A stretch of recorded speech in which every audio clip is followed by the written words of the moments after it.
Hello. This is yes, yes, brothers, and welcome. And this is the beginning of the end. I have finished eating my cereal, and I am going to go to the bathroom. Like, hello, Kulu. Yes, it is so early for some people. I do apologize if it is too early, but the early vamp gets the blood and all that. Yeah. Also, shout out to Kulu. He's got like this great series happening right now, or is it done with the Ace Attorney series, the whole franchise? I heard you're playing it. There you go. Check his stream out. It's on Twitch. You can see it. You can search up his name, Kuu. Last game of Apollo Justice trilogy. There you go. Yeah. Let's go ahead and continue for now because I'm super excited to finally be done with this game. Not because I dislike this game, okay? It's because I'm so intrigued with everything that's been happening that I was like, yeah, I kind of want to see the end of this, you know? And before anything happens, by the way, let me just decrease the volume a bit. Wait, actually, I'm gonna decrease the volume in-game. So go to System. There you go. It's not as loud anymore. But yeah, for those who missed the all of the parts of the game except for this one, here's the rundown. Okay, I, the protagonist, Kazuo with a Q, Kazuo Maki, has been afflicted with a death mark. The death mark is like having the death mark means you've been marked for death by a certain spirit. And if you don't get that off, or like appease the spirit, or exorcise the spirit within a given time, you die. And so, so far, we've exorcised 5 spirits. The first one of which is Hanahiko. The second one is Shimio. This is the guy. The third one is Hanayome, the bride who is like who knows all of the where the missing stuff that you have if you asked her. Miss Zoo, which is basically wants to make herself a Frankenstein's monster with body animal body parts instead of human. And then last one, which is the chapter before, is the Kanon Soldier. The Kanon Soldier, which is basically kind of like Miss Zoo, but it's kind of like a supernatural soldier made out of doll parts and can turn immaterial when exposed to physical damage. Yeah, here it is. Here's a new entry.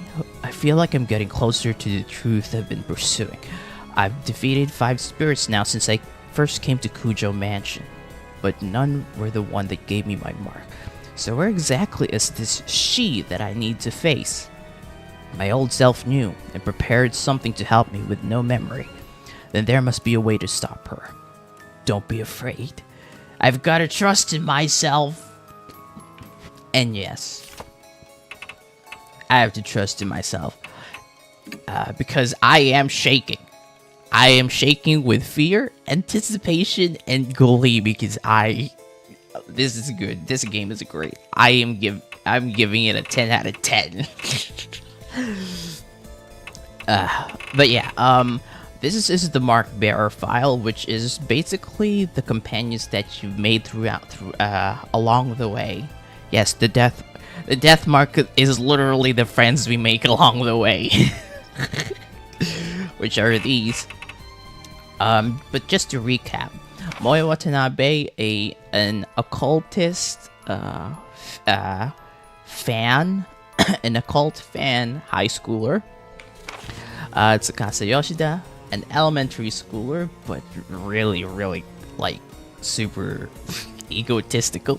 Satoru Mashida, ex-detective, got fired because he angered the wrong people. Sho Nagashima, a high school student, well, he's actually 20-something, but repeated grades because, Christy Rimura, former news anchor. Former because, she was involved in a scandal. Kind of like, that lady in Persona 4 in the beginning. I forgot her name because, haven't played it for a while, but yeah. Suzu Morimiya, elementary school student. She got infected by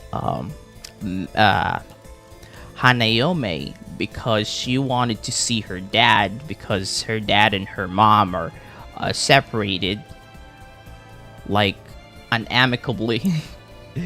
But yeah. Eita Nakamatsu, self-employed, but honestly, he's just an otaku.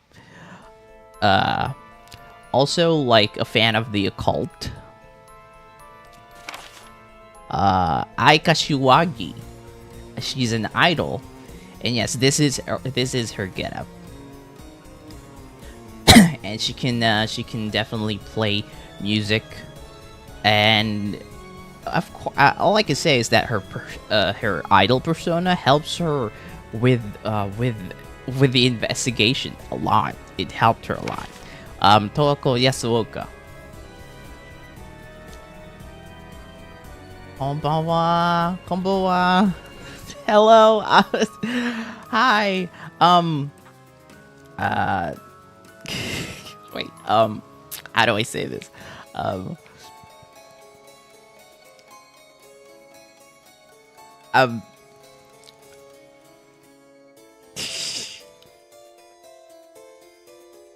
I'm so. Hello. I can't speak Japanese well, but konbanwa. I hope you have a great stay here. But yeah, this is English, by the way. I'm sorry. But you're very much welcome. But yeah, Toako Yasuoka. She's part of the occult. Yeah, she's part of the occult scene. Occult scene. There you go. She's part of the occult scene here, and I think she actually knew the Kujo family for a long time, although she's not really close with them. Anyway, she also helped with the investigation along with Ai Kashiwagi because they were both infected with the mark by Miss Zu. Next is Madoka Hiro. She's a lab researcher, and we found her with Miss Zu because they were former co-workers. But she wasn't infected by Miss Zu. She was infected by her grandfather, which was infected by the Canon soldier. I don't know how that works, but yeah, apparently the death mark is hereditary.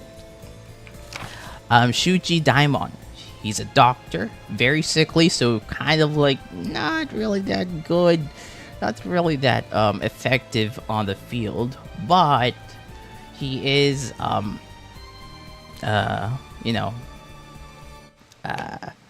he is also infected because his grandfather was also involved in with the Canon soldier, Banshi Ito. He's unemployed. He's very homeless. Has a voracious appetite, apparently. Also, he's knowledgeable about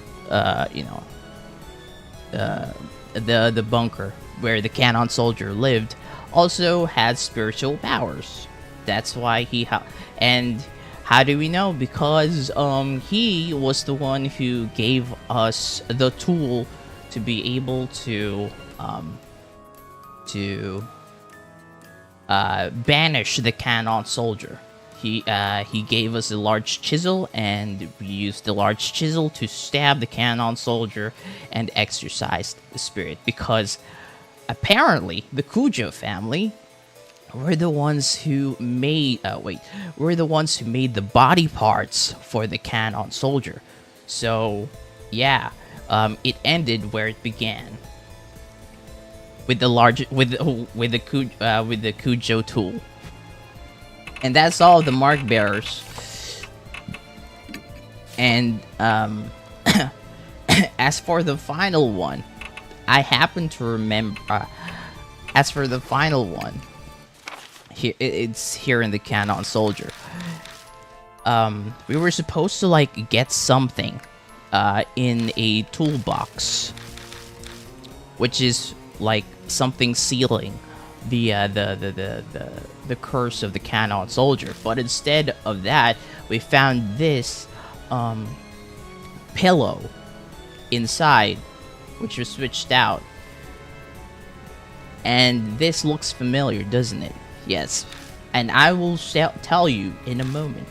Aside from that, Banshee Ito was actually contacted by the old Kazuo, and and there was supposed to be something inside the shrine that should help with the divine wrath of a shrine. But when you looked inside, there was nothing in there, which is definitely unfortunate. So the tool that needed to be seen is no longer there, and unfortunately, we're stuck with nothing, and we definitely know who it's gonna be. Also, see, the pillow is very reminiscent of these, so I actually like I know who it is, which is where we're gonna go now. So if you guys are ready, if you guys have popped your popcorns, and it's stuck like glue to your screens, let's go ahead and finish the fight.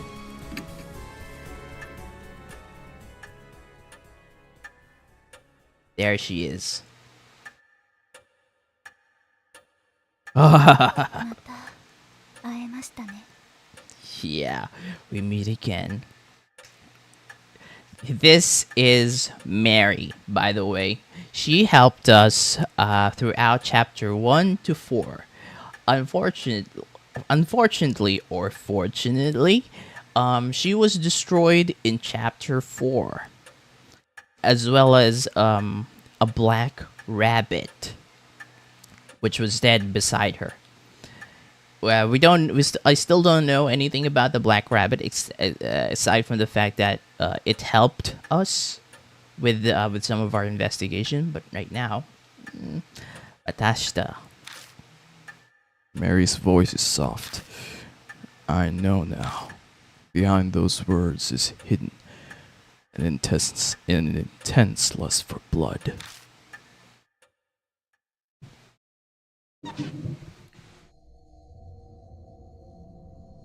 You came back to life rather quickly. You gave me nearly a whole day, more than enough time. I admit that rabbit's attack surprised me. So the rabbit tried to kill you? Wow, okay. I don't know how that works, but you sure seem pretty weak to get to be destroyed by a rabbit. But unexpected events can themselves be rather enjoyable. When I had brought Mary to H Shrine, we caught sight of the rabbit there. It might have suspected Mary's true nature. That rabbit, its great love for you pushed it into recklessness. Well, what was that rabbit really? Determine that for yourself. Who are you? Know that, and the answer will come. Though it is impossible so long as you bear the mark I gave you. Mary gave me the mark. There you go. So she is the beginning of it all. And probably the end of it all.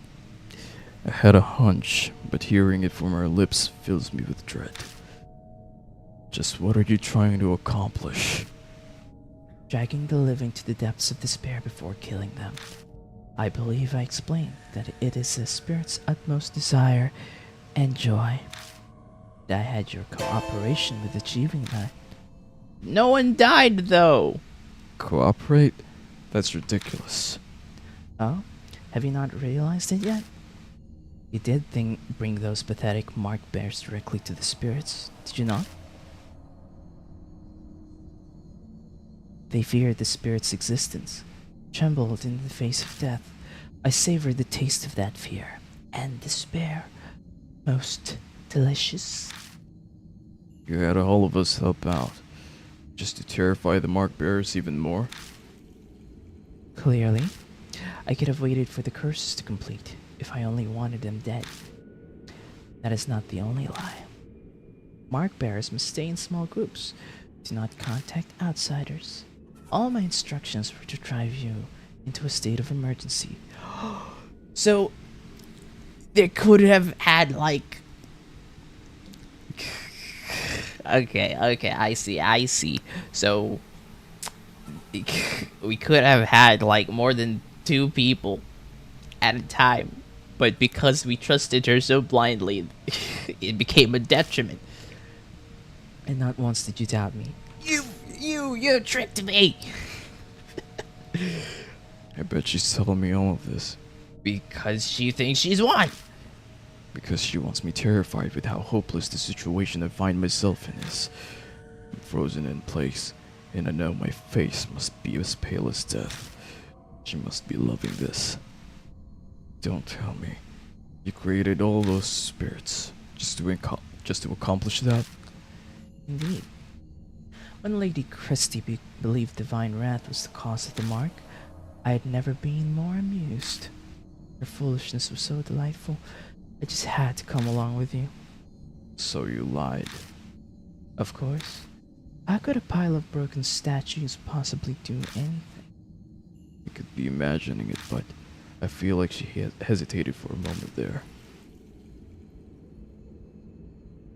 50 years ago, I was sealed away by the head of the Kujo family. I awoke here 5 years ago. At the time, I was still unable to speak and communicate, but it seems my awakening alone caused a number of ripples. Those who died unfortunate deaths on the cursed land became monstrous spirits. I knew it. Okay, so she was the cause of everything. The H elementary abuse, the honeybee mass suicide, Seiko's assault and blank. Man, I should know better when to say all of these. They all happened 5 years ago. I finally regained my full power a little over a month ago. When the Buddha statue connected to me 50 years ago began moving, the woman killed by the statue was also influenced by my power. That must be the Kannon soldier in Zukawa. So Zukawa was the whole reason that she got more powerful. Darn. But then again, wow, okay. Zukawa believed it was divine oracle from the soldier, when it really had been Mary. She did as the great Asura said and transformed herself into Miss Zu. Yeah. Once my strength returned, I again bestowed my power on spirits. It connects humans to me and manipulates them into a panic. The mark. Ooh. So it's basically a ghost pyramid scheme. You give the mark powers to your underlings, and then those underlings give the mark to all the to all the victims that they see. And when the victims die, or when the victims have the mark, you get all their juicy fears and despair, doesn't it? Oh, that's so funny. You're such a funny corporate ghost, you. I know you've been toying with us, but, well, was there really a need to make us be connected to you in some way? Of course, by being in direct contact with you, I could taste your fear. Even now. Are you scared of me, Lord Mickey?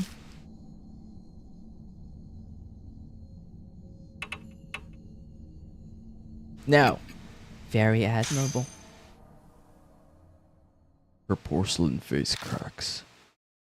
Ever since you declared that you would fight the mark, I have waited eagerly for this day. Oh my goodness. Over the past 10 days, I have tasted your fear through the mark, thick and syrupy, as sweet as honey. Each savored morsel made me want to smash you to pieces. But I waited. I'm not so foolish as to kill a goose that lays golden eggs. This is getting pretty scary. But I can not take it anymore. Like crushing a ripe fruit and sipping its juices. I want to break you down and savor your sweet fear. Oh my goodness, that is so scary. Well, scary and kind of like, you know. A few minutes left. Oh my goodness. My thoughts blur together suddenly. What happens to a mark bearer right before dawn? I've seen it many times. Is that what's happening to me now? Lord McKee, wait for me. I'll kill you. Yuck. I can't hear Mary stand up over by the sofa. At this fate, the rabbit's fate will be mine too. You have to run away. Check within the red in my room. Within the red in my room. In my room. Who's saying that? Something whispers in my ear. That's right, that voice. But what does my room mean? Focus. Who does that voice belong to? Yasuoka. She said it was someone who loved me.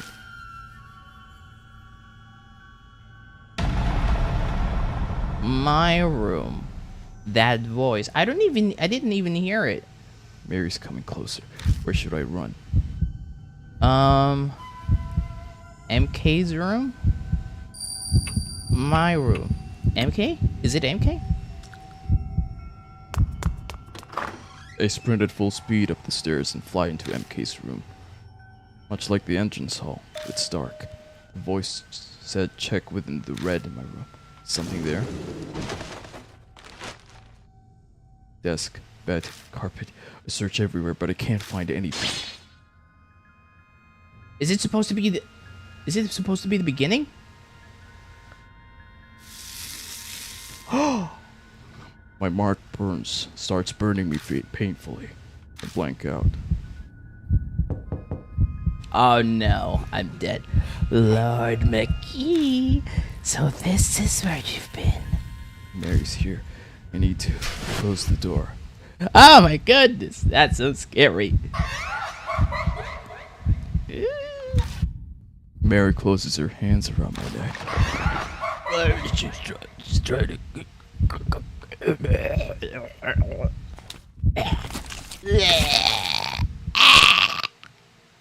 Game over.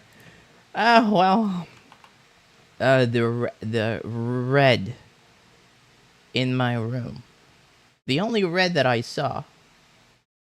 She was bad. Well, yeah, I guess so. And then I had the nerve to say she was a guardian spirit of the Cujo family.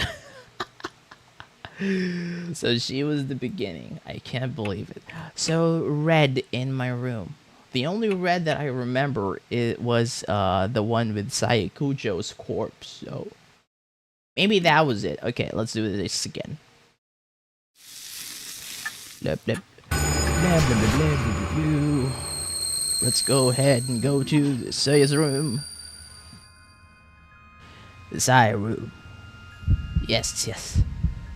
Saya's room. Blah, blah, blah. I sprint at full speed up the stairs and fly into Saya's room. Safe. There you go.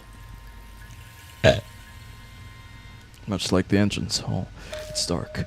The voice said check within the red in my room. Is something there? But where should I look? It's on the floor.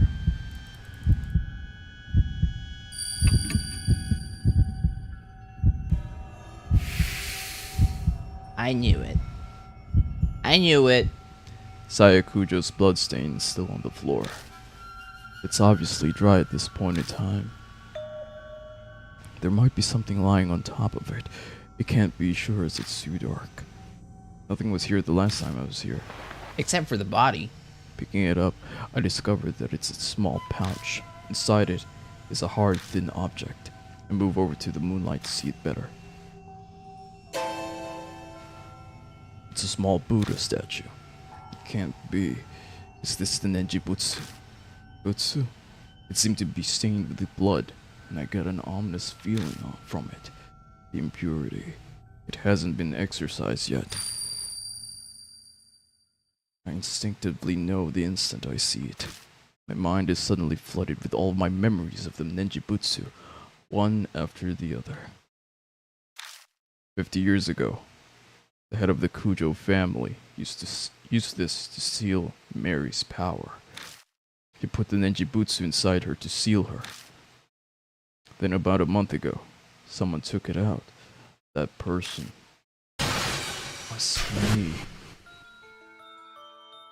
Because of that, Mary regained her powers. Wait, what? Someone took it out. Ooh. The Nenjibutsu in my hand looks exactly as it did back then, full of impurity. Impurity that's built up from sealing Mary's power for 50 years. Ew. To cleanse it, I left the Nenjibutsu at the contaminated H shrine. It would take time to exorcise all of the impurity. It's already July. The summer purification rite is over. So why is it still impure?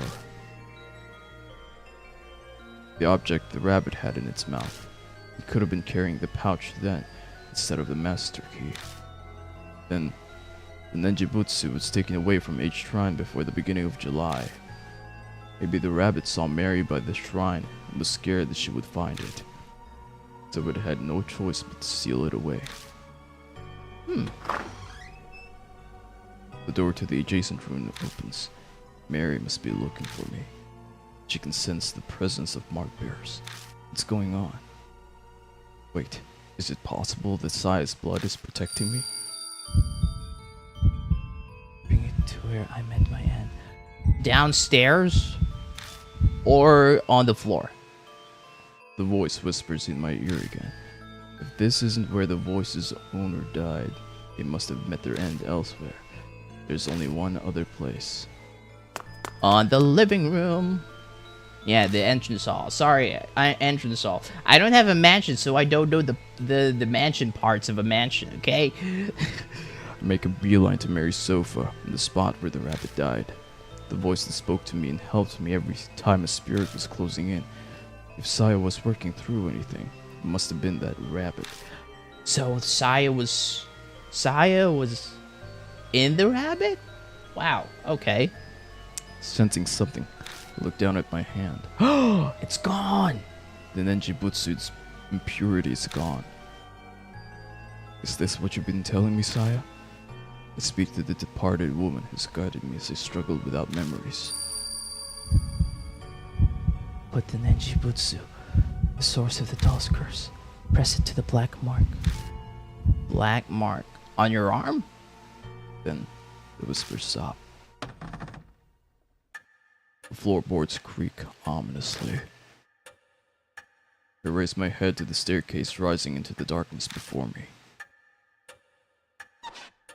Oh my goodness, that is so. Ah! And she's floating. Can you see that? She's floating. Ah! A dark figure stands on the landing. She's standing.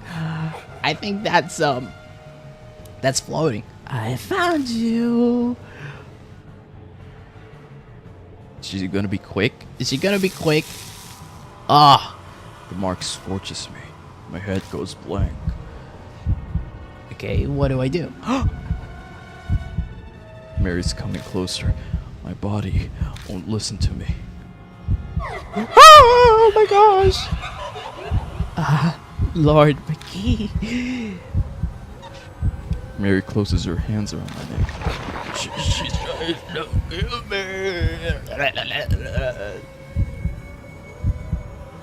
Am I stuck in a death loop now?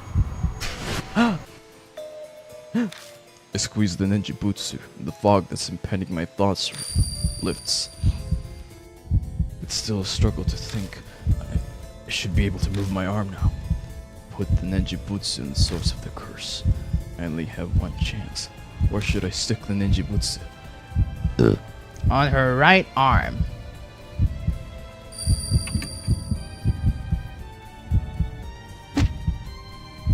I managed to drag my possibly heavy arm and stick the ninjutsu in Mary's right arm.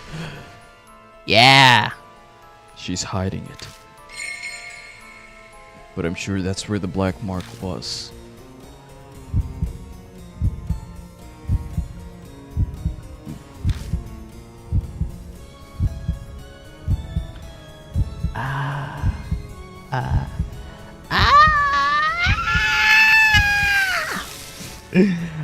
Marks blew on Mary, one after another. They're all the color of blood. It's like they're the curses of those she killed.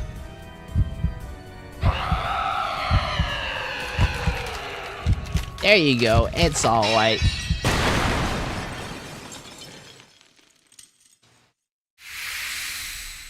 She's destroyed. Finally. That bite mark was hers. Yes, it was. Definitely was. Oh. Mary shatters into dust. Did I really do it? I hesitantly looked down at my right arm. The mark is gone. I did it. Finally did it. I have to say it out loud to convince myself. But to sabotage and spy you, yeah, definitely. That's the cause of it. That's what happened. A victory at the expense of Saya's life. I can't claim it's completely over, but there's no harm being relieved for now.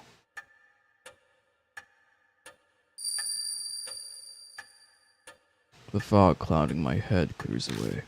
My memories slowly return to me. I look around the dimly lit hall again. I know this mansion well, because you're... The clock on the second floor begins chiming, wildly like it did 10 days ago.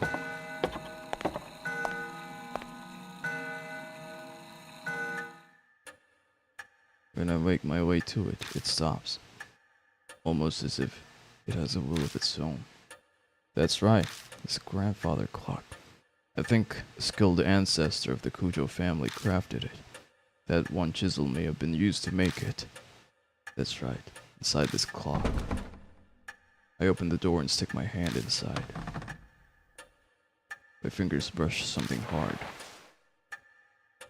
It's a stick. Oh. Taking it out, I realize it's a voice recorder. I press the play button. 聞こえているだろうか。九条正宗だ。Kujo Masamune? It's a man's voice. A voice I know all too well. It's my voice. I decided to leave this record behind, in case something should happen. Adele may dispose of any files or documents. I'm banking on her overlooking a piece of technology. As I listen, I start to remember recording this. I'd done it right before I received the mark from Mary. Now, where should I begin?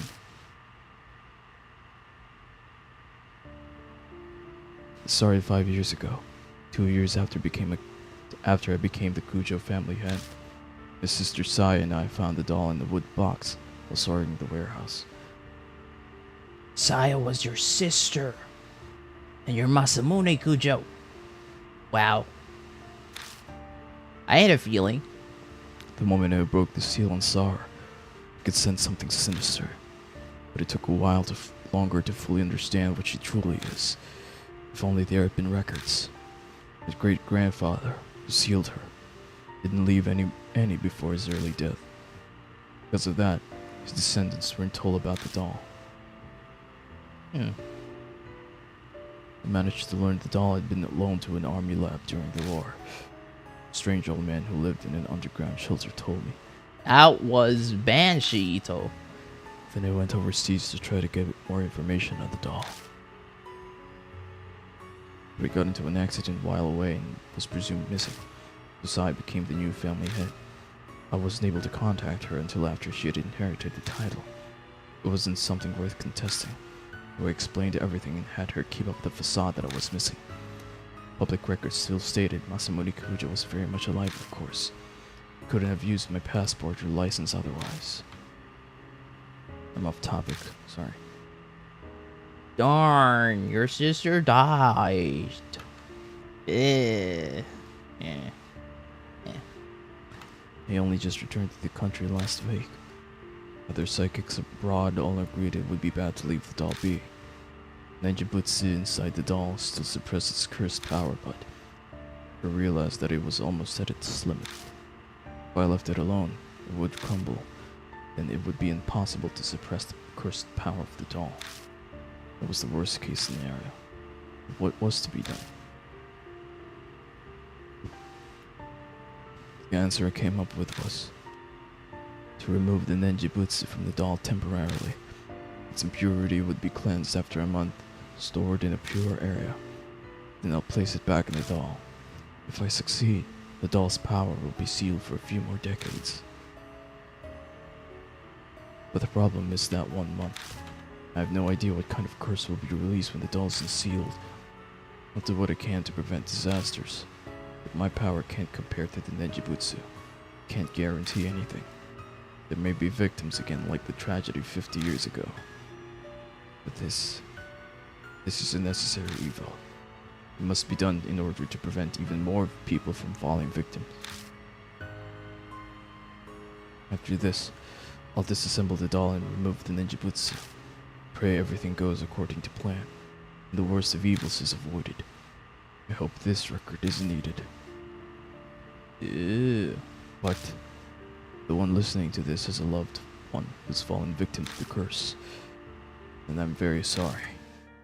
Ugh. You're sorry for yourself then. Because Saya Kujo. Ah, Saya Kujo, darn.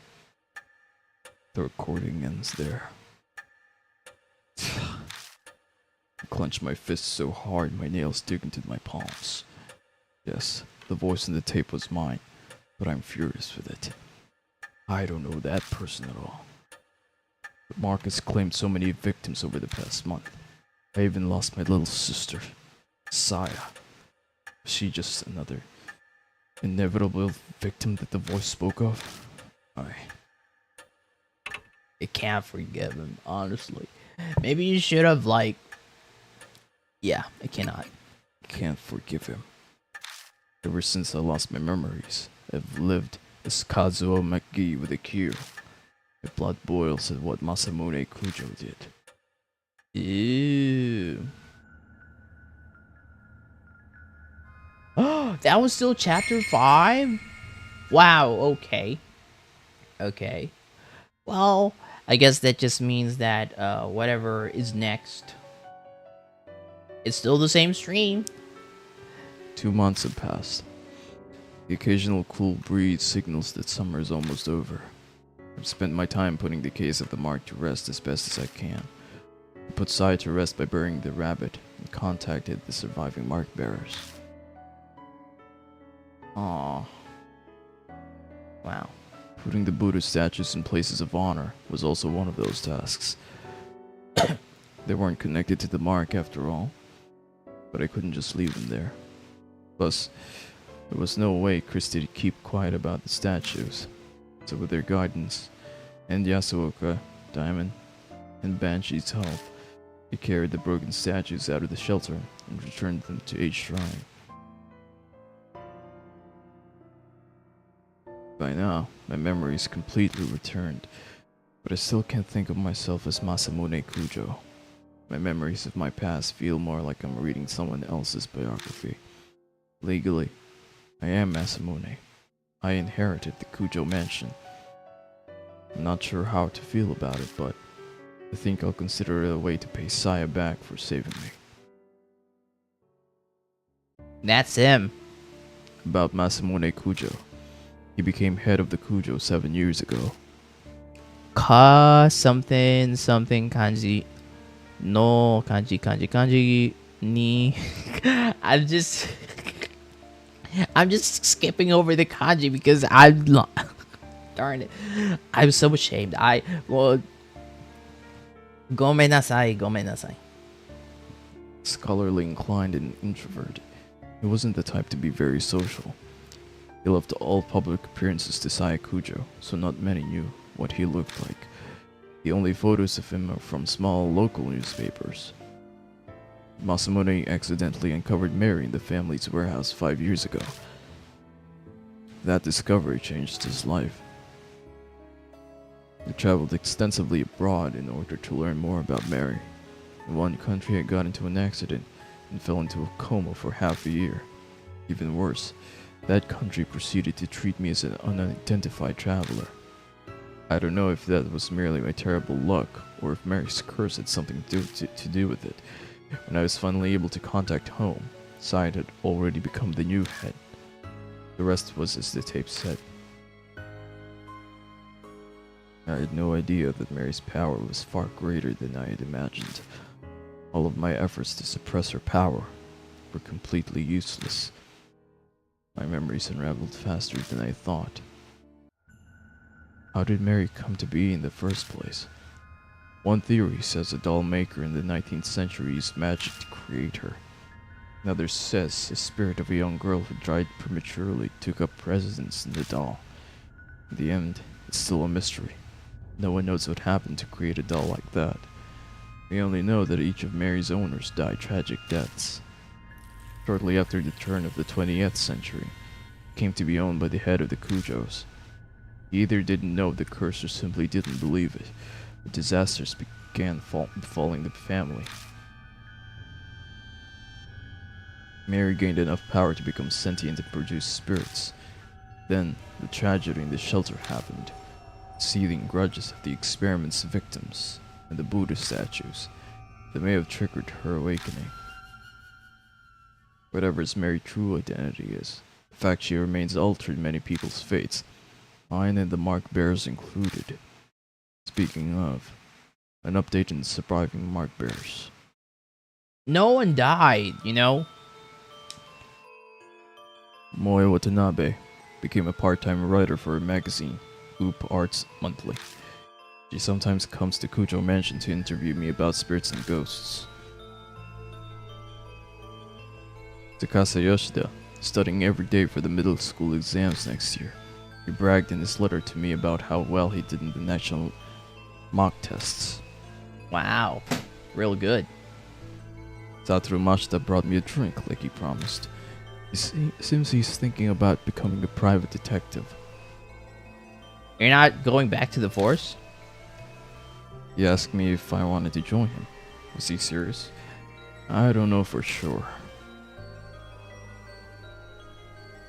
Sho Nagashima is picking fights, riding his bike and doing whatever he wants, as usual. But recently, out of the blue, I heard he's joined his neighborhood's baseball team. Whoa, good for you, Sho. I'm so proud of you. I feel like a big brother, like super happy. I just wanna give him a noogie. Christy Arimura has started writing an essay exposing all of her past affairs. Whoa, it's a confession now. She's trying to get back into the industry. Suzumorimia was able to see her father. Lately, she's- lately, she started asking me for advice about how to get her parents to reconcile. I have no idea if I helped at all, but she says they sometimes have meals together now. That's good. That's good. Eita Nakamatsu has gone back to surfing the BBS every day, as usual. But what's new is he's been stopping by the city employment center. Oh, he's getting a job. I guess he wants to get a steady job and be a role model for Suzu. For Suzu. Best of luck to him. A day doesn't go by that I don't see Ai on Kashiwagi on TV as part of Love and Hero. So he watches the TV now, huh? He sent a ticket. She sent a ticket like she promised, but I need to drum up some courage to go on a concert for teens. Alone. At my age. Dude, that's all right. I have read a manga which is like Hitman's Idol. I think that's what it's called. And yeah, shame. You have nothing to be ashamed about.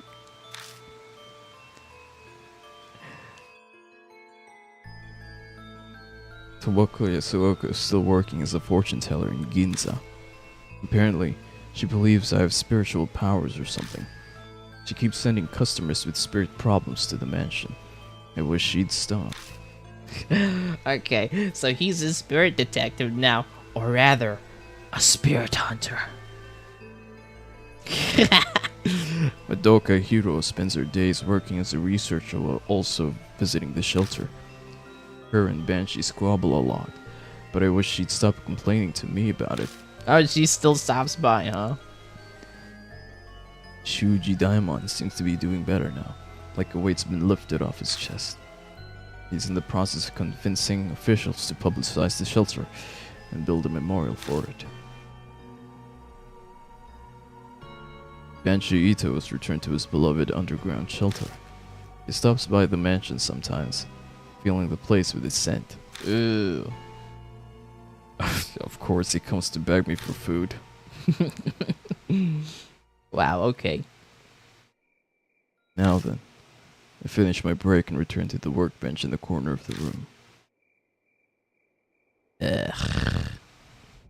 Over the past 2 months, Mary has managed to repair herself. Her power hasn't completely come back yet. She's still extremely frightening. Nenjibutsu alone won't be enough to continue sealing her powers in the years to come. I must prepare extra spiritual measures. It's taken a long time to get those ready, but today I've finally finished.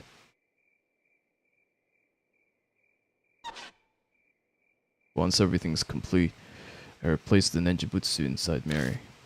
Finally, it's over. Wait, what do you mean? I picked Mary up and put her in a wood box. 5 years. It all started when I opened the lid of this box. Mary stares up at me from the depths of the box. I have no idea if she's aware of what's happening right now, but there's no doubt she'll regain her powers when the Nenjibutsu wears out decades from now. I'm determined to find a way to destroy this cursed doll before that happens. Here's the thing. Here's a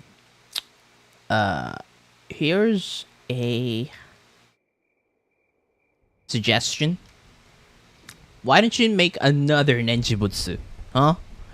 And then when the old Nenjibutsu is almost run out, you just make another one. You just use the new one. Put it inside. Then switch it out whenever needed, just like batteries, you know?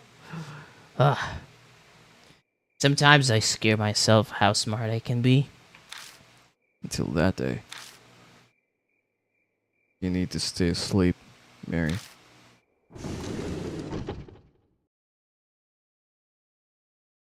Death mark. And wow, okay. That was pretty fun. That was pretty fun indeed. I like that a lot. What is this?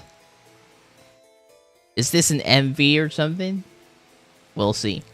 Oh, well, okay.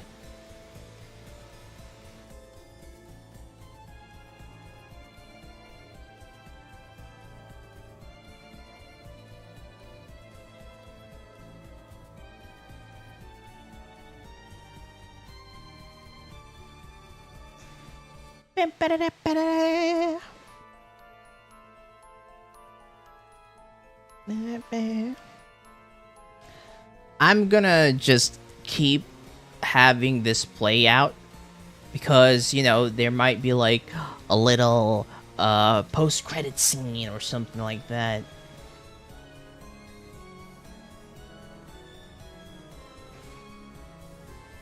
Also, since I've finished the game, what do you guys want me to play next? It's still like, yeah, we did it.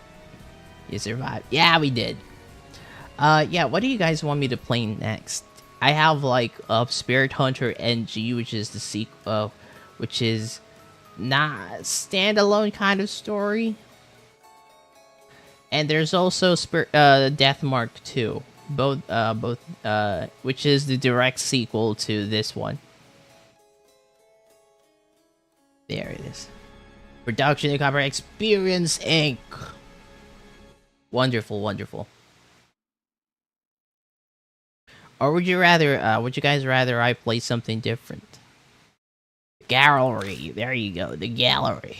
Let's take a look, shall we?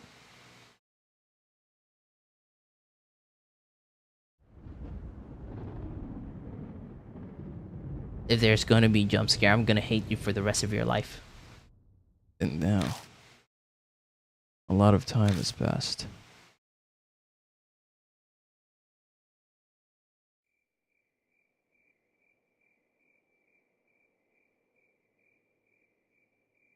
The muted chirping of insects gently drift along the breeze that enters the mansion.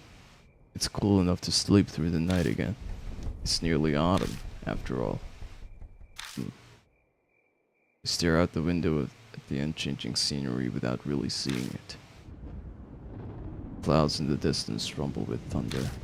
As if on cue, chill wind brushes up against the window pane.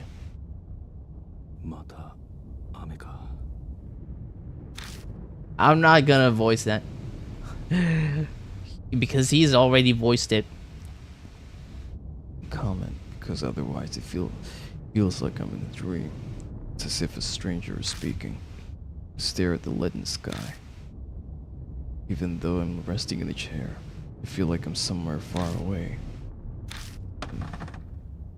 When I shift, I see out of the corner of my eye the stack of books piled up on a desk. Some are pretty difficult to get my hands on, but I don't feel like reading them anymore. I could read all of them, and none will give me any type of clue. That's all I've learned after all this time wasted. The longer I try, the further away it gets.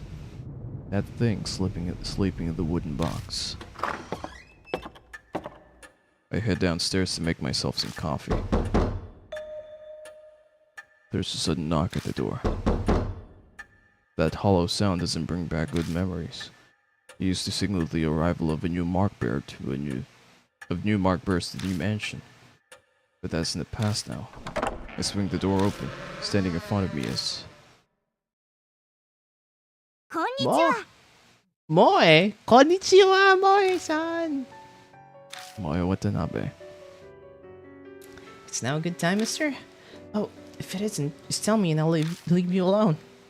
Yeah, it's fine. Moe flashes a carefree smile and steps inside with a pep in her step.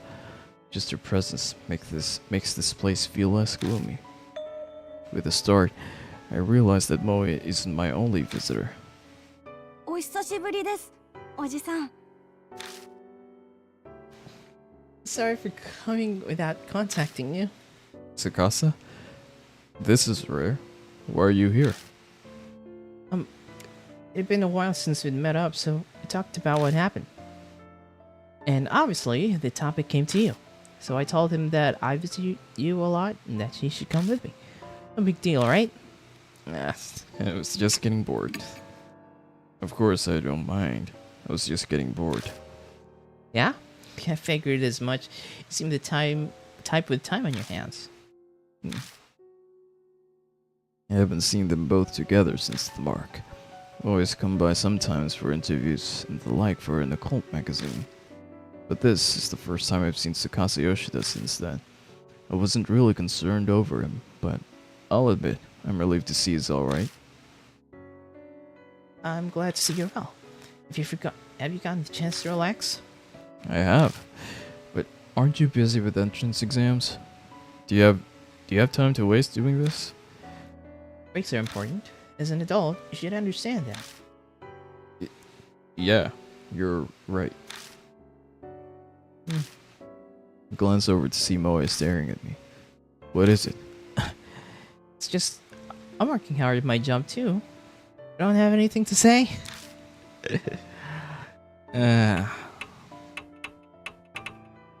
know you are. Trust me, I know you are. You've barreled your way in here several times already. That doesn't sound very encouraging. No way am I a match for Tsukasa. He works crazy hard. He was first in the recent mock tests. That's only natural. After all, I have a goal. You do? I've never heard him mention it. Or maybe I should say I never expected him to say he has a goal. You have something you're trying to accomplish? My parents were lawyers. So I was thinking of entering the juridical profession, but Was thinking, huh? Has he changed his mind then? wow, that's a cool dream. Jurassic. So you like dinosaurs too? Tsukasa's glare is full of contempt. Not Jurassic, juridical, as in working and dealing with the law. Are you really in high school, Moe? Oh, wow. Okay. An elementary school boy telling off a high school girl. Darn.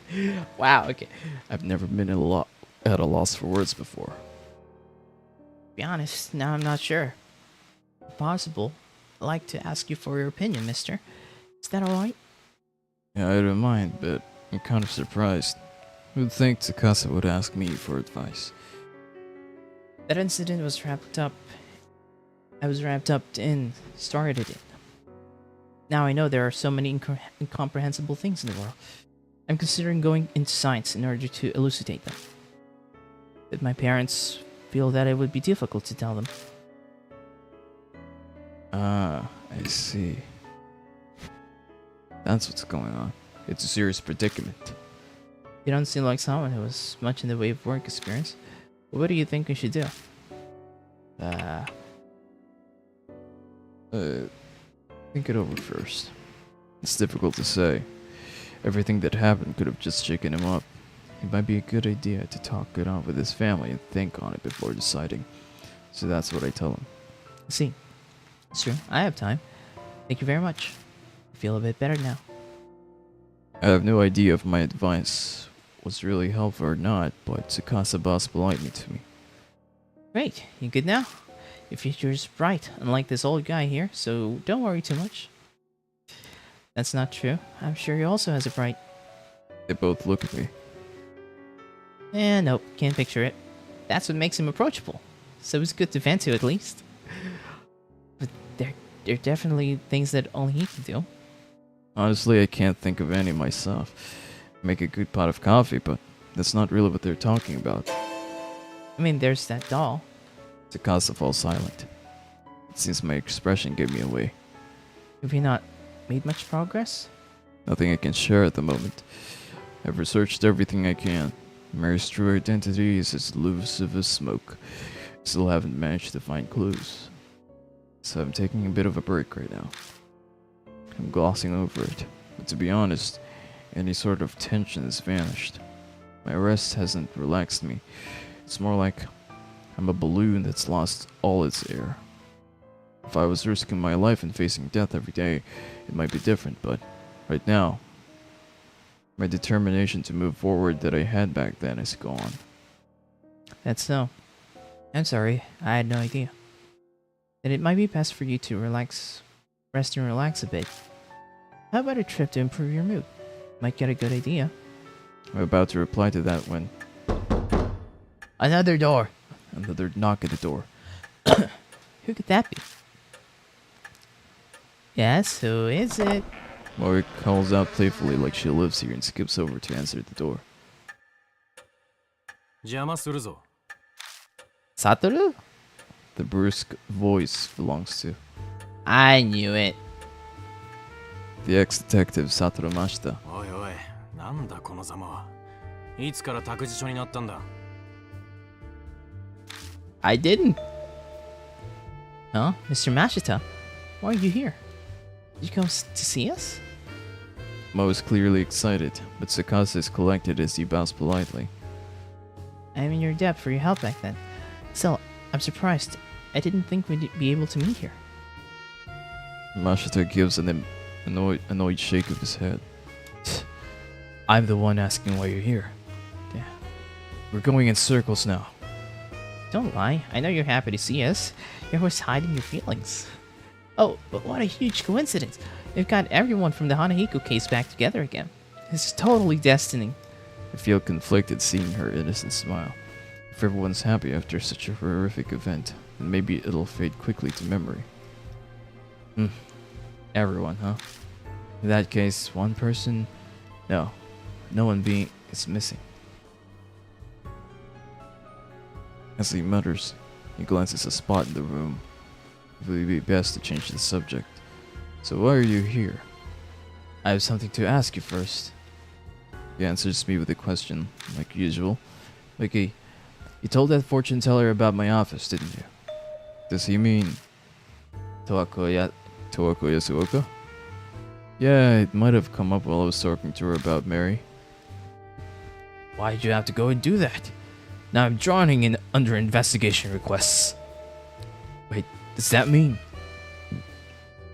Are you a private eye, Mr. Mashita? Moe butts in, her eyes shining. She's not timid, I'll grant you that. Wow, I guess you'd be pretty good at that. Oh, if you get an interesting job, bring me along with you. Even Mashita can only blink at her innocence. And this is exactly why it's annoying. Still, when I think about it, Mashita's complaints don't make much sense. How could he be disadvantaged by my sharing his info with Yasuoka, who's incredibly famous? He himself said he was drowning under requests. I only told her about your office. What's wrong with that? Getting job requests is good, isn't it? What detective hates too many requests? Plus, he only just started. Even if he's insanely talented, there's no way he's already overwhelmed. It depends on what the request is about. The one I just got is the worst. Did he just hesitate? Mashita? It's your fault that this happened. So, McGee, Yeah?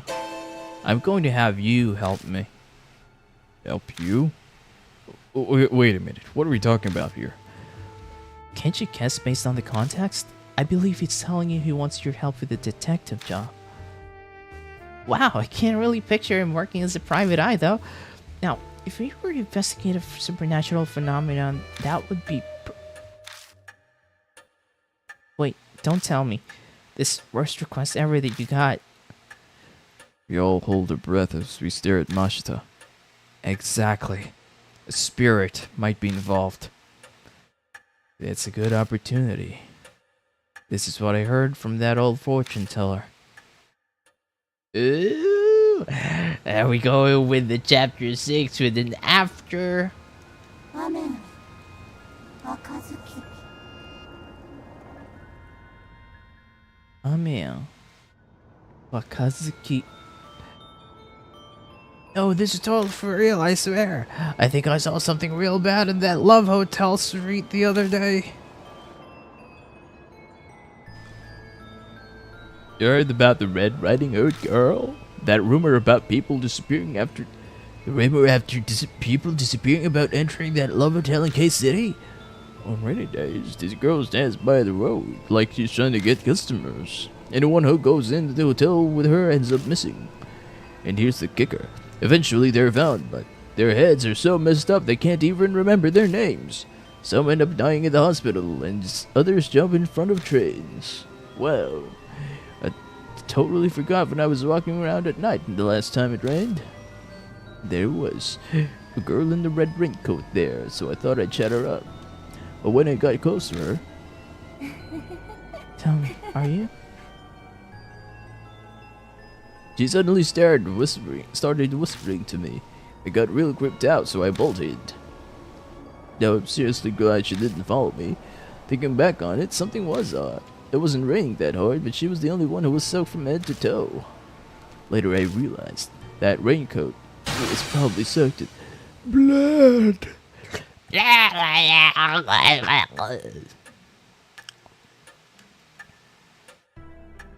That's all I was told. I'm sorry. But I must say that sounds like a simple ghost story. The rainy shopping district in the red raincoat. Rather suspicious. Bashita ignores the concept, looking straight at me instead. It's enough to make me concerned. I'll leave the rest to you, McGee. You're coming with me. I'm bogged down with my other cases, so I don't have time to spare. It's your fault that old lady brought this to me, so you need to take responsibility. But Come on, you can help him out a little. I'll help too. The editorial department might have... Department? I know you're trying Axis games. You don't need to... You don't need to prove yourself. The department might have some info in a case like this. And your investigations needs an assistant, right? Did you learn nothing, Miss Moe? Isn't this what put you in danger last time? last time, those words draw my eyes immediately to a certain spot. She's not here anymore. The same thing won't happen. It can't. But somewhere deep in my heart, I'm anxious. Don't work yourself up. It's more likely that it's just a lie. A bunch of it sounds like it was made up. That's why it's such a pain to have an absurd request like this brought to me. Bashita is right. It's highly likely the whole story was made up. If I had to point out anything concerning about it, it's pretty detailed for just a rumor, and it leaves the same kind of impression as rumors of real spirits. But it's better to be safe than sorry. If it does end up true, then we need to act now, yeah? Okay. I'll do it. I hoped you'd say that. You better get rid. No, I'm going alone. What? No way, that's not fair. And you should complain. But I can't put her in harm's way. Listen, Moe, I need you to search for info. I've got no way to research these rumors, but you have access to a lot more than me. Use your position to gather information. I really hate sitting out and watching you do everything. But if that's how I can help best, then that's what I'll do. This time. If you find anything out, though, tell me, okay? I promise. It's settled. Bashita takes out a notebook, rips out a page, and hands it to me. The address of the hotel, Masquerade. It's abandoned now, though. Meet me there at 8 tomorrow night. Masquerade? Abandoned? Wow, okay. 8 p.m. I have to go at a specific time. The client set the time. The old lady said she'd call in help, so it's probably a scheduling thing. I don't have to handle this alone then. Plus, this is Yasuoka. I'm sure she has some kind of plan in mind. Well then, I need to get my other cases. Bashita turns on his heel and vanishes out the front door. But he's just as suddenly back. What's wrong? Weren't you leaving? Nothing. Just realized it's a little late for kids to be wandering around outside. Bashita calls out to the other two. Hey, you two. I'll drive you back. So hurry up and get in the car. Oh, is that okay? Then I'll take you up on that. I agree. It is pretty late. Sorry to trouble you. Well then, mister. We'll be going. Very good, very good, very great, very great. They don't have to stay, which is good. The rhythmic ticking of the grandfather clock echoes through the hall. How long has it been since those three went home? I sit and mull over what Mashita told me. I have a bad feeling about this. It's perfectly reasonable to believe it's just rumors, a normal case even. But the more I think about it, the more I'm doubting it. I avert my eyes from the sofa. Silently ask is its absent master I silently ask its absent master a question, but of course there's no way she'd reply. The next evening.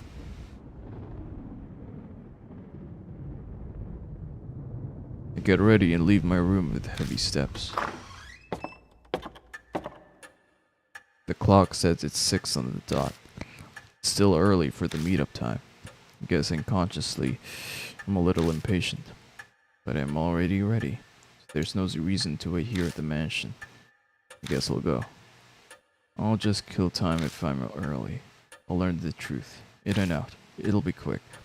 I turned the car key. My mood improved somewhat. New info is added. Rumors of Red Riding Hood. So there's an extra case, huh? Anyway, is there anything in the bag? No. Cannon soldier. Ah, there you go. Uh-huh. There anything else? One day, as summer comes to an end, Moi and Sakasa suddenly come to visit. As we're catching up, another former mark bearer appears. It's Mashita. Before our surprise can even settle in, he starts telling us about a request that the fortune teller, Toko Yasuoka, brought to him. There's a ghost story that takes place in the hotel street in K-City. A young girl wearing a red raincoat appears on rainy days, and anyone who enters a love hotel with her ends up missing. Even worse, they are later discovered to have gone insane and tragically ending their lives. That's the dark rumor swirling around K-City.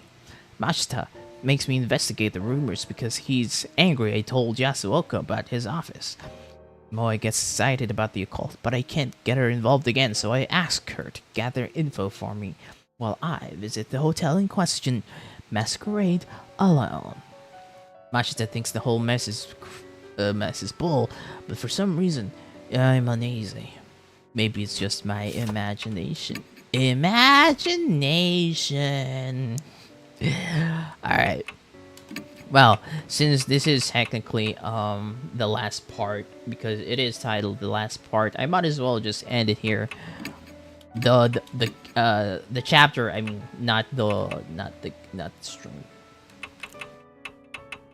Talk. May as well head out now. According to Mashita's note, Masquerade is in the center of K-City. It's not far, but I don't know the area. No harm in leaving a little early. Oh, exit. Okay. Wait. Exit! Ah, excuse me for that. Masquerade, let's go.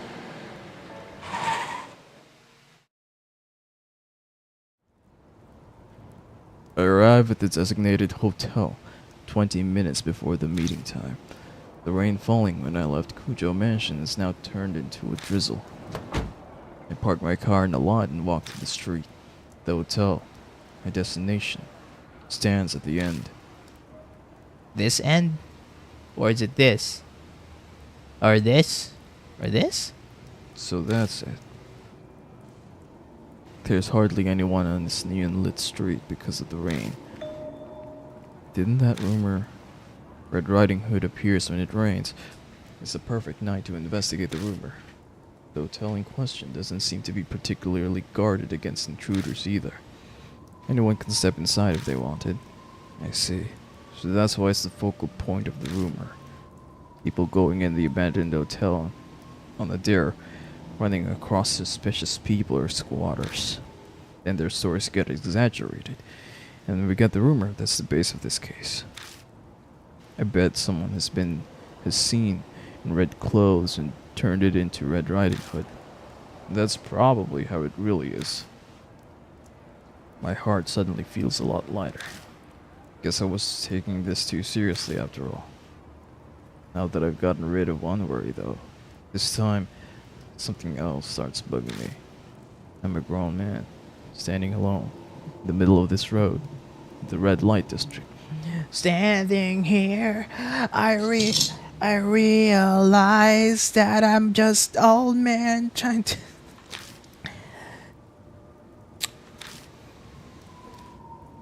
That I'm just a man in the red light district. Man, I kind of miss playing Revengeance. It was a cool game, I gotta say. It was a cool game.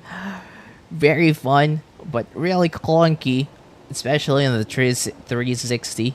But then again, maybe it does maybe it has a PC port that's really good. You never know. This isn't going to do anything good for my reputation. Should get out of the rain until it's time to meet. I glance around the area for a place. もしかして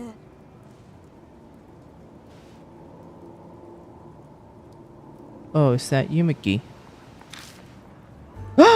Hiro! やっぱりそうだよ久しぶりじゃない A woman in a lab coat appears. It's Madoka Hiro. Hiro? I heard I had help, but I didn't think it'd be you. What, you don't approve? Take your complaints up with Yasuoka. I'm glad it's you. No, that's not it. To be honest, I'm happy that it's someone I know. Introductions would only waste time, especially in a place like this. Oh, well, that's a surprise. I didn't think you were that considerate. My neck tingles from the strength of her judging stare. I wasn't expecting her to have changed. She definitely hasn't. Wow, okay. Do you still visit the underground shelter? Yes, well, only once in a while. I've been busy with work recently, so I haven't had the time. How are things going on your end?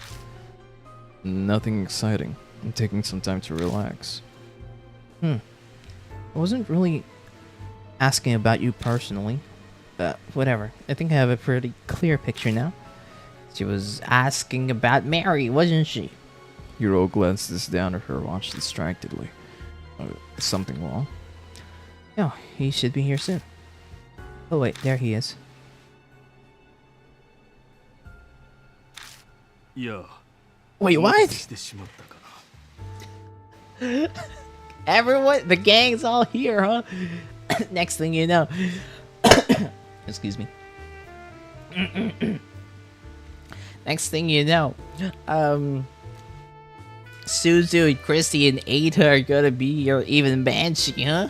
It's the final chapter. Daimon? You were rounded up for this too? That's not a nice way to put it, but yes, basically. Yasuoka insisted, so I'll be accompanying you today. And don't worry about me. My health has been much better since then. The cough has mostly gone away too. Really? He seems to be pretty confident about that, but he looks as pale as ever. But it's his body, and he's a doctor, so if he says he's fine, I'll just have to believe him. I met with Hiro just recently, but, well, I hope we'll work together again. I can't say an unscientific investigation gets me very excited, but I owe the old woman, so this is how I'll pay her back. You owe her? Yeah, it's almost impossible to get your hands on old army documents. She's got a lot of influence, so I had her pull some strings for me. Well, I guess not just her. You saved me too, back then, when all that stuff was going on. It's not like I don't feel indebted to you. I see. Thanks. I can't say I ever expected Hiro to feel that way. But in a situation like this, I'm grateful. By the way, is it okay to for both of you to walk around in your lab coats? Shouldn't you change? Hey, this is a professional look. During an investigation like this, it's actually been better than... Hiro's cell phone rings in her pocket. Oh, give me a second. Alright, sorry, I got an email. Let's see here. Hiro checks the screen, her back turned to me. Hiro seems as busy as ever. I'm fairly busy myself. Sorry to drag you all the way out here then. No, don't worry about that. If you're after something, then I want to help you out. After all, we overcame that horrible trial together. To us, you're... a friend? No, something even stronger. Like a comrade in arms. Sorry for the interruption, but it was an important message. The last person won't make it. I was caught by her manager. She was supposed to be here too. Oh my goodness. Ai. She means the idol Ai Kashiwagi. Sounds like she's keeping busy too. But bringing a popular idol to a place like this sounds like a PR nightmare. So here. Hiro hands me her cell phone.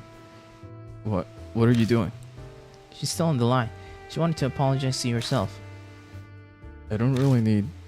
But you're grumbling and take the call? Hiro shoves the phone into my hand without letting me get a word in edgewise. Guess I have no choice. My voice when I speak into the phone is surprisingly meek. Hello? Hi?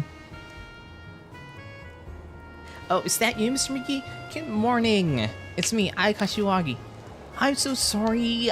I'll regret not being able to help you for the rest of my life. Whirlwind of words is the same as always. Energetic and full of exaggeration. I do my best to convince her not to worry. No, it's fine, really. I doubt anything will even happen over this. Really? I hope so. Oh no, my cue's coming up. Please come to our next performance for sure, Mr. McGee. Okay, bye. And just like that, the hurricane of a phone call passes us by. The change in excitement levels leaves a vacuum. My head spins. She's tiring, isn't she? Jeez, that old lady thought it'd be a good idea to bring an idol on the case? By the way, Miki, are you close to Kashiwagi? That's an odd question coming from Daima. Don't tell me he's a fan! Yeah, I mean, I have her contact info at least. Could you get me her concert tickets? The kid at work's a huge fan of her, but he can never get a ticket. Oh, that explains it. Still, I didn't think she was that popular. I can try asking. How many do you need? 3 if possible. I'd like to go as well. It's a rare opportunity. You're a little old for idols. You have a thing for girls? I'm a connoisseur of music. Idols have nothing to do with it. Subject change right now would be wise. 雑談とは余裕だな。だが遊びじゃないぞ。気を引き締めろ。Also, don't let Hiro meet Eita. That's going to be a much different conversation. Mashita, what are you doing here? This case is a request from a client. Wanted to make sure you showed. Jerk. What planning on observing Asari?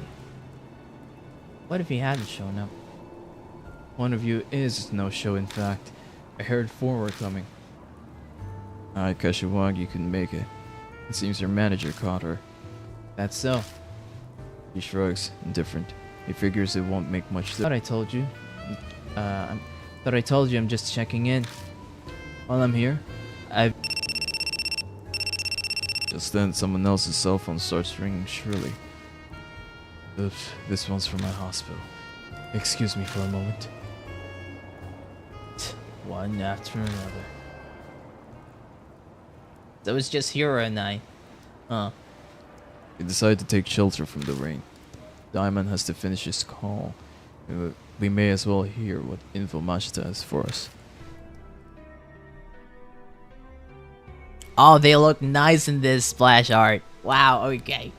I like it. I love it. Also, just so you guys can see.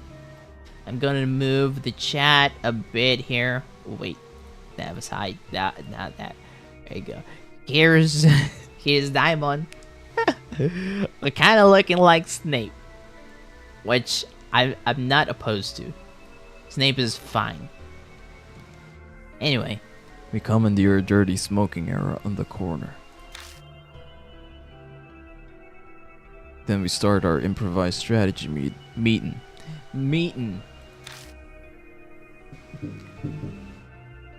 God, this rain is irritating. I hate it. Hiro grumbles as she gulps down her drink. Mashita gives her a sidelong glance and sighs, exhaling smoke. Then he starts to talk. いいか、俺も暇じゃない。手短に話すぞ。 Also, by the way, guys, here's a little PSA: smoking is bad for you. Yeah, but even if you do smoke, that's okay.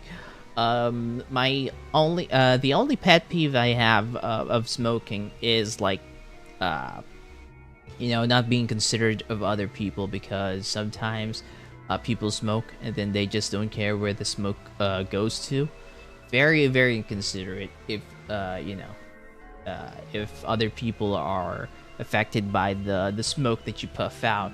And secondhand smoking is definitely much worse than firsthand smoking. So those affected by the puff of smoke is really are worse off than you. So and it's not even their choice. They're just inhaling it because they have they were in the way of the smoke, I guess, or the smoke is in their way, pass by them and stuff. So please be more considerate of others when smoking. Thank you very much. That hotel Masquerade closed down about a year ago now. It's unclear why, but it probably has to do with the owner going missing. Missing? That sounds like the Red Riding Hood rumors. I mean, it's kind of a standard word in any urban legend, but why he went missing is unknown, but something's definitely behind it. He just up and vanished. Hiro pipes up, frowning. And that just proves this is a normal case. Is there any point in searching the hotel? Mashita taps his cigarette into the ashtray, shaking off the ash. He then continues with the same train of thought. It seems he's going to ignore Hiro's question.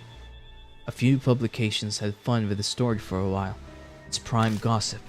But after a point, it stopped being reported and everyone up and forgot. Now, this is just my guess, but this area's crime syndicate turf.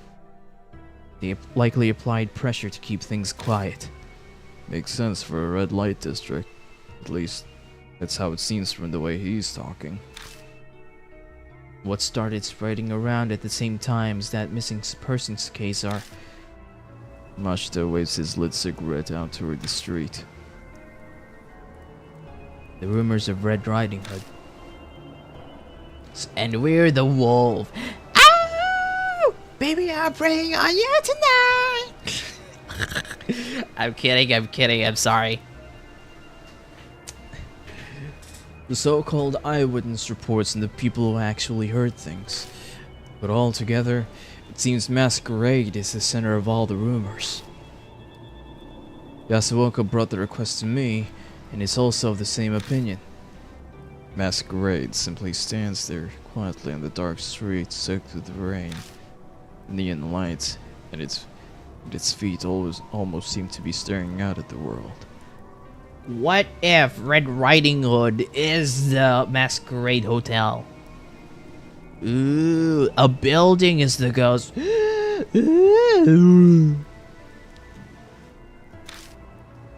I see. So do you have other... When I turn around, someone is standing there. My heart thunders in my chest.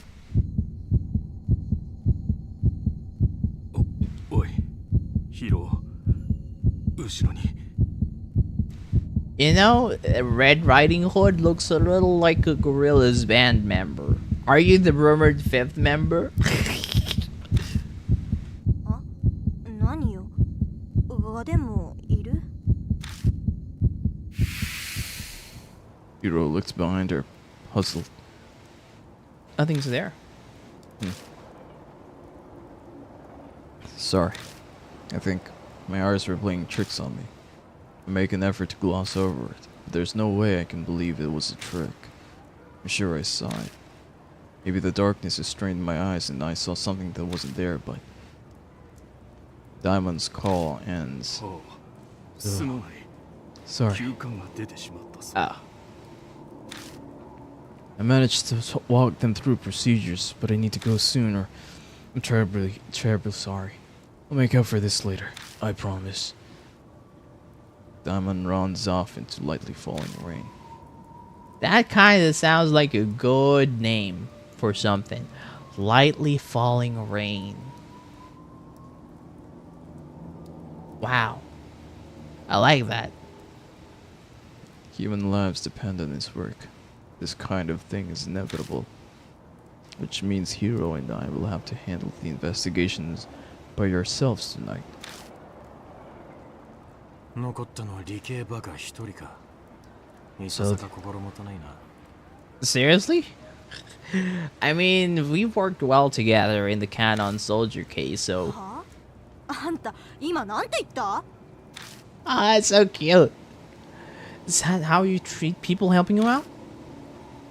Paying no mind to Hiro's violent outburst, Mashita calmly looks at his watch. It's time. Enough gossip. The rest is in your hands. And with that, he's gone. What? What a jerk. Calm down. He didn't mean anything by it. He's like that to everyone. Tried to be soothing, but that stung her pride. There's no way I'll be successful. You can't calm down with just someone just treated me like an idiot. Just you wait.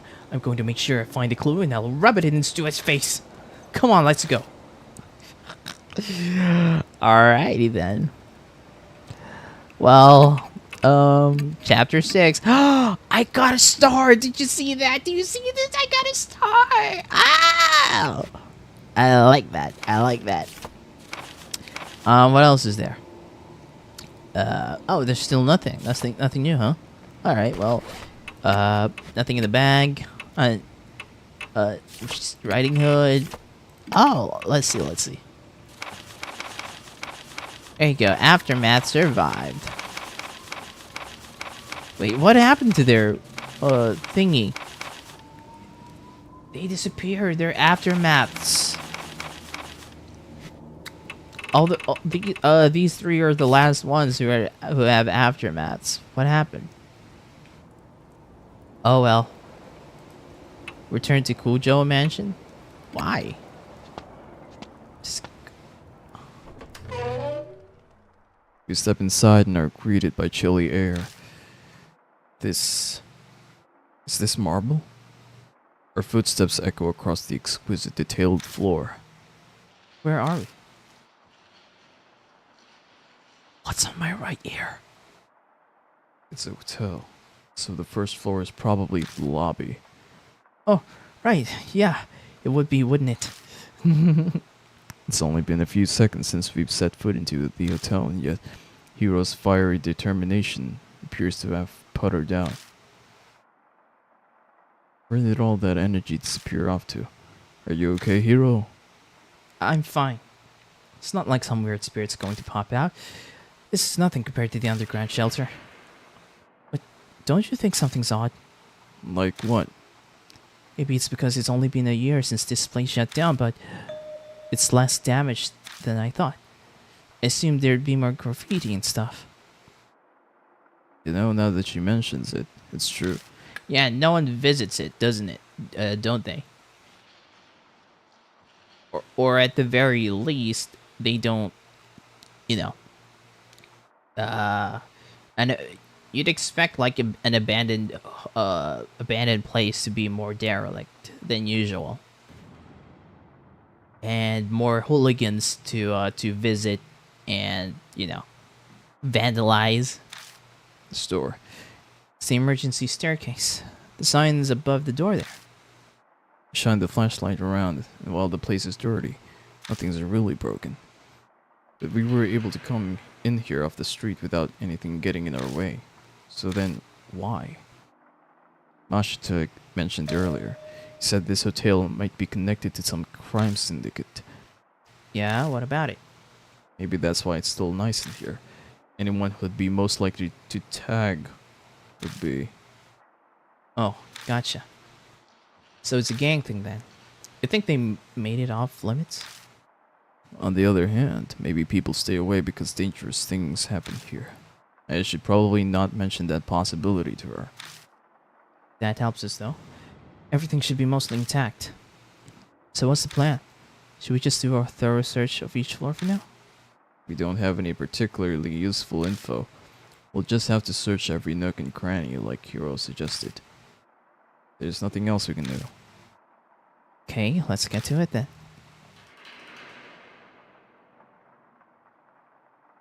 Well, Yeah, well, it's easy to get out of here, so that's good at least. yeah, if we're in danger, we'll halt the investigation and we'll withdraw. Oh, okay, that's good. That's good. Alright. What's in this? There are pictures of the guest rooms on the wall. It's a display case holding various products. A painting is clearly out of place among them. Masquerade wife. It's a picture of a masked woman wearing a wedding gown. Masked woman wearing a wedding gown? You mean Hanayome? It's an object with a metal cover. I think it's some kind of electrical device. Okay. Yeah, for now, guys, I gotta nature calls, but, yeah, you guys go ahead and, hydrate and take a rest a bit. I am feeling a little bit tense, by the way, so, yeah, I'm just gonna calm down while taking a poo. And yeah, I'll be right back.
I am back.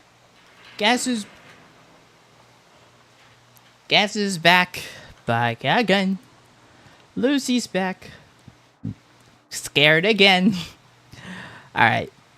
So, we can start from here. This is slightly ajar, so there's definitely someone who there could be someone who came through here. Let's try the elevator first. Thank you, Brother Zin. How's everyone doing, by the way? If you guys are liking the video, the stream, you can go to YouTube and leave a like, or if you want, you can follow me over on Twitch, whichever tickles your fancy, tickles your nibbles or something. Shine my flashlight through the safety window. There's only empty darkness inside.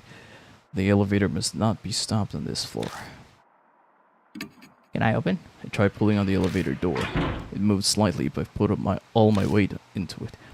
Based on what I can see on the window, the elevator isn't on this floor. Opening it just makes it easier to fall to the bottom.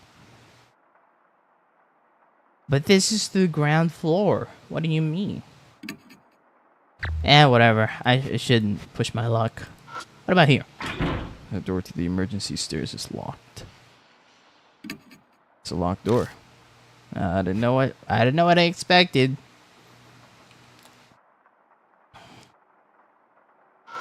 All right. It's the entrance to the reception booth. Go inside the booth. Yes. The key ring has been left carelessly on the front desk. This ring is a tag that reads for emergencies. Got the emergency. Nice. You look like you found something useful right off the bat. It says it's for emergencies then. Hiro looks at the door to the right. Might open the door to the emergency stairs. Yeah. Let's try it. Alright. Yeah, it opens. I know. Use them? Of course, of course. How are we going to solve the mystery if we don't go up? You know. That wasn't scary at all. I wasn't scared at all. I was just, what? A chandelier. It's dusty, spoiling its beauty. Masquerade wife. It's a picture of a masked woman gazing at a man. Okay. Opened the door to the guest room and walked inside.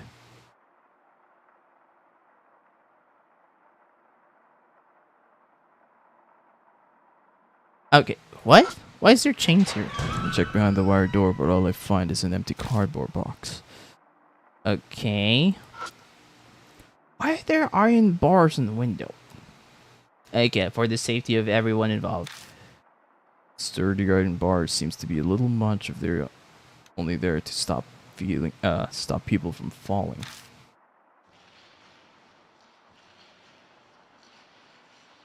Yeah, it kind of is like sketchy.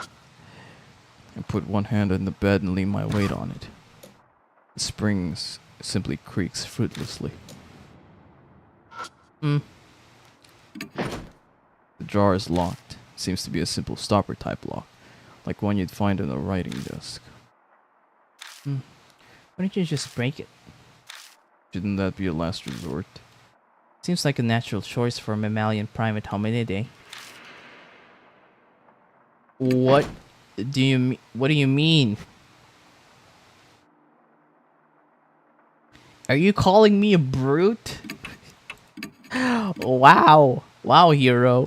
What a nice thing to say.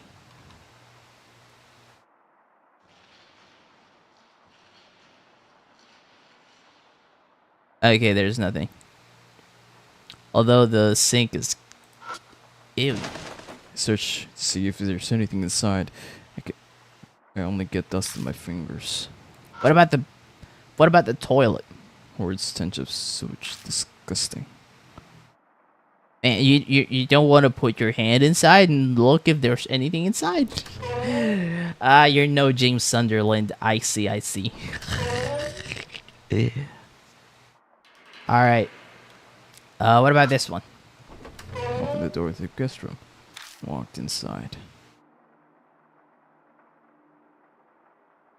Okay. I thought there was something. I was like, "What?" A Venetian mask with a creepy expression hangs on the wall. Were they hung there to match the hotel's theme? It's still really creepy. And it's kind of like a hazard if you think about it, because pointy end. That could be something. Anyway, telephone. The power cord and phone line have been both cut. The phone can't be used. Ah, that's good. I was half expecting something bad. Bed with the mattress. I lift up the mattress and look underneath. Notice a notebook lying there. Mask guest book 202. The guest book? Why? It's just... I flip through it. Inside are pictures drawn in colored markers. Hotel Masquerade's guest book. Feel free to write about the sweet time you've spent together.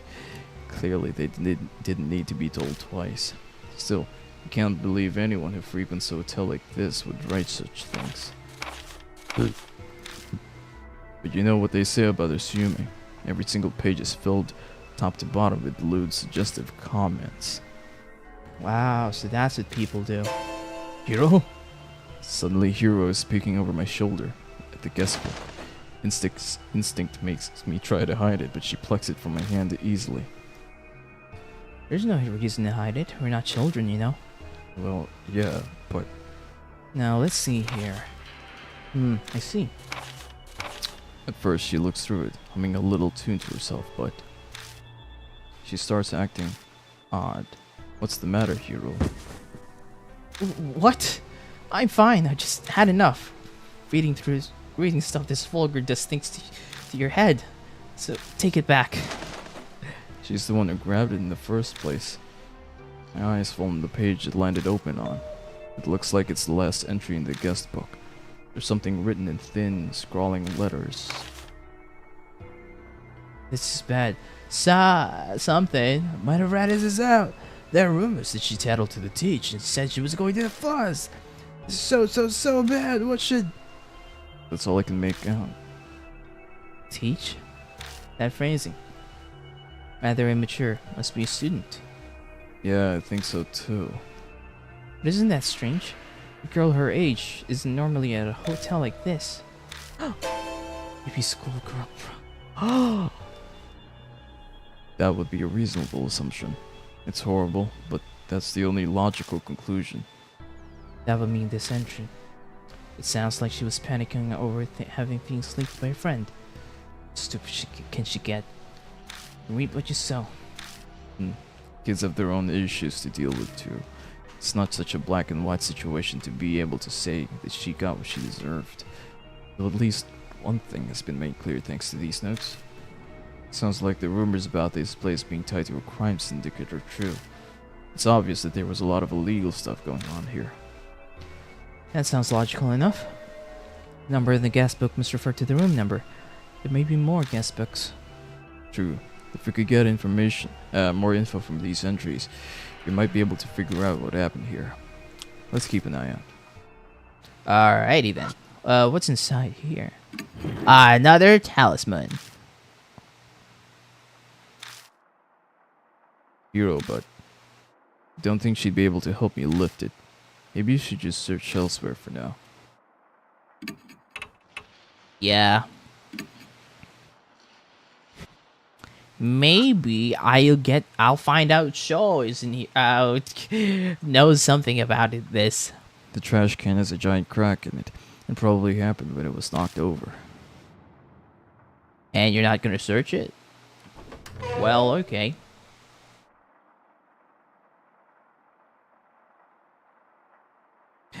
I really am like kind of unchill about this.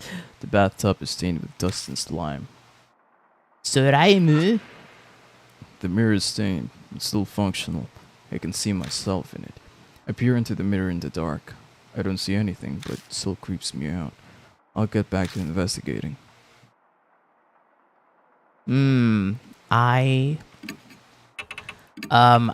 Either the mirror is a red herring, or The mirror is,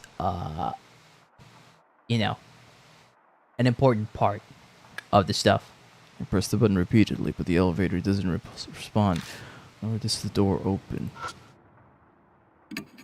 Try pulling on the elevator door. It moves. Oh, wait. Wait, what?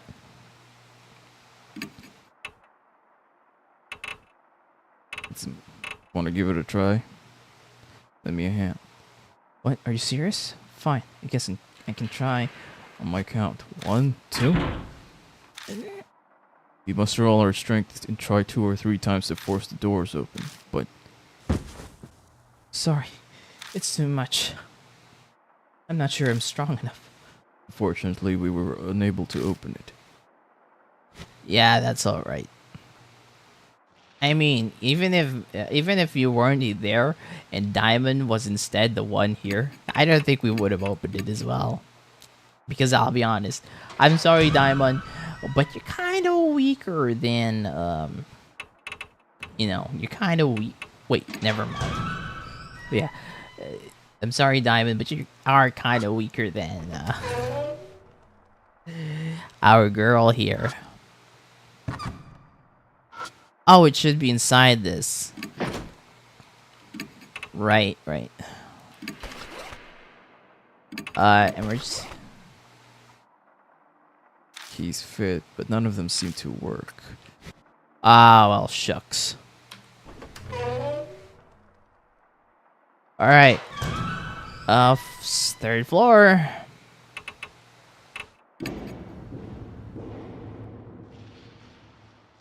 Is there a 4th floor, though? Oh, there is! Oh my goodness. That is quite a thing in it. Okay. This is the masquerade wife. Picture of a masked woman walking with a cane. Wait.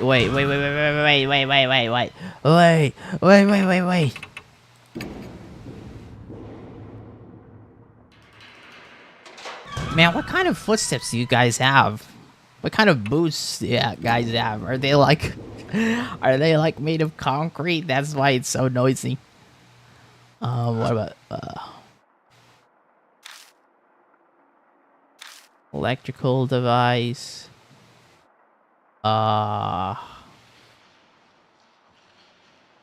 Is there no painting here? What's this?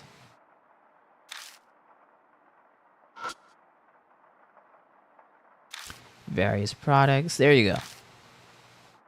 Masquerade wife. Masked woman wearing a wedding gown. A wedding gown. Going up. A wedding gown. Gazing at a man.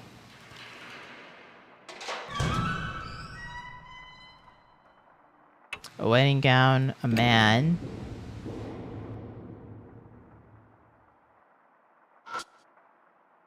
And a cane. Yeah. It's an object filled with an iron cover. I think it's some kind of electrical device. Okay. Guest room.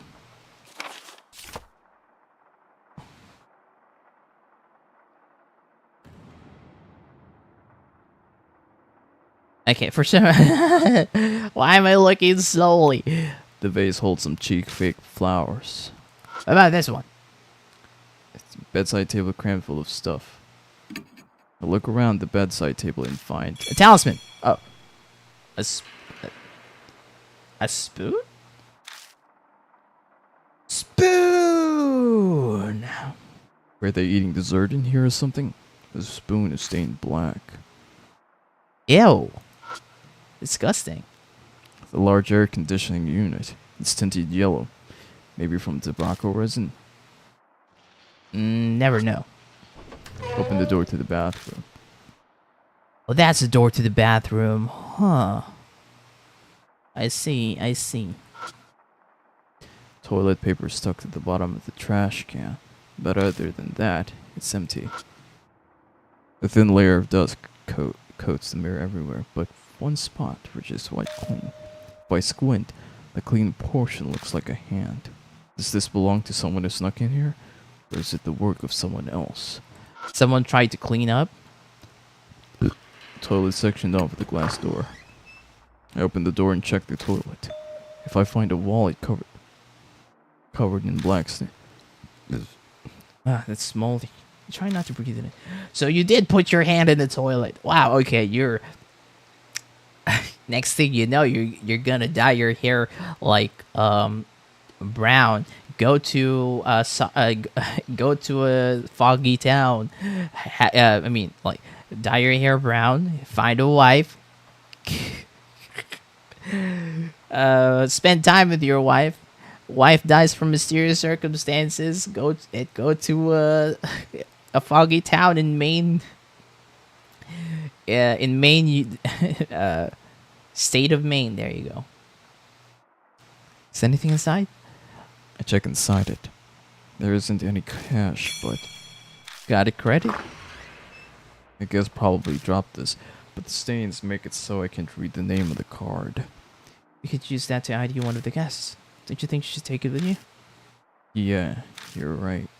My reply is half-hearted and distracted by the stains. I don't mention it to Hiro, but the stains of the card look like blood. Old blood stains. Nothing else. I see. I see.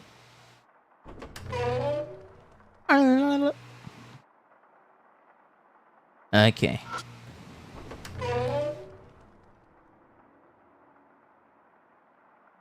This doesn't look like a love hotel.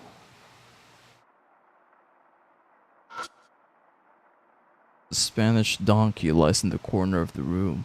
You don't want to imagine what it was used for. The part that looks like it was... the neck is broken and the head is missing. A Spanish donkey. A Spanish donkey. What's a Spanish donkey? Let me take a look. Oh no, it's a torture device. Okay, well then, let's not shine in that. Inside the glass case are whips and ropes. They're rather shoddily made. I doubt they would survive being used.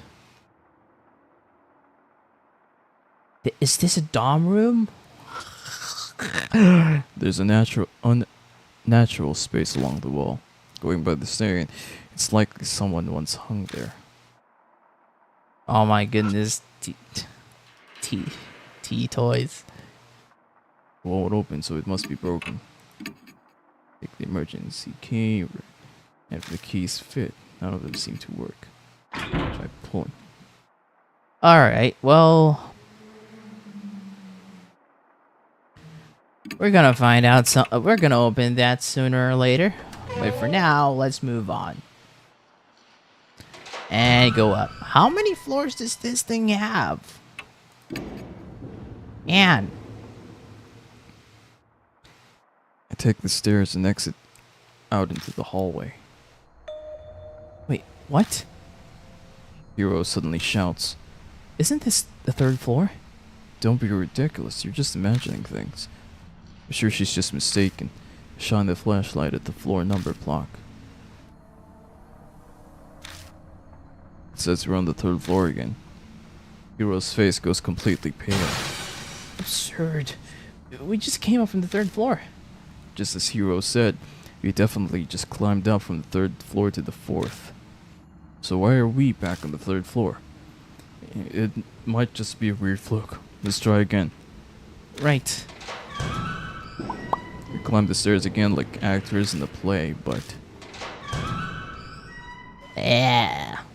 sure enough, we come back out on the third floor. Impossible. This time I'm sure we... It's an optical illusion. That's it. There must be a trick of the lights. Hiro's completely lost it. I made absolutely sure that we were heading to the fourth floor from the third floor. And yet, this is obviously the third floor. If we're not hallucinating and this is real, then there are two possibilities. One is that all the floors above the third floor are intentionally made to look like the third floor. The other is that some mysterious power is stopping people from going to the fourth floor. But telling her that will only make things worse. How about... Sorry, I thought it was Hiro. How about we give up on the fourth floor for now?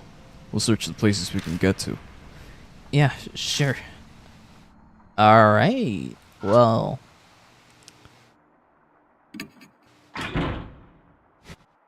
let's see if we can use something from the back. Maybe that. Maybe you could use the spoon for this. I got the spoon from here. So maybe maybe you can get to the second floor.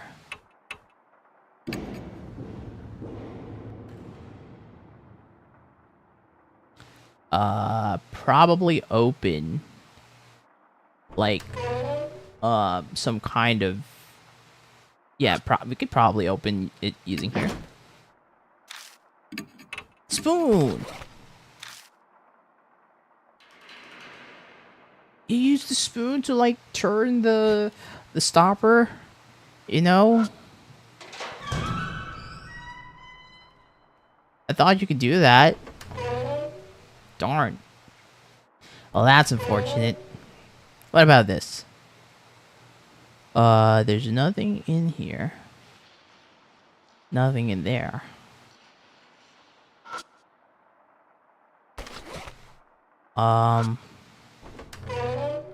Nothing in the bathroom.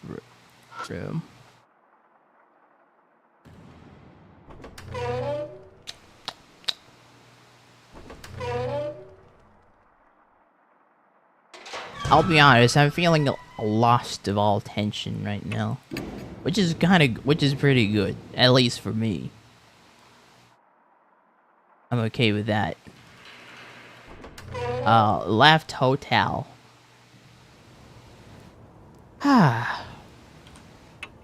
Can we return to the Kuja Mansion and see if we can change partners? No. If we don't return soon, that jerk of a PI is going to complain again. Hero's right, we're still investigating. We'll head back to the masquerade after we rest. Alright. Exit. Masquerade. I kind of feel like I'm missing something. Obviously, I am missing something. What else is there? Wait, what is that? What is that? Can I go left and right here? Return to the Kuja Mansion. No, right? And then from here, go straight inside, and then either go left or go right. Okay. Going up. Man, this is definitely like some kind of workout for us. The spoon should be able to be used here, right? Unfortunately, no. But, yeah, unable to lift it up as well. So going to the third floor. There should be something. Right about here now. See fake flowers, the bathroom. Something in here, no. Wait, what?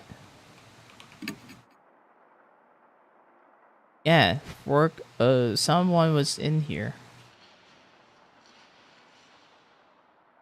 Work of something else.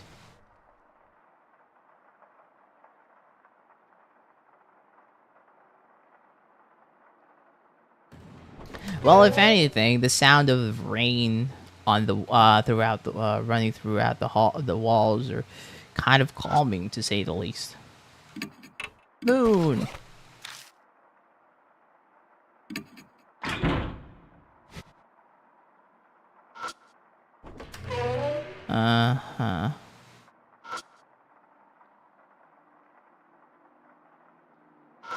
Can I use the spoon?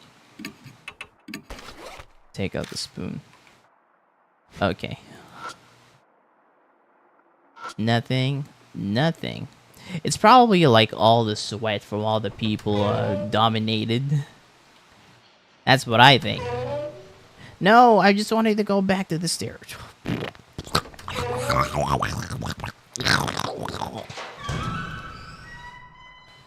Alright. Go up. Expected it, but sure enough, I'm back in the third floor hallway. Doesn't seem to be a way to go up higher on the third floor of this hotel. Alright, well... The thing is either in the second or this one.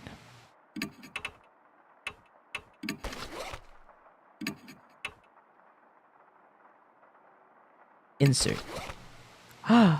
Yeah, right. Maybe I shouldn't be using the spoon, and instead I should be using this thing. This wait, what's this? It sounded like me when I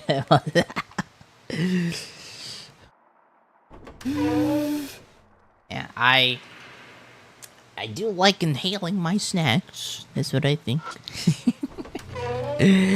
Maybe I should use the credit card instead of the spoon on this. Credit card. What do I do with it? I thought you could slot it in.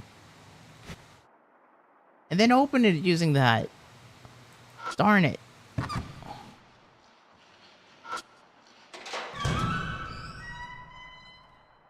An empty cardboard box, you can use that. You can use that to hide, you know?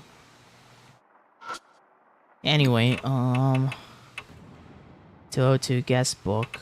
There's definitely going to be a guest book in this this room. I just haven't found it. I found it on the other room, which is probably 201. And then, this one is 201.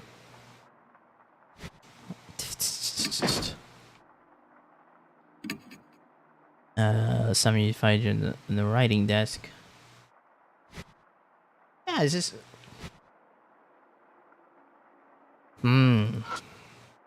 I may need to use my brain a little bit more in these things. Darn it.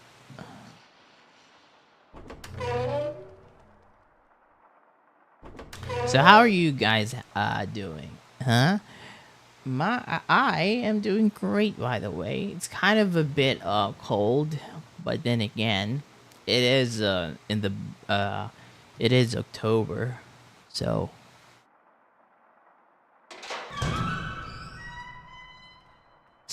snow's gonna come out anytime soon. This is second floor, so maybe the third floor would be something. I should be able to open these things, right? But for some reason, it's not letting me. And then, what about this one? I can't do anything about it. And then going to the bathroom, there's nothing in there except for the mirror, which only tells me that there must be someone in here. Or something.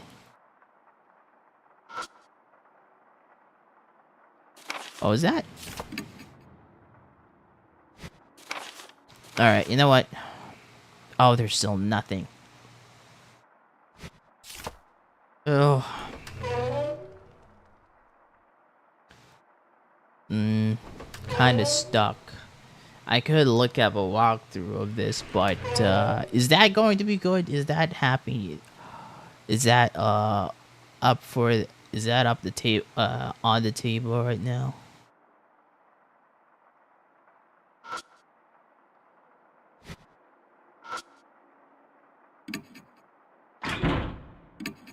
Credit card. Spoon. Emergency keyring. Guest book. Nothing, right? Darn. Wait. Maybe there's something in the bag. Maybe there's something in the...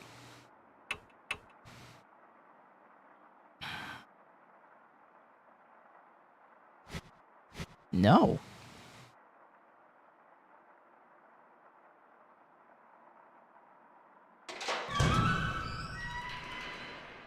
Oh, well, I wonder what I'm missing right now.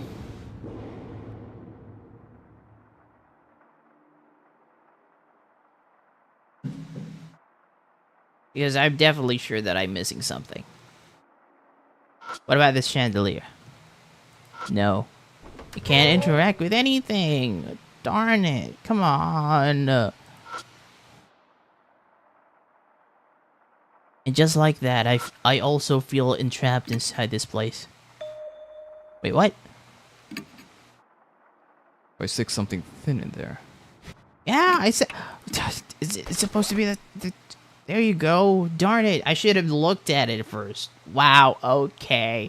Even though it said a simple stopper thing, it still didn't let me do it. And then I take a... What are you going to do with the credit card? I want to try something. I don't know if it'll work though. I slowly push the card into the locked gap between the jar and the top. It's a narrow fit, but I'm able to slide it in without any resistance. Stopper is directly ahead, so if I keep sliding the card, there's a tiny bit of resistance, then it abruptly unlocks. Wow, nice work. Truly the pinnacle of monkey evolution. Is that really a compliment? In any case, I open the jar to find Guest book. And a mini massager? A battery operated massager, huh? Well, I'll leave its use up to imagination. So there are more guest books after all. Let's see, what does it say? No, I'll look through this one. I firmly take the guest book from Hiro. I just learned that it's better to not let her see anything that's too shocking. Oh, come on. I want to read through it for future reference. Our investigation takes priority. You can read it later. Quickly flip through the pages looking for a clue similar to what we found earlier. It doesn't take me long to find it. It's the last entry in this guest book, just like the other one we found. Something's up. The fuzz hasn't come. Did Ko really tattle?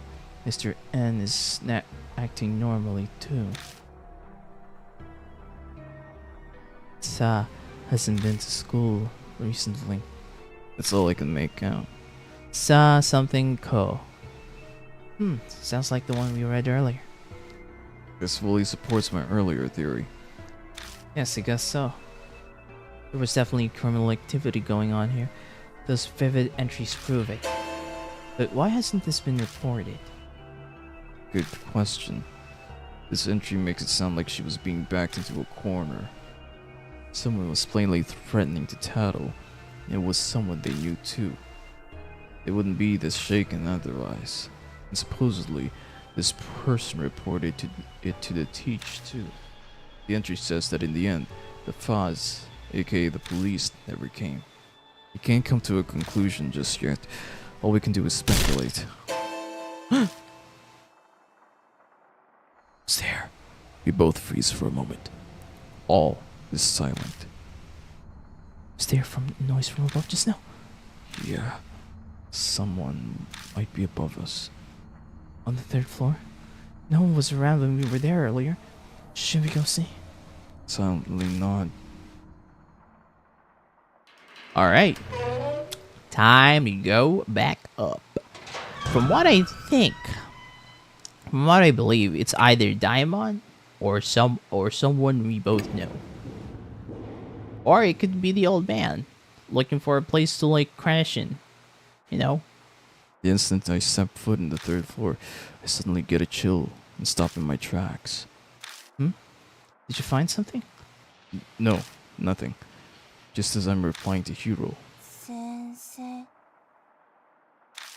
I hear a voice from behind me. I quickly turn around and shine my flashlight.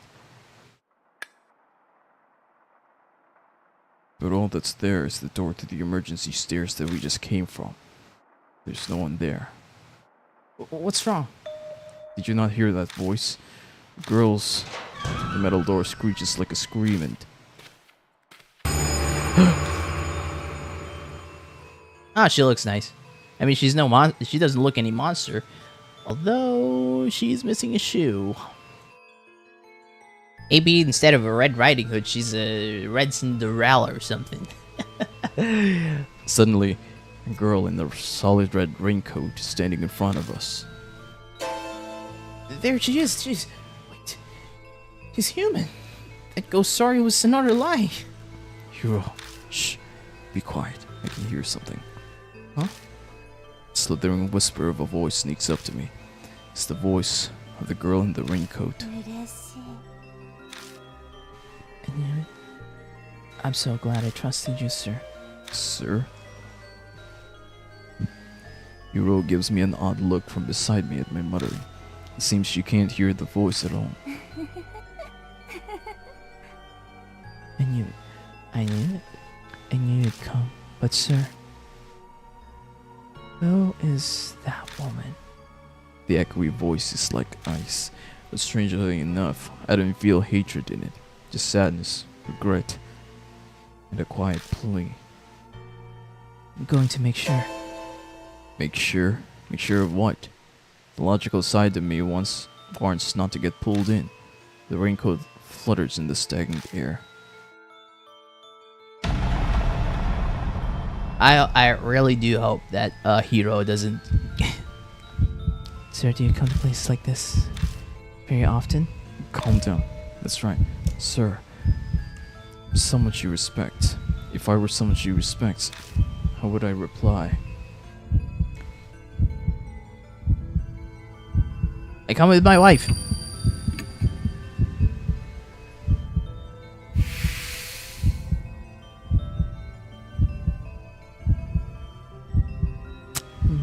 Yes, of course. Hey, sir, would you tell me, please? Another teacher told me that I'm heartless and don't treasure my friends. But if something's wrong, then it's wrong. What am I supposed to do? Which is more important, friends or what's right? Both are important.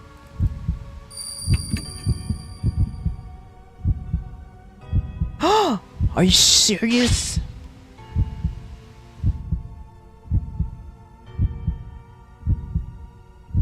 Tell me one more thing, please. Darn it. When people are selling and buying bad things, then who's in the wrong? Selling. The world! The world is wrong. I'm dead.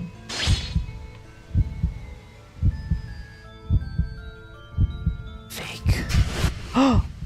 For an instant, I think the girl has vanished then. Something falls on my head.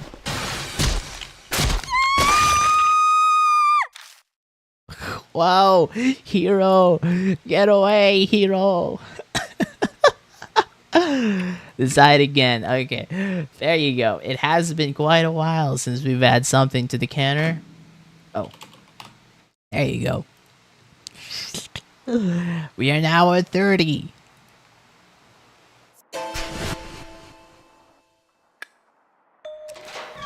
Alright. So, I finally found the death screen for that.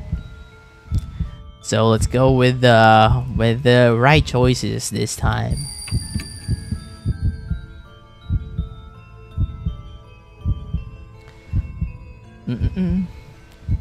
So, both are important, but now it's what's right.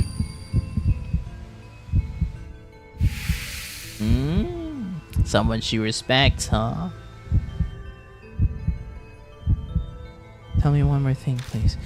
When the people are selling and buying bad things, then who's in the wrong? What did I say the first time? The world?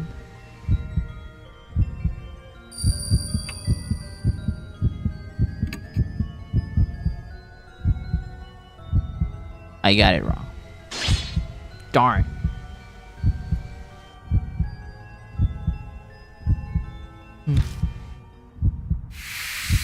I survived.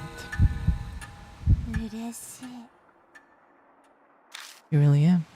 All the immoral people died. I can just glimpse a twisted smile under the darkness of her hood. Who is this, sir? More importantly, Who in the world is this girl? It's the Sako or something. And the sir is Mr. N, whoever the N is. Questions swirl around my head. In that second of hesitation, the figure of the girl sways like a pendulum and disappears into the staircase. And Hiro dashes madly after her. Hiro, don't go! I desperately call after her, but there's no reply. Her footsteps echo sharply up the stairs. Shoot. I better follow her. Your info was added to the spirit file. And she's gone in the companion place.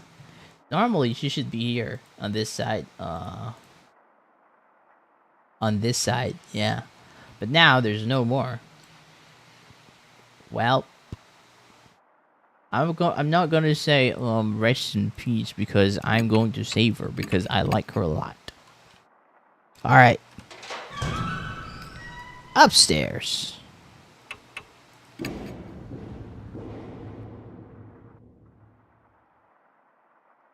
I expected it, but sure enough, I'm back in the third floor hallway. Hotel. Some mysterious powers at work here, but Hiro dashed off to head upstairs from the third floor. Maybe she's still on this floor then. If it's impossible to get to the fourth floor, then Hiro should still be on this one.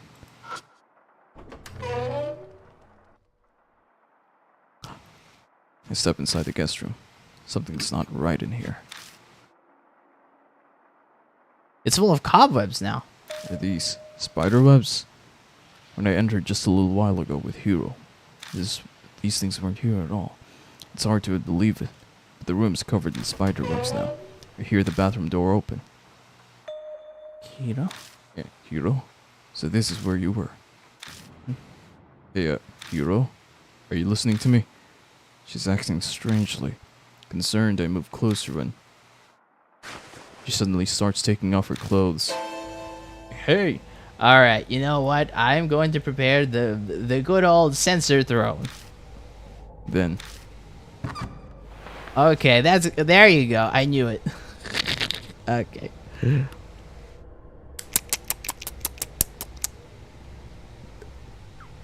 she looks at me seductively from on top of the bed covered in spider webs.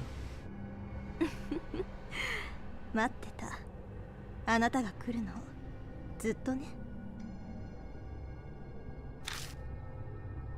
What are you doing here? What is it? Yeah, what are you doing? Every word from her lips drips honey. In contrast, my voice only gets shriller. This is so not like her at all. Is this really the same Hiro? Kazuo. With a Q.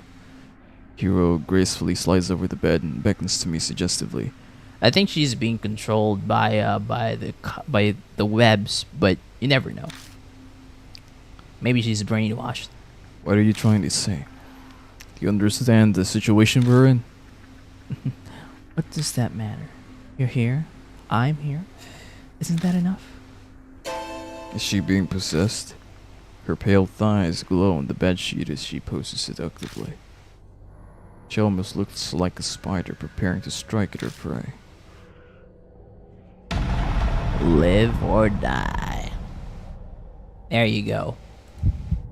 We're all alone. Don't hold back. Take a good look.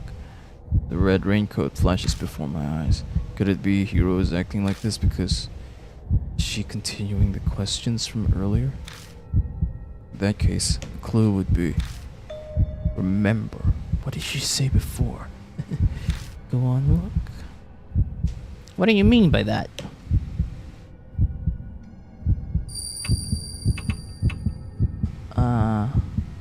Have some shame.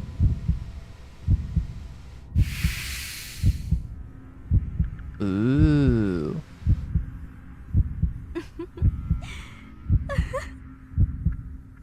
How cute. Hiro suddenly starts coughing violently. It's hard to breathe. Please, my back.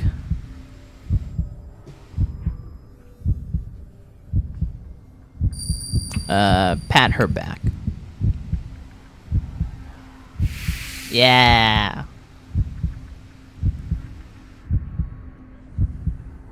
The instant I touch her, her coughing stops. That feels good. But I know. Hiro suddenly lowers her voice. Tried hard during college and at work not to lose to men. But I'm alone in the end. No one ever looks my way. I'm sure you're not interested in someone like me either, Kazuo. With a Q. I depend on you. Yeah.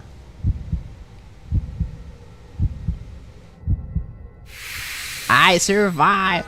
I will survive. Hey, yeah.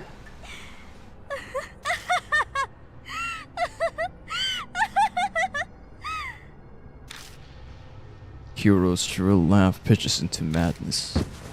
Hey, get it together. I shake her shoulders repeatedly, but she doesn't reply. It can't be. Is she? Her personality is suddenly and dramatically shifted, and this crazy laughter. Cold sweat drips down my neck. No, I am not having a good time with her. She is being possessed, and I'm trying to be the most gentlemanly person that I could be with her. This is almost like どうした誰かいるのか I'm thinking that it's Daimon or Sho.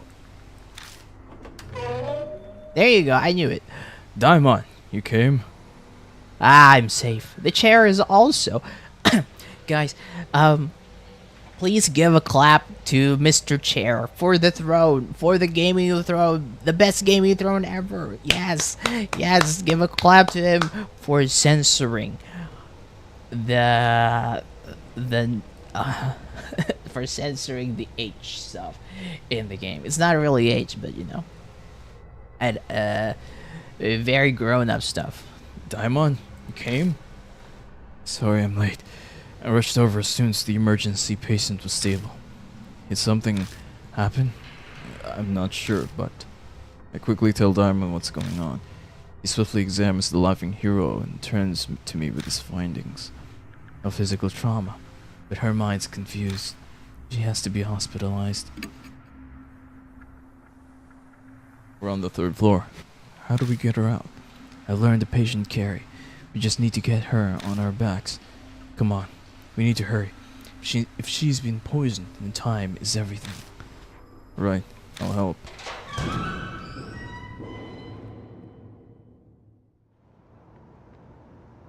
Man.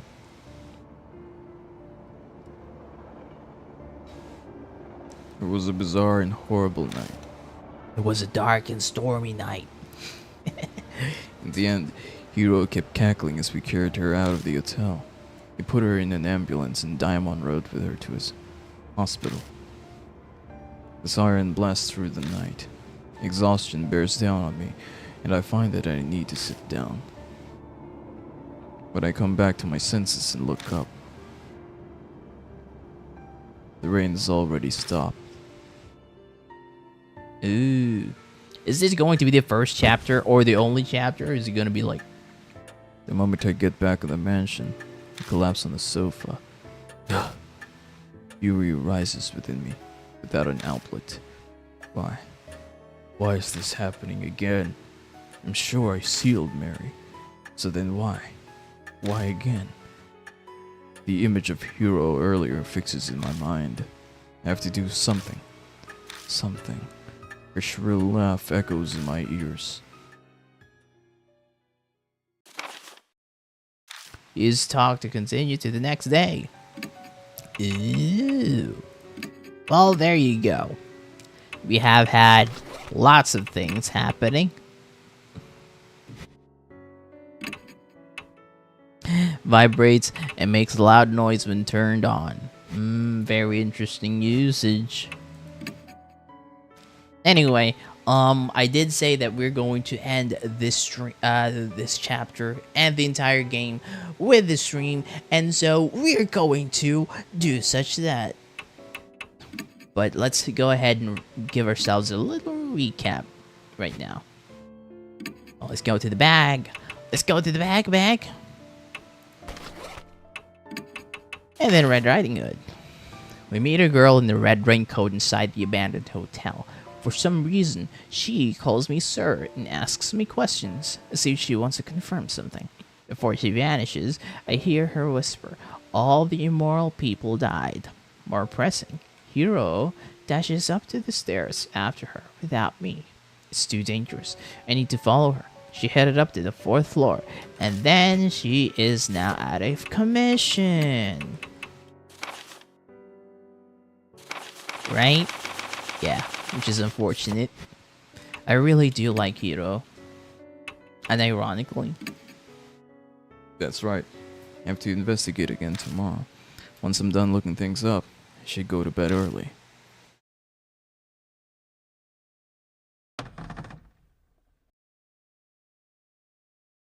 What was that? I hear the rumble of something heavy moving around as if I'm half asleep. Is someone there? My brain is too sluggish for thought. I couldn't say how long I slept. I remember it being dawn, but a loud noise makes me spring upright. Young eyes are staring at me. I'm so sorry. I woke you up. Suzu? What are you doing here? The room was messy, so I thought I'd clean it for you. Sorry you didn't ask permission first. Oh, what?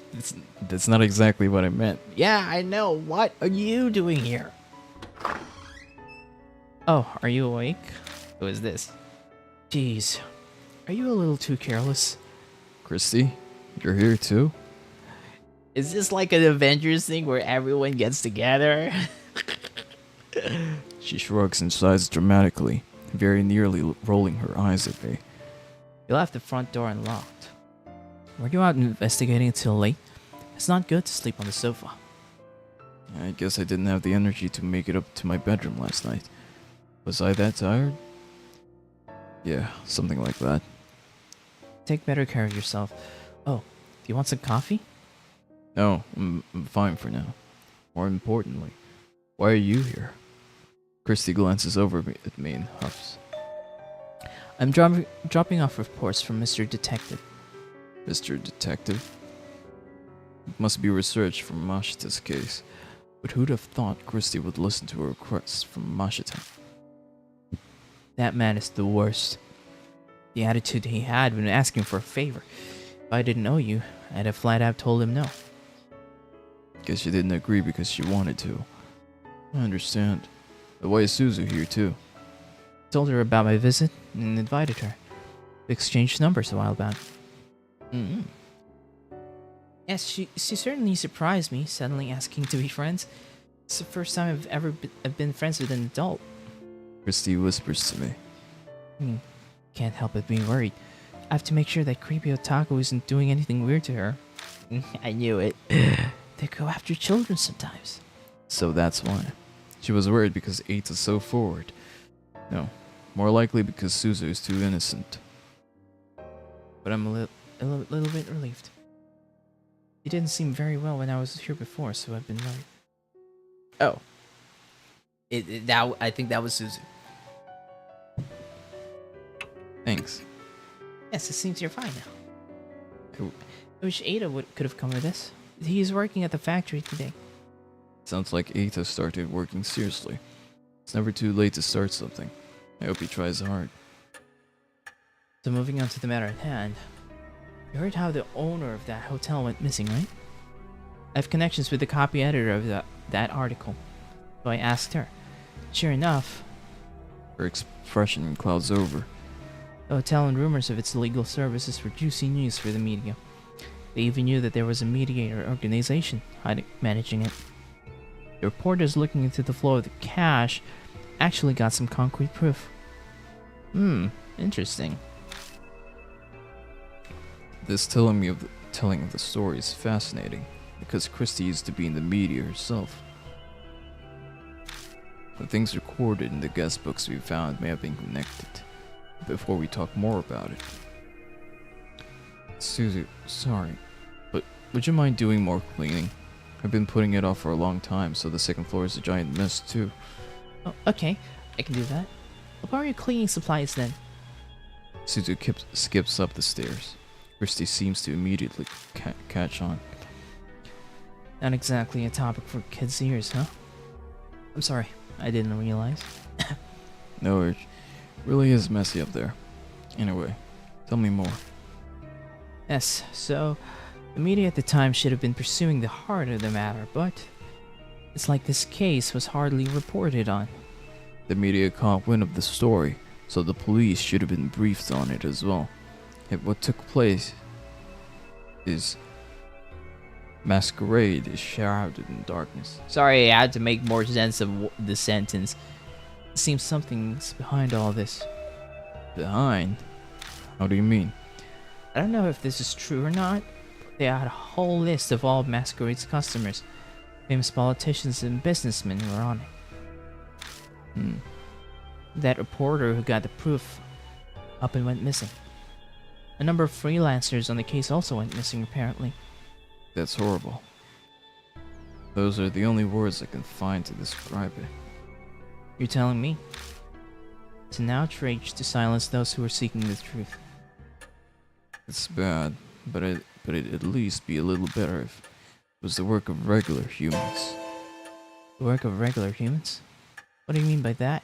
Exactly what it sounds like.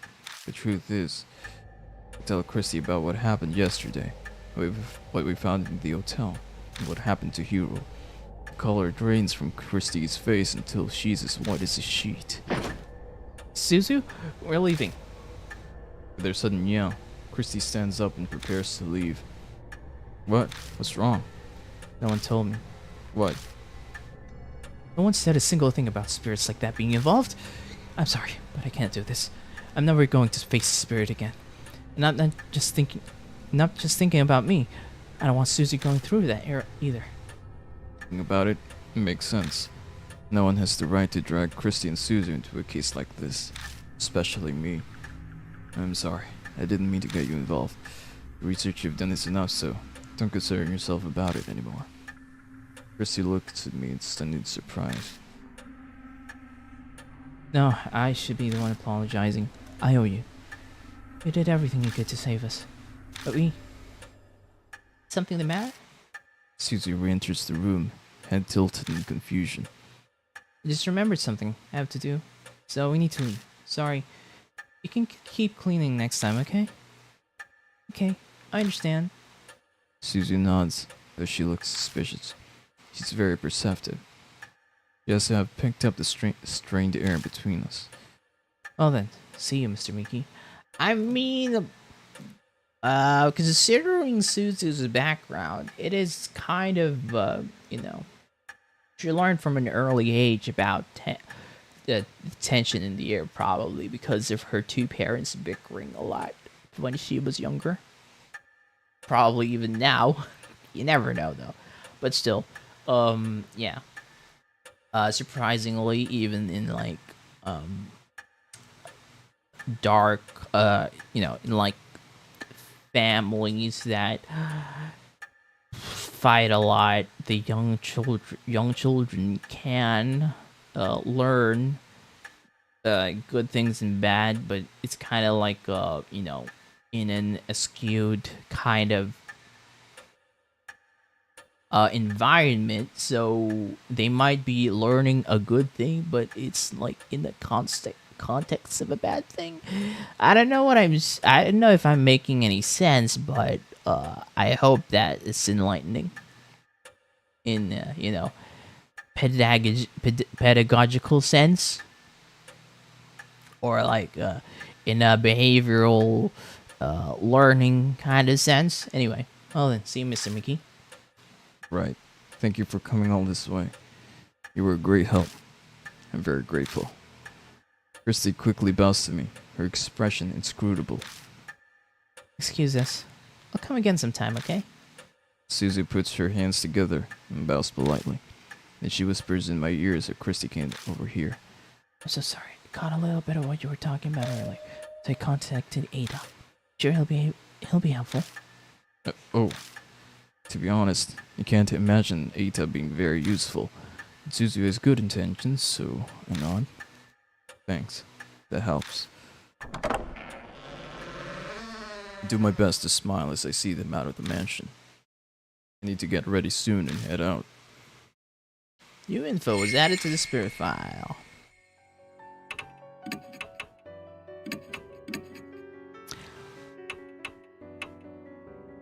I honestly think Eita's harmless enough. I think.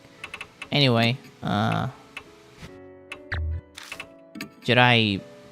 Time to get ready and head to the masquerade. Christie's results are written in my notebook. I should look over them if I need to. Yeah, sure. Let's go ahead.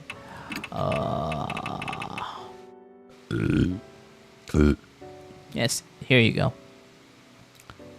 Mr. N. Sako. This is it. Sakiko? Sakiko? Sakuko? Sadako? You don't know, right? It's really hard to know if from just 2 letters. Okay. It says here, I'm awakened by noise the next morning and find that Christy and Suzu are here.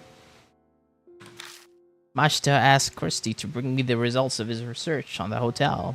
Seems the place was famous for providing illegal services, though it was never reported to the police. It might have been because of the guests were, allegedly, political bigwigs. Yes, you're supposed to say allegedly, because unless they are confirmed facts, yeah, you can't really say because it's going to be a scandal and you can be sued for libel or, you know, or what do you call that other one? Libel or something, I forgot. It's either written or in an audible format. So, I think libel is on the newspaper or like in a written format, and the other one is, you know, you saying it and then published in. Anyway, I didn't think it would go for 2 days straight, but it's sprinkling again tonight. Gotta set the mood for the investigation, huh? Mother Nature is just taunting me. As the time comes to get the search started, 2 figures finally appear. Hey, right on time. Did you get any sleep? Diamond looks exhausted, probably as a result of everything that happened last night. Hello! 今日はわしの出番じゃな。シクヤロ it's your turn today, huh? Banshee? I honestly never expected Banshee Ito to come help, but he definitely has some spiritual powers. Yasuoka's judgment is on point. But more importantly, how is Hiro doing? She's stable. She's showing no adverse symptoms. She hasn't regained consciousness and she's exhausted a lot of energy. Even being optimistic, it isn't good. At this rate, her life could be in danger. That's so. I was prepared for bad news, but the situation sounds exceedingly dire, laid out like that. The problem is we don't know the cause. We suspect poison, but without knowing what kind, there's nothing we can do. What's worse is we can't find a puncture wound or the injection point. Can't give her serum? Isn't that normally what you give patients when there's poison? That one looks exasperated, or rather frustrated, as he shakes his head. So just try random antitoxins? Sure, if you want to kill her, go ahead. Even if we could get our hands on the poison, it'd take time to create the serum. We'd be too late. So there's nothing we can do. We just had something. Some kind of clue. Look up at the hotel, bask in the sea of neon. There isn't much hope, but we cannot despair either. Oh, that's right. Just so you know. Diamond looks over at me. There was no mark on Hiro's body. I see. Which means that the nightmare isn't starting again. I sigh in relief, a frozen chunk of fear in my chest melting away. I did some investigating on that myself, actually. I went to the warehouse last night. And what did you find? Nothing had changed.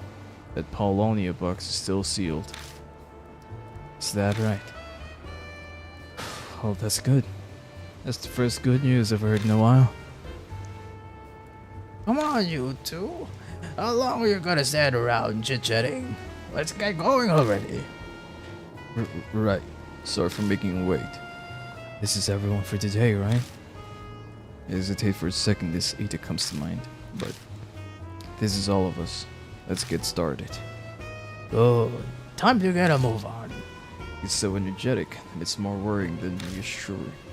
Why is Banshee this fired up? Just an FYI, old man. This place may be abandoned, but stealing is a crime.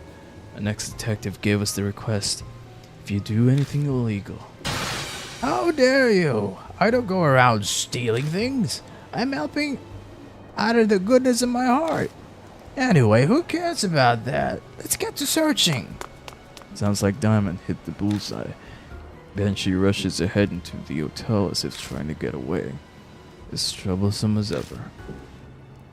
Well, he's at least reliable at times like these.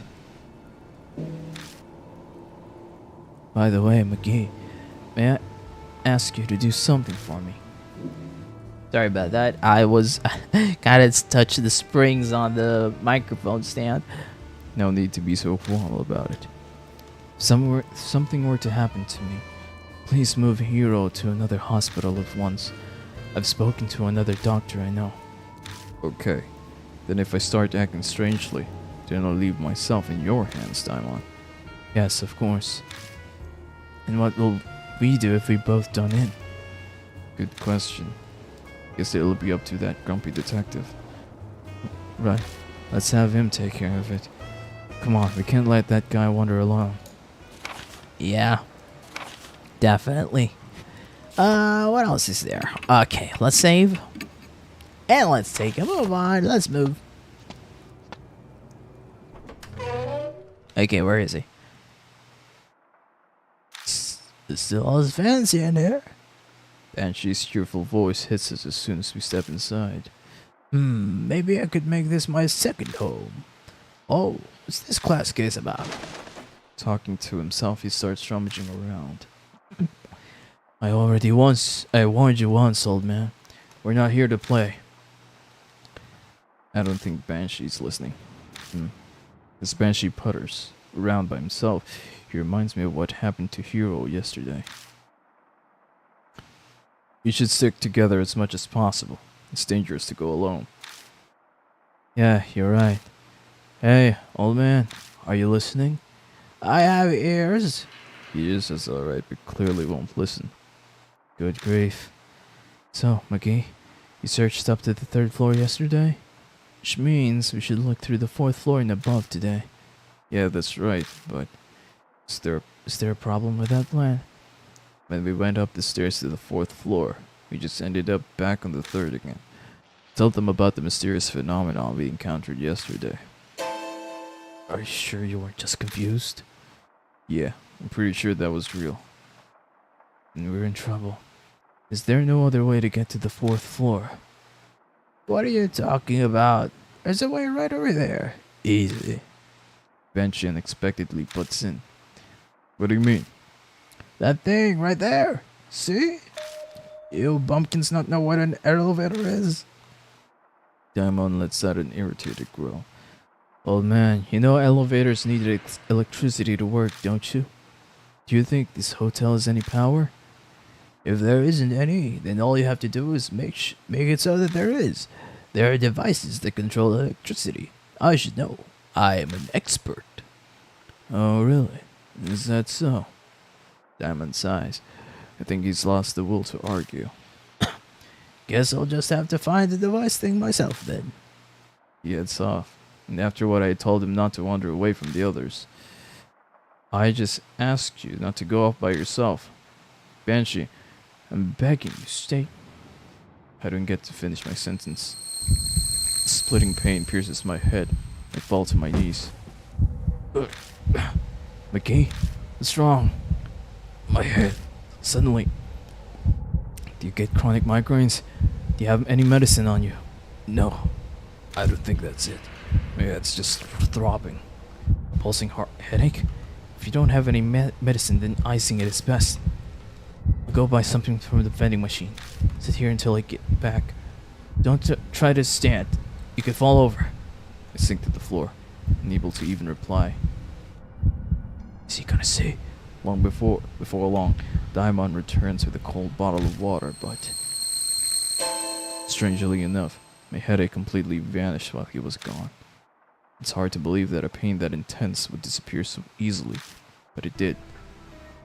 Daimon doesn't seem particularly surprised when I tell him. No, it's not that odd. After all, we haven't clarified what caused the headache in the first place. I'm sure it's just exhaustion. You didn't sleep much yesterday, did you? That's true. Can't exactly say I got much rest. When you're under continuous stress, it's possible to get sudden headaches. Once you get home, you should take a bath or something and relax. Okay, we'll try that. Well, that's common sense, but it carries weight coming from a doctor. By the way, Diamond looks around, puzzled. Where's Old Man Banshee? Huh? I whip my head. I whip my head back and forth. I whip my head back and forth. It's not whipping. There you go. Oh my goodness. But Banshee is nowhere to be found. Jeez, already? I give up. We'll find him soon. Let's hope so. I'm quite worried. There's nothing we can do. We'll let him do what he wants. As long as it's a proper investigation, the detective should have no complaints. Yeah, let's go. Alrighty, man. We could probably do something about this electrical device. And aside from that, is there anything in the bag as well? No. Nothing. Go up, obviously. Alright, did something change here? Is it still gazing at a man? There you go.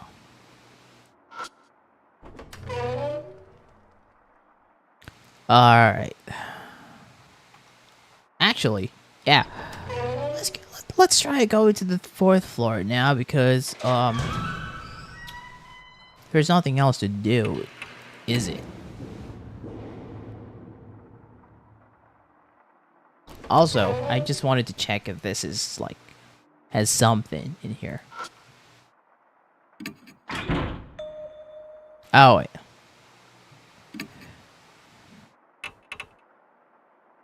I see. Try opening it while pushing from another direction. Which direction is that? Why not involve with it opening or closing? So from the side.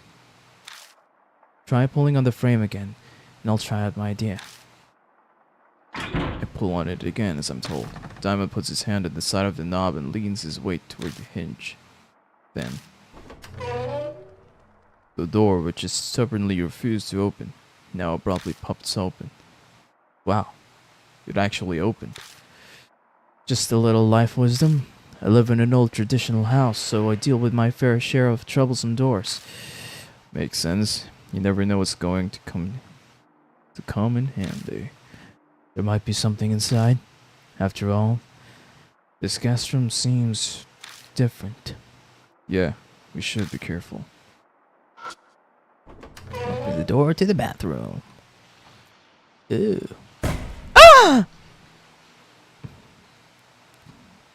Okay, I dislike that.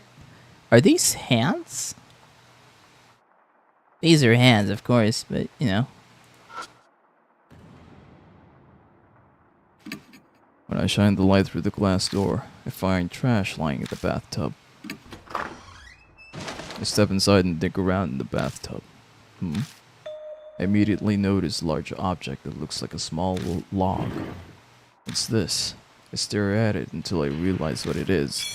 Got wooden horse head. Diamond seems shocked. It might be a little late to be saying this, but you really are impressive, McGee. How? How? I'm just being inquisitive, even though it's to the detriment of my poor little heart. I go inside and flush the toilet. The toilet lets out a horrible coughing noise and spits up some black water. When I look up, I notice something stuck on the side of the tank. Found a yeah, it's a talisman. Stuck to check through all the bottles on the shelf. I find a tube that still has something left inside. Maybe toothpaste. Look at the label.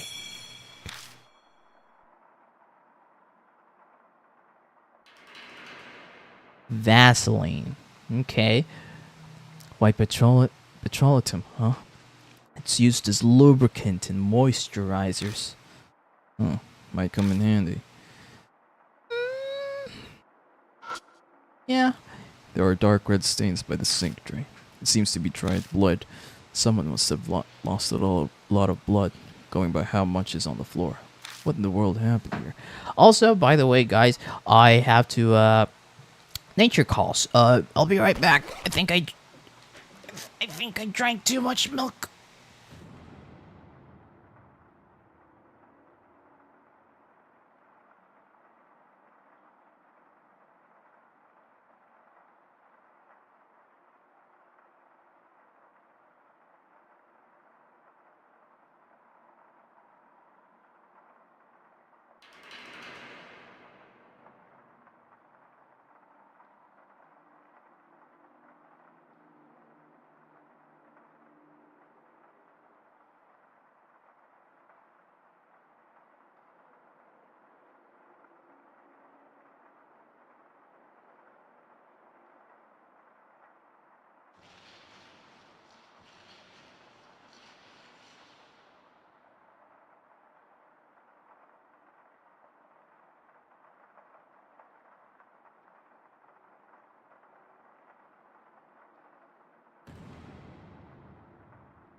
Ah, I'm back.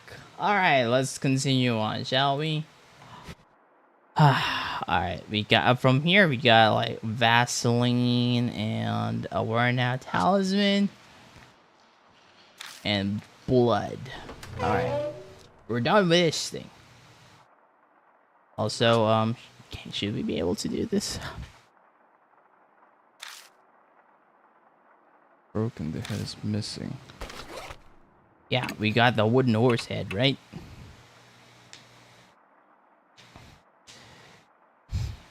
Yeah, why can't we, like...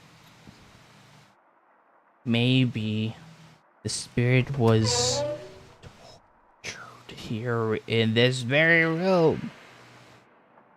But then again, we never know. Anyway, we turned around and moved on. Go up. Because we never know, right?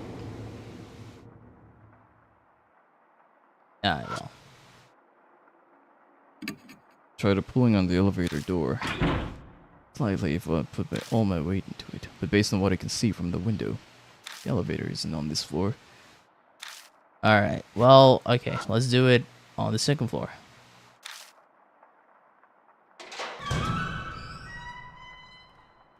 Second floor, go down,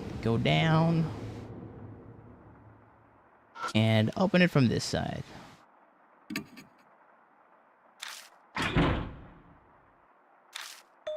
It's impossible to open it alone, but if I had some help, I might be able to force it open. Want to give it a try? Lend me a hand. Alright, I'll show you what I'm capable of now that I've gotten healthier. I count 1, 2. Muster all our strength and try 2 or 3 times to force the doors open. Then... Whoa! There's the sound of something snapping and the door suddenly slide open. Did we break it? Maybe. It's probably still okay. Yeah. But now we can search inside the elevator. Let's go on in. Got an elevator. Manually opening the door with my hands and stepping in feels really weird. Diamond conscientiously closes the door once he comes inside. Does leaving an elevator door open concern you? It's true. I think it was just habit that I didn't think about it. Still, are those spider webs in the ceiling? There's just... Yeah, looks like it. An enclosed area such as this would be a good place to spin a web.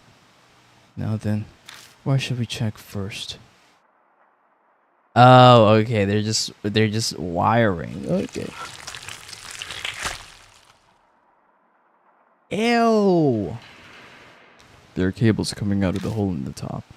Looks like a light used to be here, but was taken down for whatever reason.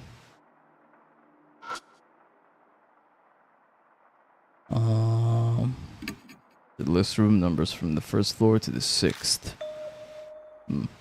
So the VIP room is on the 6th floor. It's the only one with a different color.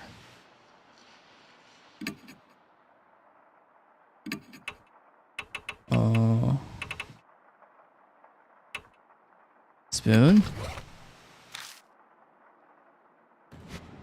Well, what do you want me to do?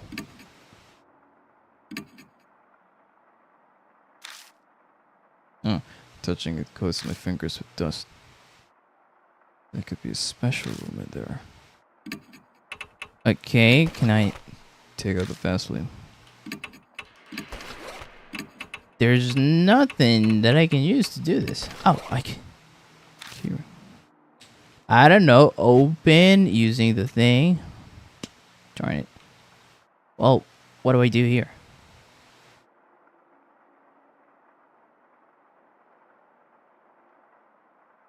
Oh, okay. Press this. I didn't notice this one on this side. I'm sorry. Let me move.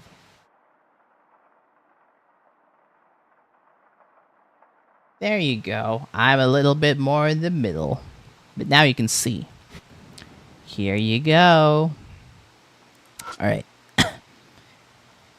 Elevator button panel. It has buttons for the 1st floor to the 5th. Going by how it looks from the outside, it doesn't seem to be broken. Wait, is it just me or is something off? It is indeed odd. There's no 6.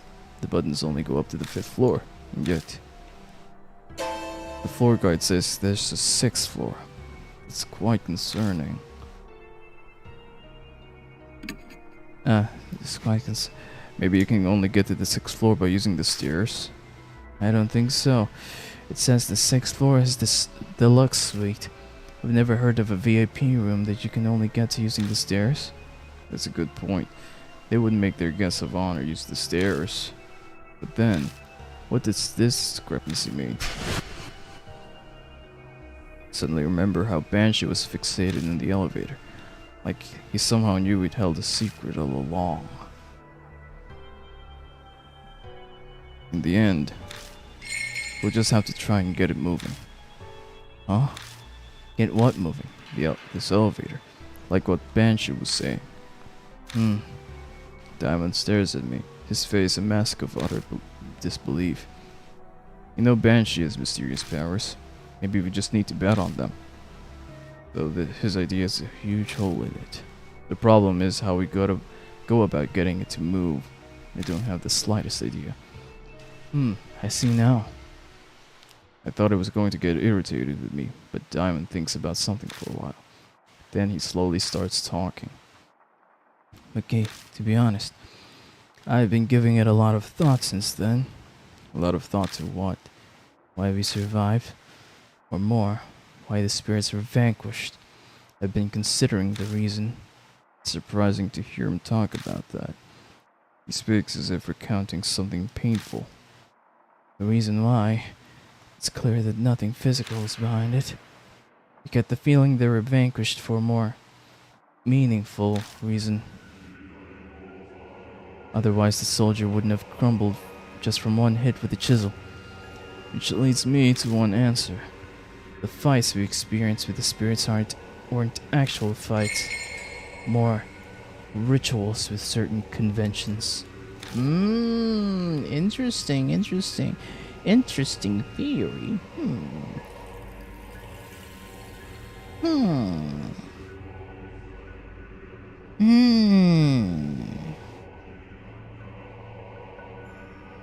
Anyway, Rituals? Yes, just like religious ceremonies, rituals that are presented to the spirits. A ritual is a reenactment of something. Obviously, it doesn't actually take place. But maybe going through the motions satisfies those on the other side. Then one's purpose is accomplished. In our case, the spirits are vanquished. Then the marks disappeared. It's all conceptual, but it's a convincing argument, especially for those with personal experience. For example, he vanished Hanahiko with lipstick in the hand mirror, but we were essentially reenacting his memories of his mother. And if you define a ritual as a reenactment, then that'd mean our fights were rituals. I understand that, but does this require a ritual too? That was my point. We must fix the elevator. That much is clear. But perhaps you only need a ritual. In other words, go through the motions. sounds feasible enough. Sounds possible. So he's saying we need to perform some kind of ritual to get the elevator moving? It's almost like playing house. This isn't playtime. Rituals are serious. No adult would get excited over a groundbreaking ceremony. True. If this is the work of a being caught up in some delusion, like the spirits, a ritual might make something happen. The investigation was entrusted to you. Therefore, I leave the decision to you. Repairing ritual. I don't know how that works, but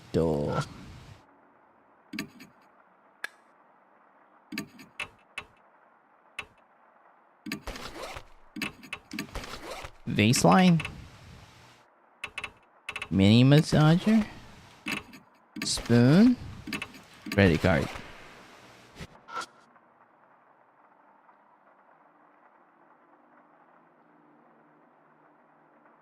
Maybe I should be able to fix it.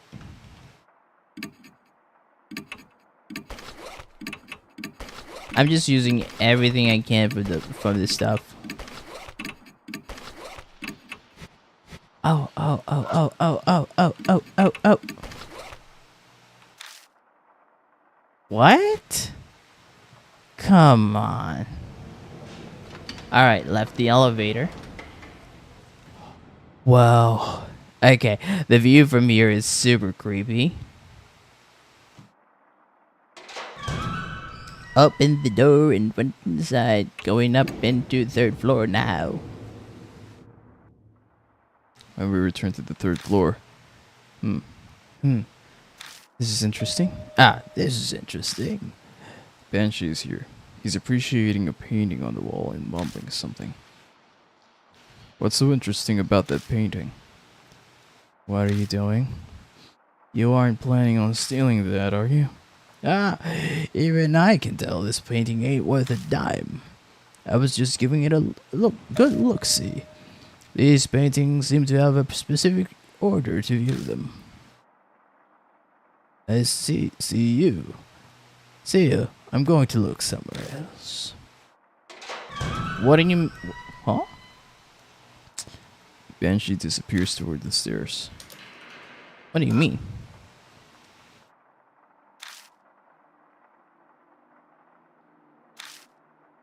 Walking with a cane.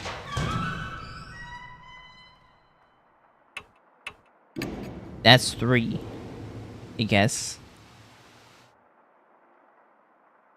And then this is gazing at a man. And then the bridal gown. I remember.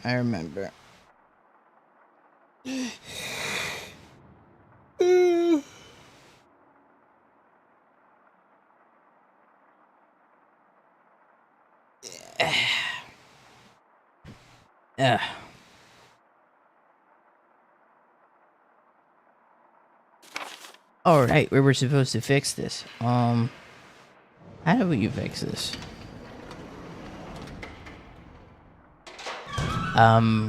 We're going to the electrical box upstairs, right? Ew. I open the cover and peek inside. It's full of hair. I don't know the actual name for it, but I find a device that looks like a circuit board. And of course, it's broken. Oh no! The cable! It's broken!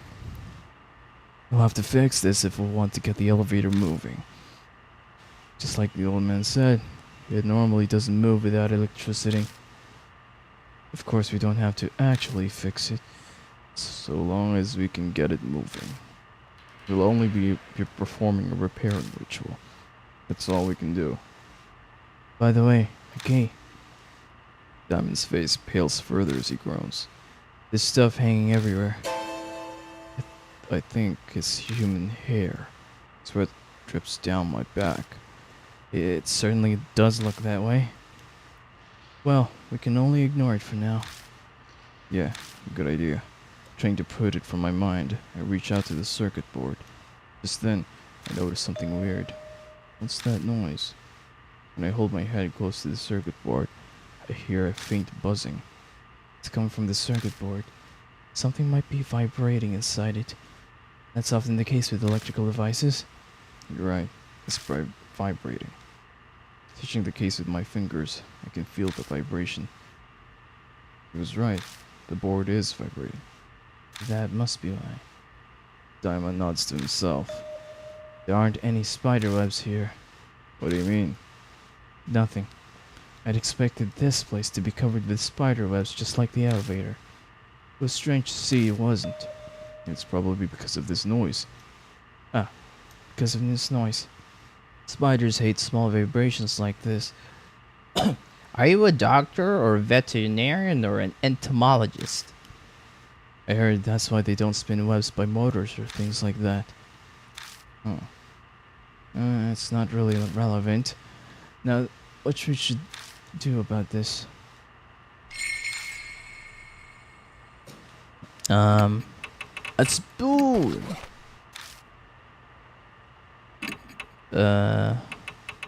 Credit card. That's insulating, right? No. Mini massager. No. Wooden horse head. No. Vaseline. I might be able to use this to make the parts move more smoothly. Try putting a tiny bit on the electrical contact of the switch. But there's no way that would work. You need to keep the switch in place. Unfortunately, it doesn't have any effect. Keep the switch in place. Wait, what? What? What did you say? Something like a rubber band, I might be able to keep it in place. Rubber band.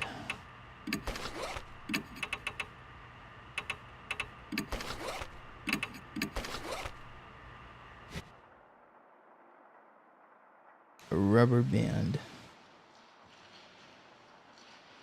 Well, I can't find any rubber bands right now, so maybe you can find something in here. Ah, this one. No? Darn. Oh, that's a shame.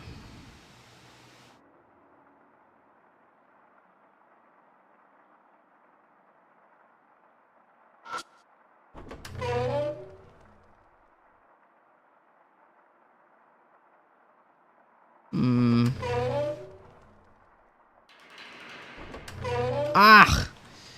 Yeah, I gotta I gotta take note of the orientation of the arrow.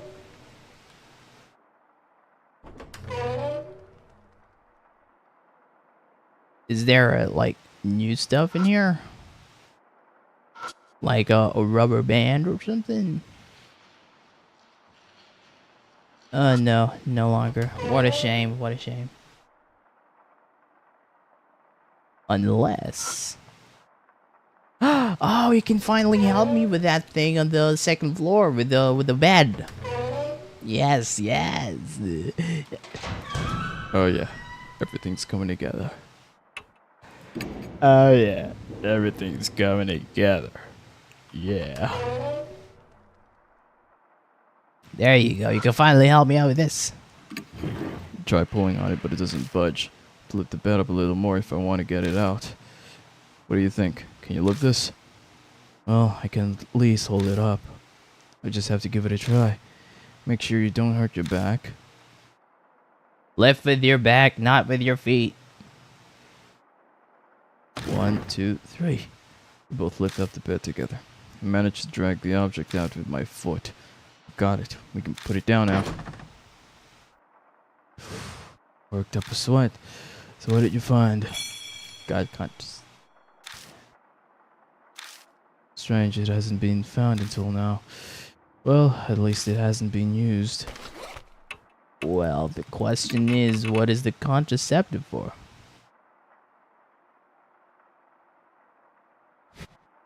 Command, break the seal. Okay. That's pretty funny. Can I use that even though I have like no I don't know if we can use that. I don't even know what the contraceptive looks like, but you know what? Let's try it out because it's a new item anyway. Might as well.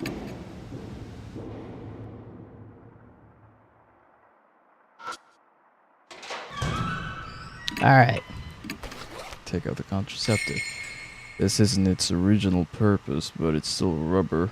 If I stretch it, it should work like a rubber band.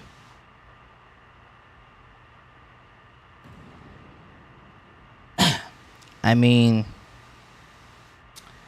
if it works, it works. I stretch the contraceptive with both hands and hook it on the switch. It takes more strength than I expected. I managed to connect the ends and fix the switch in place. You're pretty imaginative. I used the contraceptive to repair the circuit breaker. Well, leave it. Then what's the Vaseline for then?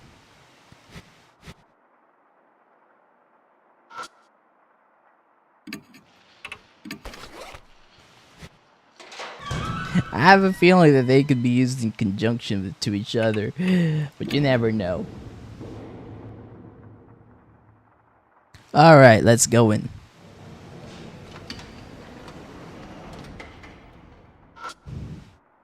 To Vaseline. Yeah, I know, right? Well, what? Unless I'm supposed to... like, do it on there? I don't...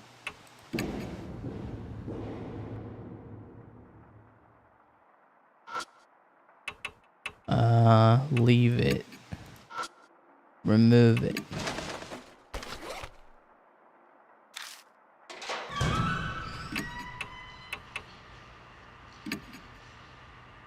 Oh, already smeared the Vaseline and then...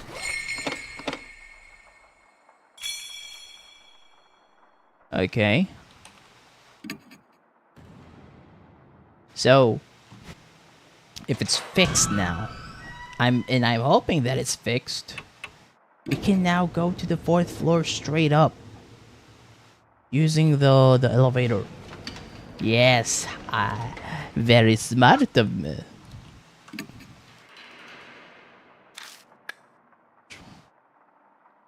Still nothing happens. What? Spoon?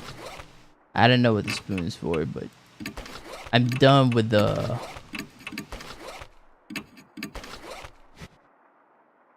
Oh, maybe it's supposed... I was supposed to like go with the other one as well in the 1st floor. Or I mean in the ground floor, which is also the 1st floor. Yeah.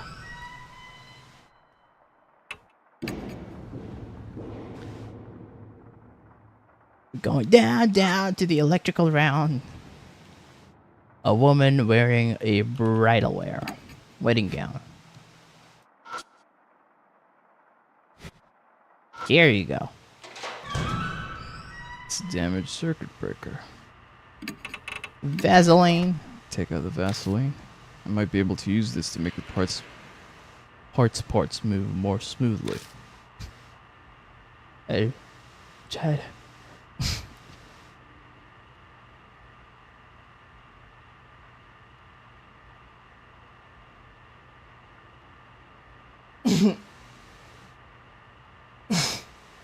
Sorry, I was trying to sneeze, but unfortunately, it was a bit too late. Try putting a tiny bit on the electrical contact of the switch. Nothing seems to be particularly changed, but that might be enough.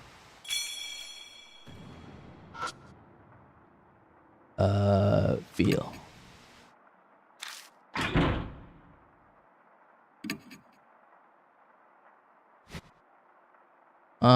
Is there anywhere else that I should go to? But if not, then might as well just go up. Alrighty. Going in.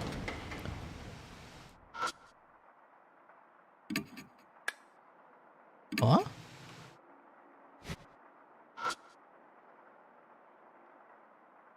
Am I still not done? Oh, darn it. This is so confusing. The arrow keys are so confusing. Alright, I may have been missing something in this part. But you never know.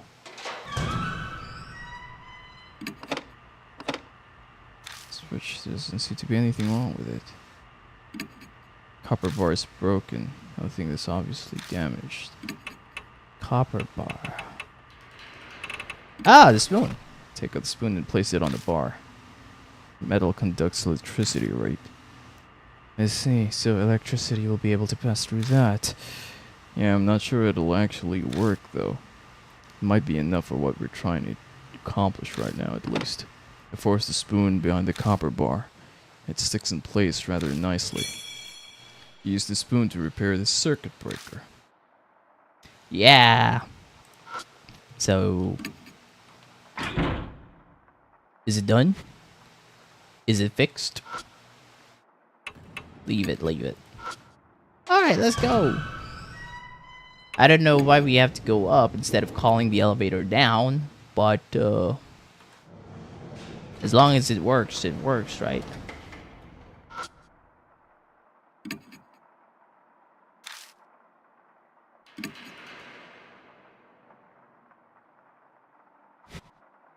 Okay.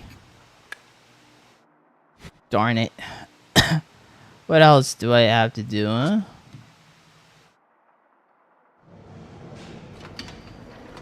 I think I fixed everything, right? Unless...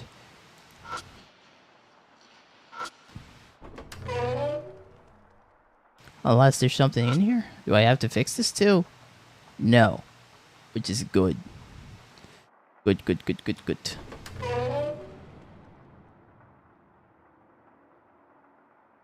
What about this one?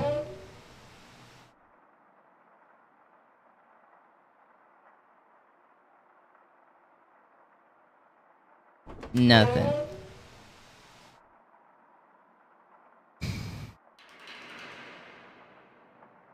Honestly, I am getting confused right now. Because of the fact that, you know...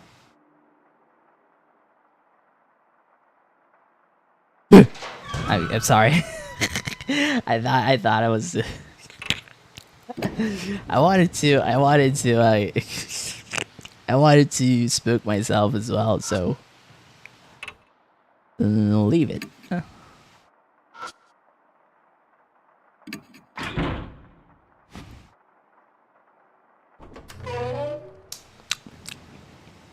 Am I missing something? Am I missing something? I hope not. Because if I am, then that would mean I am very much stuck. Which I hope I'm not.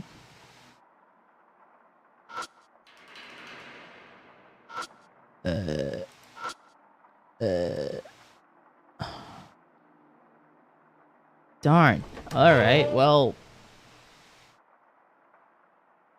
I fixed the thingy. There's not. I can't use the elevator. What if I go up? As is.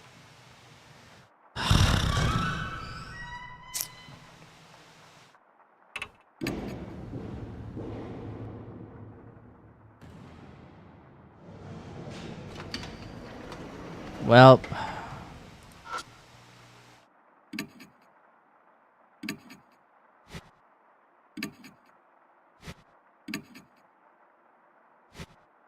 Oh. There you go. Check the keys on it. I find the small key that has the word fire engraved on it. I stick it in the fire switch. Slowly turn it to the on position. But I can't turn it. Doesn't seem to be lubricated enough. If I try to force it, it might break. I think that's the right key. But you might need to put some oil on it. Wow, okay. Nothing more than a replacement for oil, but it might help the key slide better. Yeah. It might. So I didn't need to go through here. I needed to... I knew it. I had a feeling that I had to use it. Darn it. Take the keys out of my bag and check the keys on it. This key, word fire. Stick it in the fire switch. Slowly turn it to the on position. Something clicks. Then... Whoa. Whoa! The elevator automatically moves to the first floor. Diamond groans as he swipes the sweat off his face. He wipes the sweat off his face. I can't believe it. It actually moved. Wait a second. You're the one who suggested we do the ritual. I suppose so. Still, I'm shocked. Now I finally... Yeah, we might be able to go above the third floor. Exactly. I wonder what we'll find. Well, let's take a look first outside here. No, we didn't meet the guy. We didn't meet, Banshee now. Well, I have a feeling that we're gonna find him, and he's going to be like, he's going to run screaming. You know? The elevator stopped at the fourth floor. Looks like we managed to make it up here. Yeah, let's go. Uh,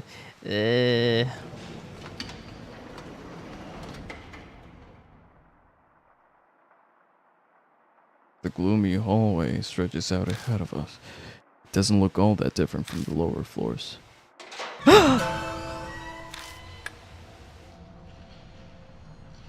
It's her. Her red raincoat appears in the darkness. My grip and the flashlight become sweaty. that's... Diamond takes a step back. 先生 Other people are unnecessary. You're the only one I want to see, sir. I don't like gross or scary things. She's calling me sir again. Seems she'll listen to what I have to say. I should try asking her something about something this time. Anything really. Just not really need a clue. Anything that can help save the hero who's suffering in pain at this very moment. Okay. Mind made up. Take a deep breath, but... Diamond stumbles over something and falls. Hey, are you okay? Sorry, nothing's wrong. Oh. Diamond falls silent as he tries to stand. I look over at him and immediately see it. The thing Diamond stumbled over is... Who is that? Diamond instinctively scrambles back. Oh, it's Banshee. Wow. Okay. What is that? Something that looks like a giant cocoon sticking to the floor. I can see a scarf and hat entangled in a glittering thread. They look familiar. No, it can't be. Banshee? Oh man, are you kidding? Banshee, can you hear me? Please say something. Oh, he's still alive. I hear a muffled voice from the cocoon. He's alive. Oh no. Spiders? I quickly move to shoo them away, but I see a red figure out of the corner of my eye. Ah! Elevator. Diamond's so panicked he's unintelligible, but I know what he's trying to say. Escaping to the elevator is our only choice. Go. Go! Together we rip Banshee up off the floor. Carrying him like a log, we stumble to the elevator.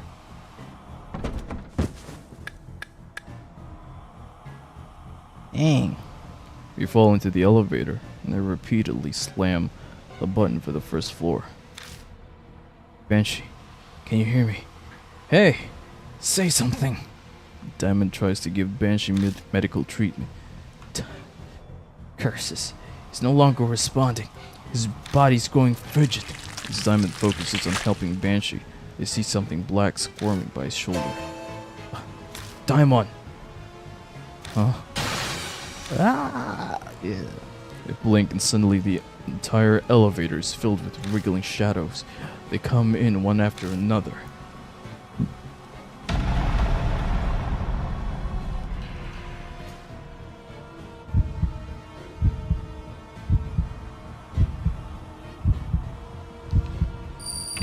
Find their source. They have to be getting in from somewhere. I hastily look around the elevator, but I don't see any spots like that. They just look like they're gushing out of the walls. I'm dead? Alright, well. Spiders! Spiders! Diamond cries out in despair. I feel a sharp pain.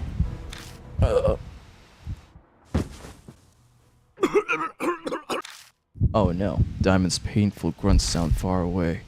I'm wrapped up in an infinite silence. Ooh, got poisoned. All right, let's add that up. It's 31 now. Wow, I'm not proud of that. I'm not really proud of that. Darn.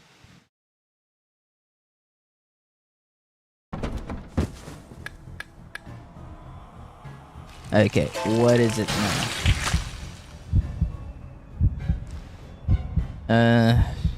Smash them.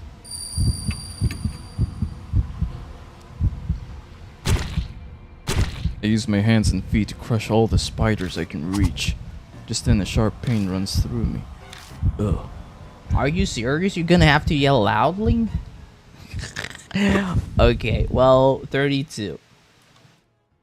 That's half of 64. Alright, let's yell loudly.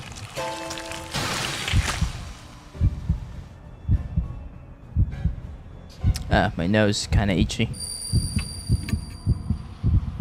Yell loudly.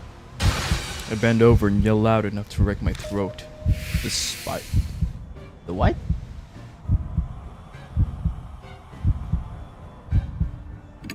The spiders visible stopped moving for a moment.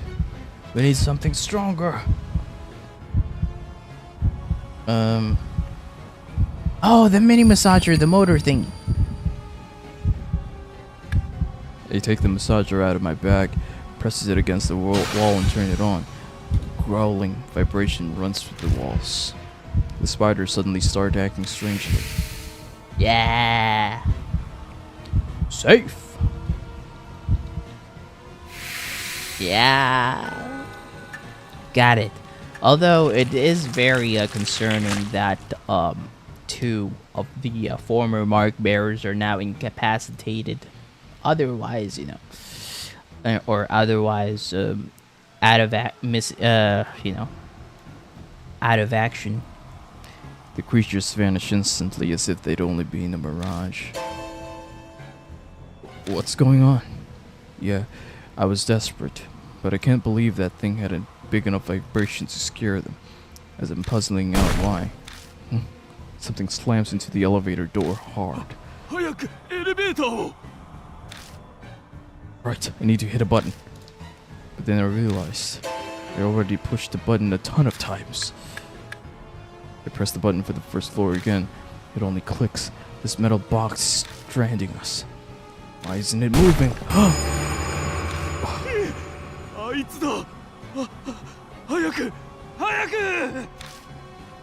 It's obvious who she is. Move, move, move. It's pretty silently as I jam the button. Then...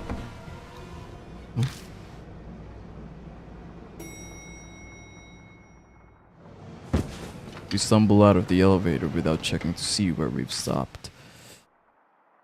Ooh. We're in the first floor lobby. Did we escape? Yeah. For whatever reason, the elevator decided to move at the very last second. I doubt my praying actually worked, but I'm not sure what happened, but I think we're safe. I breathe a sigh of relief. The figure appears in the gloom. Why are you guys in there? Eita. You're both covered in sweat. Did something happen? Of course something... Huh? Wait, Eita. Did you call the elevator down here? What? Yeah, I mean, it looked like it worked, so did I do something wrong? Eita holds himself back timidly. It sounds like he thinks I'm mad at him. Diamond silently steps up to him and suddenly gives him a hug. Thank you, Eita. Well done. If you hadn't been there, we would've... True. Couldn't ask for better timing. Can't be more grateful that Suzu contacted Eita. What's most important right now? Oh, that's right. He needs emergency treatment. Come help me with him, Eita. Okay. Completely clueless, Eita helps us drag the white lump out of the elevator. What is this creepy thing? I hesitate for a moment before I reply, but he should know. Banshee Ito, the old man from the underground shelter. What? Whoa, idiot, don't drop him. He freaked out so bad. Oh my goodness. I don't get back to Kujo Mansion until almost midnight. My exhausted body grows in pain as I collapse onto the sofa. My head feels heavy, like it's in a fog. To top it off, things are worse than yesterday now. Banshee was sent to Diamond's hospital and immediately admitted. He's no longer conscious, and untrained eyes would say he's just sleeping, but he's actually fallen into a deep coma. His condition is very serious. To be honest, I wanted to go along and do something to help, but Diamond chased me out of the hospital. He said I'm overworked and sleep deprived. Okay. Diamond saying that? Kind of ironic. Eita stayed behind at least. Not that he's replacing me, but it's good he's there. I'm frustrated with myself for thinking he'd be useless. Once everything is over, I definitely need to thank Suzu.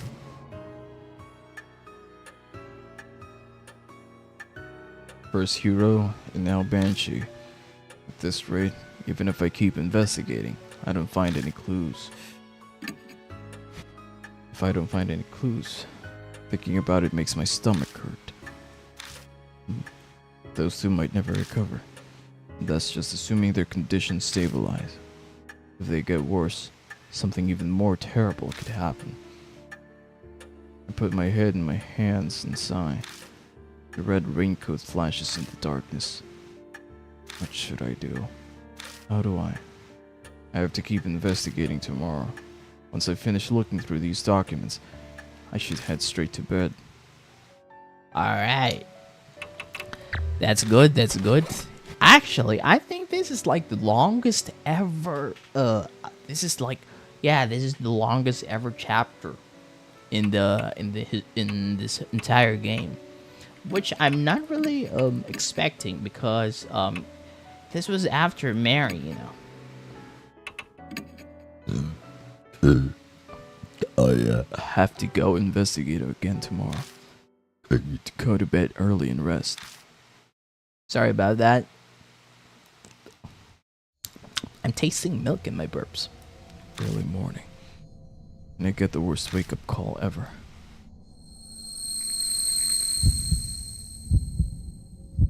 Severe pain threatens to split my head. A mysterious headache from yesterday is back with a vengeance. I meant to go to Diamond's hospital to see Hiro and Banshee while it was light out. Ugh. Spots flash before my eyes. I can't even sit up. I pull the sheets up and wait for it to pass.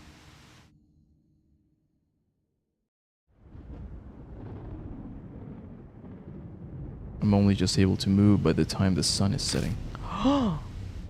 Thunder rumbles in the distance. Sounds like rain again. Great. I press my fingers to my temple to check. The whirlwind of pain was once again disappeared without a trace. A sigh. Mashita calls as I'm making coffee in the kitchen. He says he'd come along for tonight's investigation. He must have finally wrapped up his other cases. He mentioned that he dropped by the hospital in between cases to see Hiro and Banshee. Seems they went berserk when they awoke and are now restrained. They refuse to eat. Relying on IVs won't work forever. I didn't expect the report to be good, but this is a critical point in the case. Before he hangs up, Mashita utters a warning. And this is the 11th hour. Mashita doesn't offer a reply. The red lights outside the rain-soaked window are hazy, like a wilting flower. It's time to head out. Let's go to the masquerade.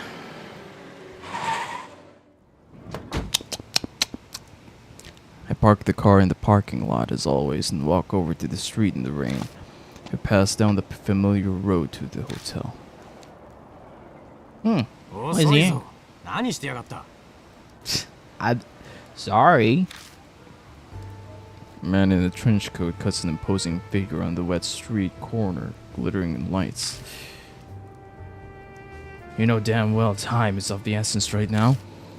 Dime is prepared for the worst too. He's made arrangements to transfer them. Transfer them? Oh. He must be in pretty bad condition then. I didn't mention this over the phone, but I met someone at Diamond's hospital. I ran into Sho Nagashima. Sho? What was he doing there? Some of his gang hangs out here. Guess we're a hot topic with him. I've seen people in and out of the hotel. Nagashima heard about it and figured they were talking about you. He contacted the fortune teller and So now Sho knows about the case too. why didn't she just keep quiet? That old lady hands out business cards to anyone and everyone. It's a real pain. So, did you talk to Sho? Why would I? He cornered me asking for info on the case, but I drove him off. Suddenly feel uneasy. You didn't say anything unnecessary, did you? Of course not. I just said to stay out of grown-up matters. No. Why did you do that? For just a moment, my vision tunnels. The blood vessel in my head throbs. Something wrong? No, I'm fine. I'm sure he doesn't want Sho involved either. But he really should have considered his words more carefully. I hear footsteps coming up behind me. It can't be. Sho?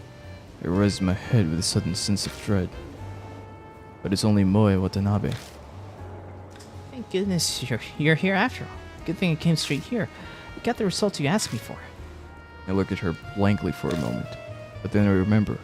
I asked her to use her connections to investigate the rumors. Right. Thanks. There's no time. Give us the short version. Oh, okay. Then I'll only cover the really important parts. I heard something amazing from the one who was there at the time. What? Like a hotel employee? No, not like that. Jeez. When I say someone who was there, I obviously mean one of the high school girls who was up to no good. Ooh. You talked to one? This is legit, right? Even Mashita's interested. Only the people who use masquerade really know what happened there. Hearing from someone involved is best. Yeah, her name's Ako. The editorial department helped me track her down. She went to a nearby high school and did this part-time job, apparently. What's really important is what Ako said about her classmate, Esko. Moe pulls a voice recorder from her bag and hits the play button.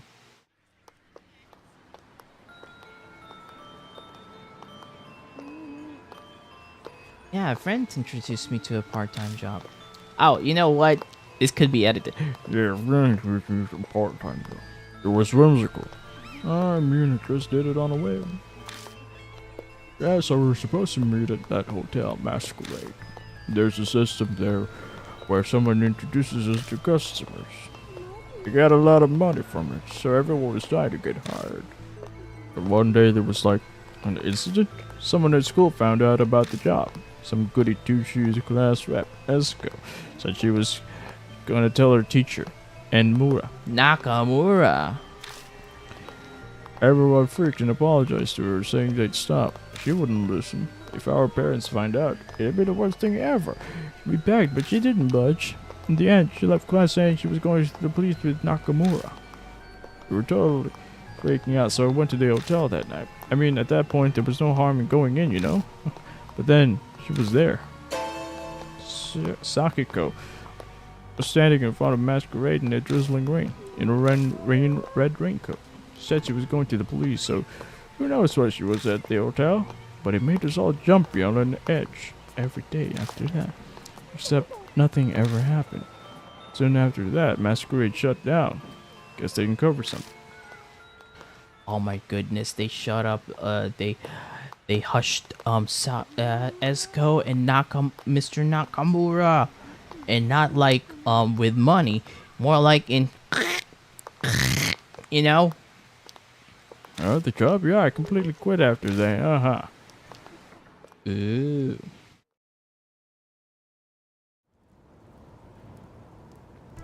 That's Akko's testimony. Just the important parts, though. Moe got a fascinating first-hand account. The rumors of Red Riding Hood and what was written in the guest books we found in the hotel. All the pieces are in that girl's confession. So what ended up happening to Esko? I don't know exactly, but apparently she stopped coming to school. According to Akko, she just suddenly stopped showing up. Mashita snorts. It's too perfect. She was probably just being overly dramatic. Especially that part about the red raincoat. Most people use an umbrella when it's raining.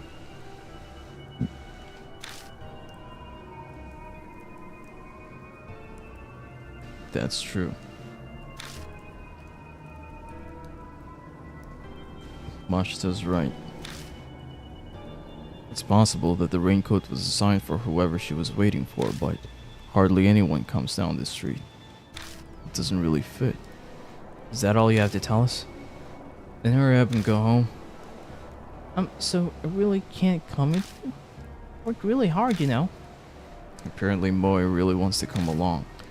I do feel bad. She worked and got us that info just so she could investigate with us. But, sorry. You shouldn't be here. There have already been 2 victims. We can't get you wrapped up in this too. Oh, okay. I understand. Moe nods. Guess she's already over. また後で話を聞かせてよね。気をつけて。 Oh, I love you, Moe. Yes, we will be careful. She sounds worried about me. She disappears around the street corner. I surely do hope that she doesn't, sneak in without our knowledge. A siren echoes in the wind. An unnatural howl in the distance. I look up at Masquerade looming before us. What in the world happened inside that hunk of concrete? There's always a tragic cause to the birth of a spirit. Red Riding Hood must be the same. But I can't watch my friends die. I slowly step forward, trying to escape from the unease that's threatening to engulf me. It's not right for the dead to meddle with the living. Mashita mutters beside me. Is that a personal creed? Nah, just what I think. Mashita clicks his tongue. New info's at it. There you go. The testimony. Let's see if there's anything great about this. Ooh, 4. We noticed something odd as we searched the elevator. The guide says there's a 6th floor, but the buttons only go up to the 5th. What could that mean? You might just have to try to get the elevator moving like Banshee suggests. But how do we do that? Daimon says something odd, that even if we can't really fix it, we pretend to, aka perform a repairing ritual that might work. Which is, go with the motions. That's his theory anyway. It's true that I use the same principle to defeat the spirits by releasing them of their grudges, so it's possible that it'll work. There should be clues to help us perform the ritual in the hotel, so I need to keep looking. We find a broken circuit breaker. If we're going to do a repairing ritual for the elevator, we're going to need electricity. But how do we fix it? The breaker vibrates slightly in the metal line. Diamond claims the vibration is why there aren't any spider webs here. Apparently, the spiders hate things that vibrate. There you go, that's why. Moe shows up and gives us the testimony of Akko, a student who used to work at Masquerade. One day, her classmate Esko learned about the job and threw everyone into a panic by saying she'd tell a teacher. The students were afraid of the police getting involved. Akko wasn't sure what to do, but when she went to the hotel that night, she witnessed Esko standing in front of the hotel in red raincoat. She told Akko she was going to the police. So why was she there? After that night, Esko stopped coming to school. If for some reason, the police never got involved. After everything, nothing happened. Why in the world didn't Esko go to the police? Maybe she actually did try to go to the police, but, someone cut them off. Cut her off. The head. like in Canon Soldier. Yeah. Alright. Well, here we go again. Also, I don't know. Maybe show something's gonna happen to show. But I do hope that, nothing does. Hey. As I step into the lobby, Ashtos stops in front of me. What's wrong? Fantastic job you've done here. Oh, what are you talking about? Look. Whoa. It's revealing its true colors. What? The lobby looks completely different. The room is covered in white. No, it wasn't like this yesterday. Thought so. These are webs. Mashita touches one of the floating threads. Looks like she's up the ante. Bring it. Time to make our appointment with our lady friend. Just then, the groan of the elevator moving echoes. Did the elevator just come back to the first floor? That'd mean Someone's already here. Did you see which floor it came from? no, I wasn't looking. Though I feel it took a while between when I heard the noise and its arrival. I'm betting it's one of the upper floors, maybe fourth or the fifth. Yesterday we got the elevator working and managed to get to the fourth floor. Because of what happened to Banshee, we weren't able to investigate any further. Okay, let's start in the fourth floor. Alright, well. Yeah. Let's start on the fourth floor. Let's start on the fourth floor. Let's keep on moving to the fourth floor.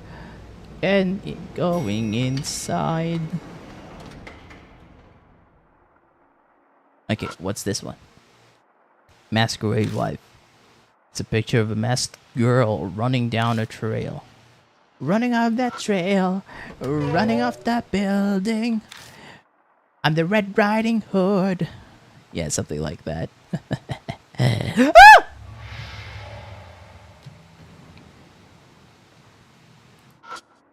Okay. I checked behind the wire door. There's a folding table and chair stored away. They're too big to carry you around. A large air conditioning unit attached to the ceiling. It's stained, but would likely work with electricity. There's a Venetian mask on the wall. I pick up the mask and find a talisman. I knew it. I knew it. Yeah. What did it say? Yeah. Chest with a face on top. Pull open the drawer and find a notebook.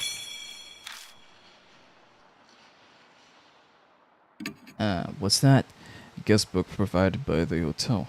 Guests write about their experiences in it. Glance through the pages. This guest book's entries are clearly different from all the other ones. It covers a number of horrifying topics such as devil worship and different kinds of torture. Every page is crammed with stuff like that. It's impossible to tell which ones are delusions and which ones actually took place. The only thing that I can say for sure is that it's searching with a twisted, single-minded appetite. Silently hand over the guest book. Mashita skims through it and smirks.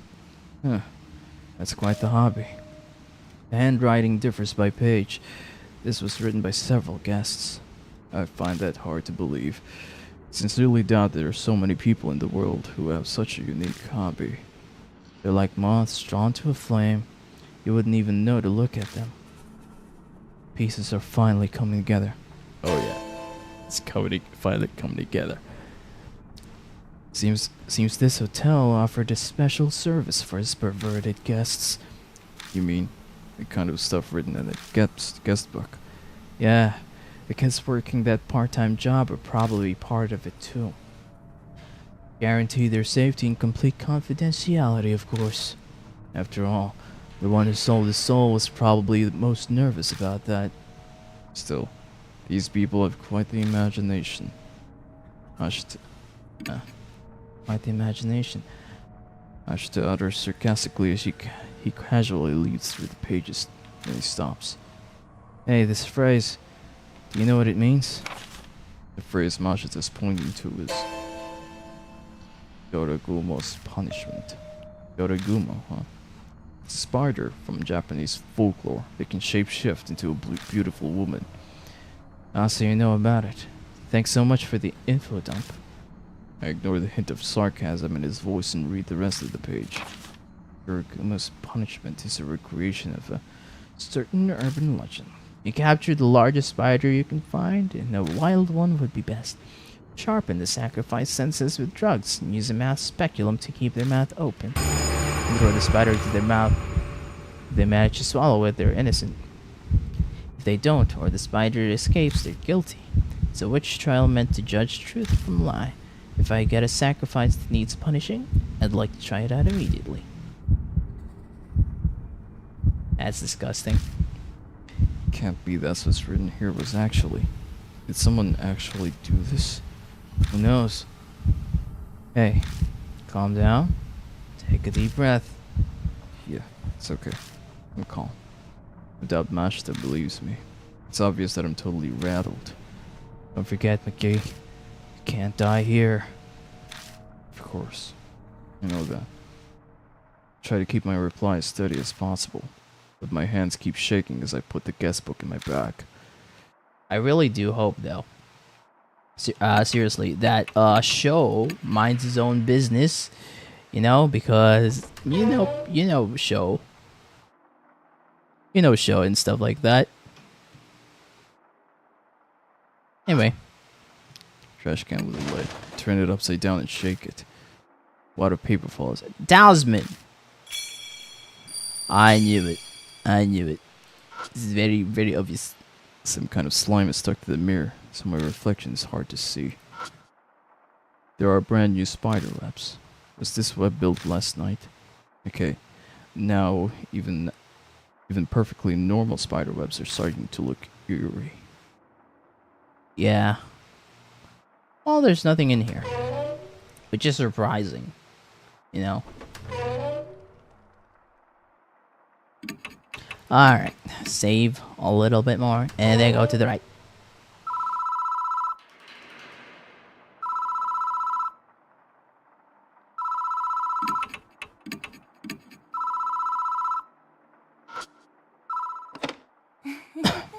I hear a faint laugh.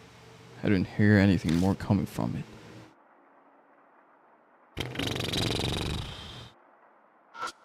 No jump scares, please.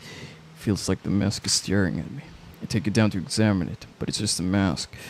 It still feels like it's staring at me, though.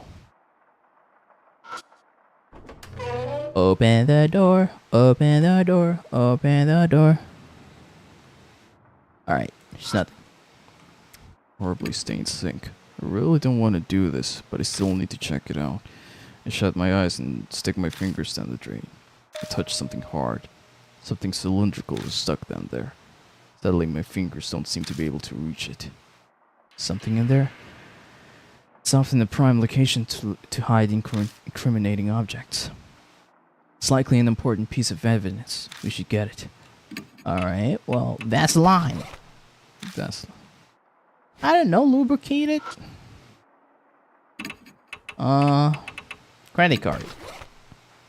Emergency keyring. Wooden horse head. Mini massager? Darn.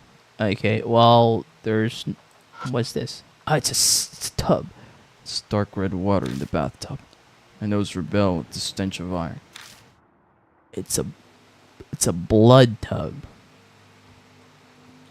Alright, guys, take note of this room. Take note of the thingy. Open the door, went inside. Go up.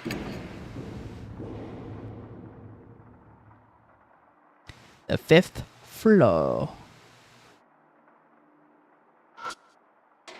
Open the door and check the switchboard, but nothing looks broken at first glance.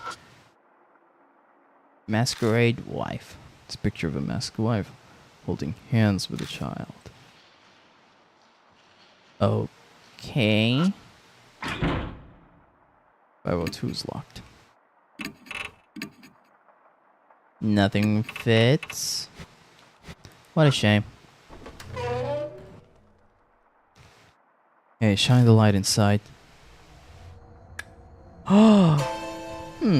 Interesting. A body is finally turned up. Let's check it out. Right.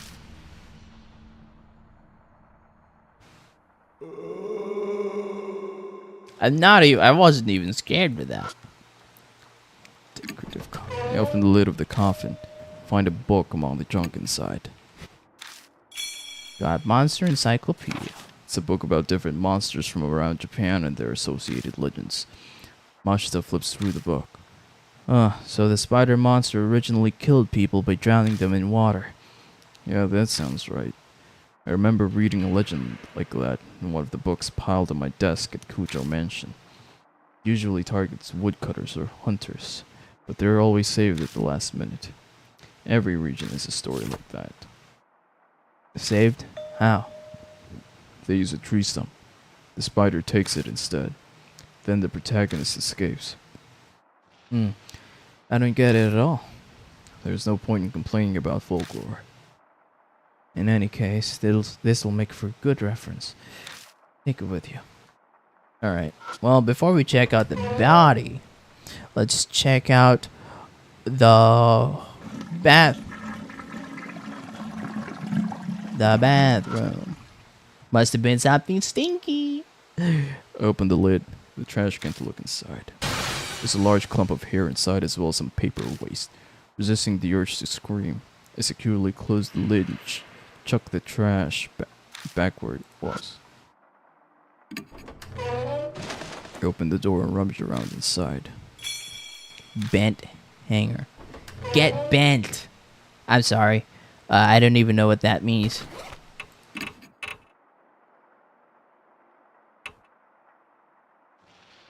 Alright, but we do have like a log, right? Here we go. A little horse head. Yeah. Anyway, time to check you out, whoever you are. When I touch it, something flakes off. It looks like traces of dried skin. The corpse is almost a complete skeleton.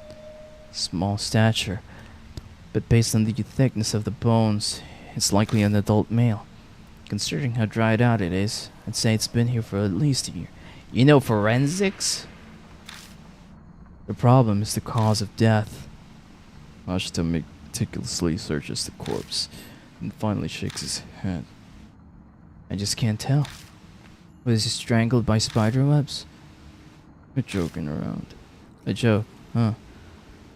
It'd be great if that was all it was. Still, his skeleton. He must have been in pain when he died. His face is all twisted. If it was an adult male, he was likely a guest here. No matter how hard I try to sympathize, I just can't. Hey, look at this. Mashita suddenly tosses something at me. I found it earlier. It belonged to this guy. It still has some fuel left. Keep it in your bag or something. Got a cheap lighter. Okay, so nothing to do here now? Take out the cheap lighter, but what should I?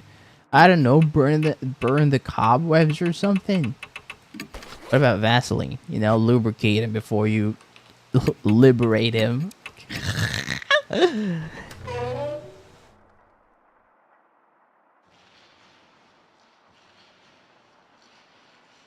Alright, is there anything else in here?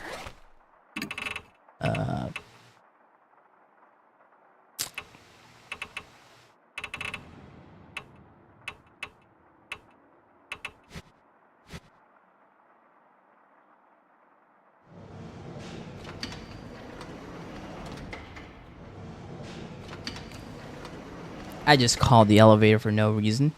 What floor is this? 5th floor, right? Alright, let's take a look. Can I use the bent hanger? What about the cheap lighter?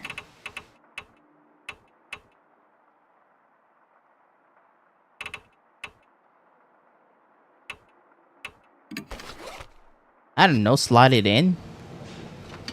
You could have done that. Alright, well. 4th floor. Let's take a look at that 4th floor, that 4th floor. You've already been here, have... Okay, I can't interact with any of that. Nothing in there. There's also nothing in here. Oh, I could use the bent hanger to get that thing out of the drain. Yes, yes, very smart of me. All right.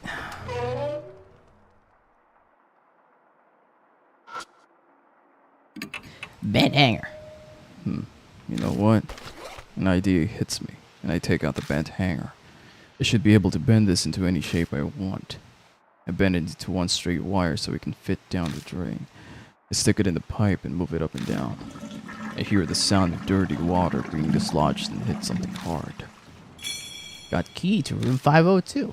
On the key's a tag that says Deluxe Suite. That'll come in handy. Ah, that'll come in handy. Good thing it wasn't washed down with the drain. Yeah. There are sticky white threads wrapped around the key too. Seems like they stopped it from falling all the way down the pipe. That's good. That's good. Alright. Whichever way I go. I'm going up anyway. Let's go. To the 5th floor. To the 5th floor. To the room. I'm walking straight to my doom. At least that's what I think. Oh wait, wrong room. Sorry. Keep hanging in there. All right, what's inside? Oh, there's nothing. There's a decorative coffin. I open the lid of the coffin. I find a book among the junk inside. Got Demon Encyclopedia. The book is pictures of various demons and demonic crests and lists their characteristics. I guess the guests here were interested in stuff like that. Is there nothing else? Broken wooden horse. I got to lift up the wooden horse. When I do, I notice something catch the light. That's a talisman. Oh, It's a metal tool. It's a mouth speculum. It's usually used for medical purposes, but some maniacs use them for other things. Just as I'm replying to Mashita, a white light flashes before my eyes and I black out.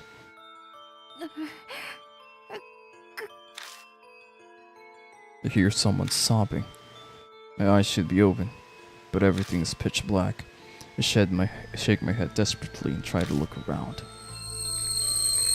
oh my goodness. I'm not sure if that's allowed, but let's try not to. Horrible image flows into my mind. What is this? A young girl is blindfolded and restrained. Her mouth is being forced open with that tool. Her breathing is ragged. She must have been given a drug of some kind. Let us commence the judgment. Yeah. The man speaks theatrically behind me. The court has decided to give the accused in the fair trial and will judge your crimes. The trial will now begin. Oh no. So that's why. If it calls out she's guilty, she can swallow it. She is innocent. Upon hearing that, the girl starts jerking around frantically, her movements haphazard. Oh no. It really was her. She desperately cries for help. Her words are garbled from fear or the girl. Hear men jeering.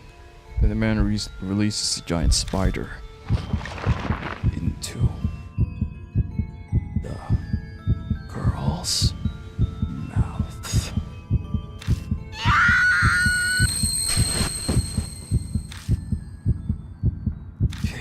Get a hold of yourself. McGee, can you see me? A spider. Get it. Get it. Idiot, calm down. Oh. He hit him. With a slug to the jaw, finally returned to my senses.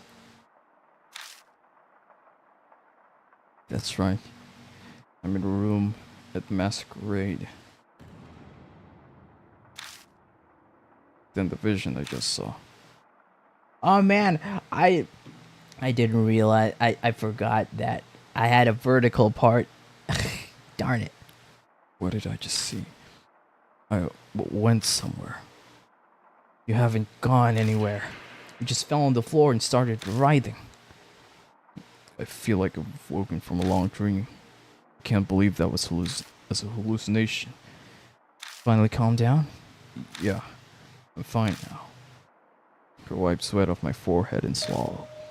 That girl who was restrained, was that Esco? If it is so, then was she unable to go to the police because she was caught by the people here? That was most likely it, which is the sad part, you know? And the sir as well. Probably, the same thing probably happened to her, you know? The tub is covered in dents and scratches, too many for it to be natural wear. Going by the appearance of the room, horrible things probably happened in here too. Yeah. Chow stuck to the wall. Checked through all the bottles on the shelf. Got bath salt, insect repelling cream. Nothing else? Alright. Well, nothing else we can do now. Right? Well, time to save.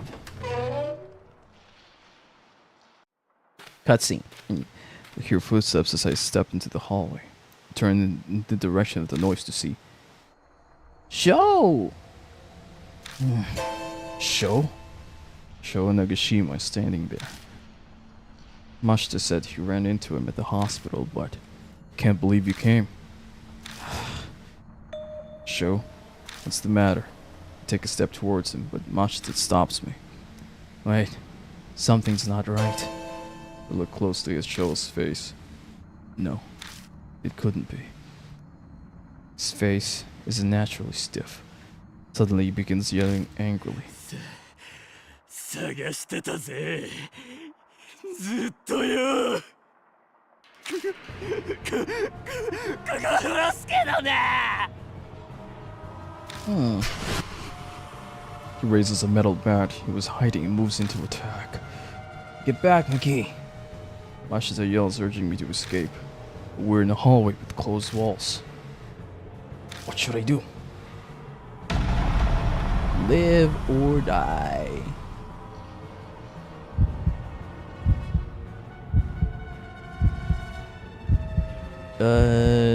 Duck and dash. Quickly duck, covering my head. You're not getting away.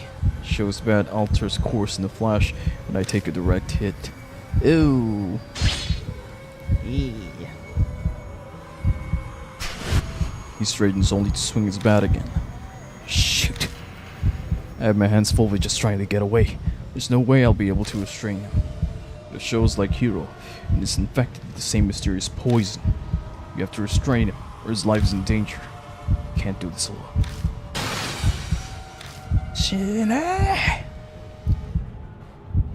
Show's deranged eyes burn a hole in me.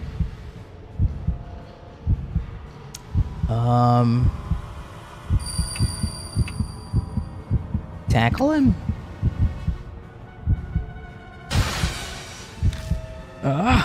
It desperately tried for a counterattack. I can see right through you. Well, Show easily dodges and swings his bat down. Ah, darn it. Well, magic number, double threes. It happens in a flash. After that, all I know is endless darkness.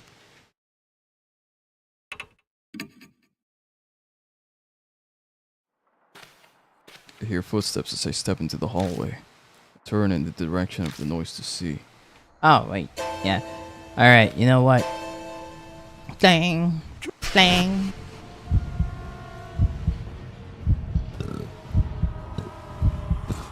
And dodge to my left. I quickly dodge to the left.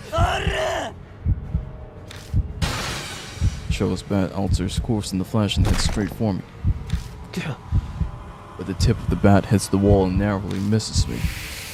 Ah, I see. But I think no matter what I do, I'm gonna die if I choose the wrong option here. And punch him. He's gonna see this probably, so. Or he's gonna take it like you know, tough. My chances are thin no matter what I do, and my only choice is to draw his attention. Huh? Sho hesitates for a moment, confused, but a second later. You dumb idiot. You don't know when to give up, old man. The metal bat flashes above his head. Then, You're the idiot. Yeah, I got knocked out.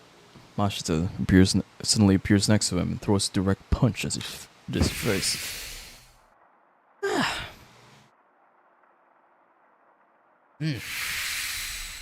Yeah.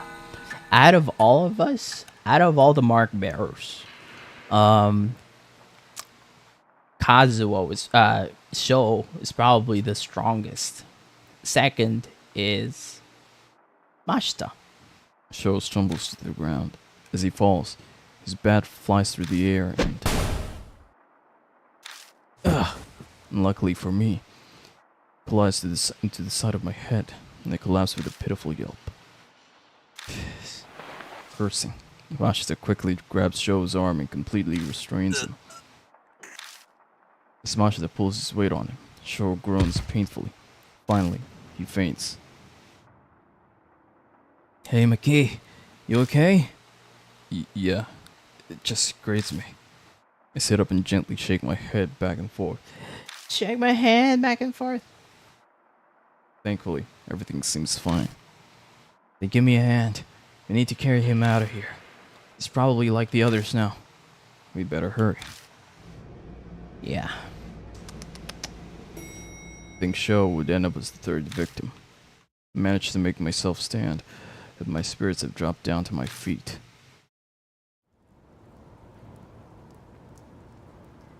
It's still sprinkling outside. We drag Sho out of the hotel. Finally, we have a chance to catch our breaths. We'll call off the investigation for today. Yeah. Angie and Hiro flash before my eyes. Sho's safety should come first. Let's go ahead and bring him to the hospital. I'll go get the car. Good idea. Ours is better for moving sick people around. I take out the car key and stand up. Just as I do. Ugh. Piercing pain runs through the side of my head, and I fall back to my knees. McKee? It's just a headache.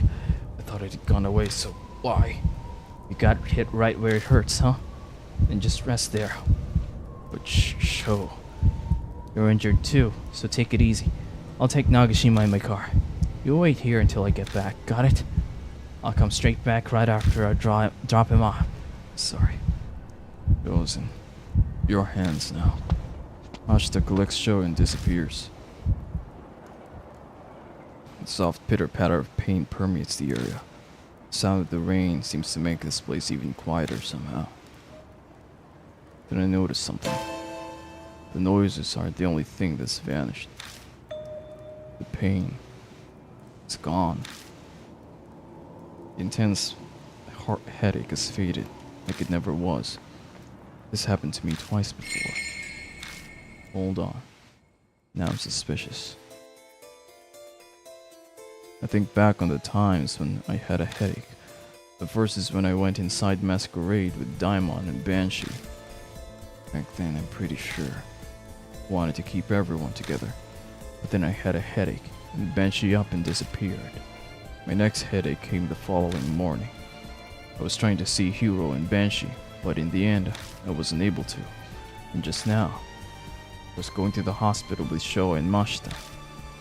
I gazed at the entrance to Masquerade. You're the only one I want to see, sir. So that's what Red Riding Hood said. So it's a one-on-one, huh? I get it. I stare at the hotel as if I can see through doors. Feel like I can see a red figure inside. One rainy night, a girl stood there, wearing a red raincoat. You're still waiting, even now, for the one you respect so much. That headache always attacked when I was trying to stick with other people. If I stop trying and stay by myself, like I am now, then it'll vanish like it was never there. I get it. Hiro, Banshee, and now Sho. I've gotten my friends all caught up in this. That's right. It's all my fault again. I'll come along, so do what you will. And this is it, huh? I go back inside Masquerade. 先生 A voice calls from the darkness, as if it was waiting for me. There she is.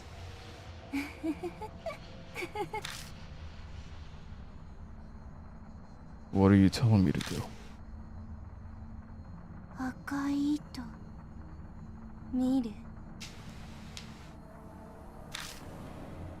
Top floor in the room of masks. Top floor? The 6th floor was listed on the guide, but it was impossible to reach. I'll be waiting. Red Riding Hood's figure melts silently into the elevator. Combination. No, it don't you, sir. Her voice reverberates throughout the elevator. So she's telling me to go to her? But this combination, what in the world would that be?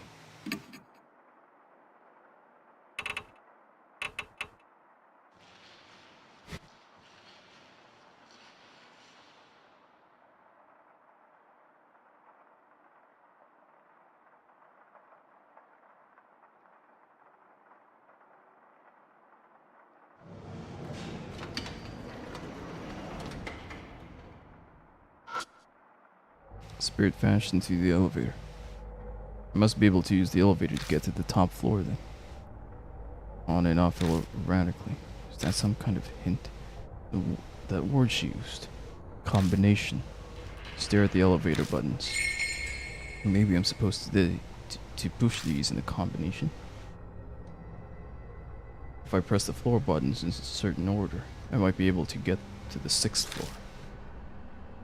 But what's the order? I've got no idea. I've got to think. Must be a clue somewhere in Masquerade.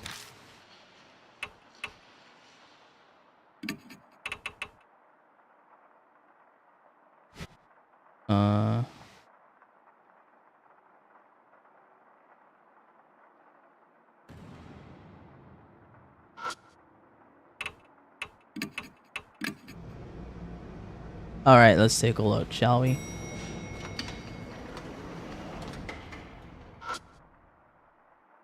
Masquerade wife.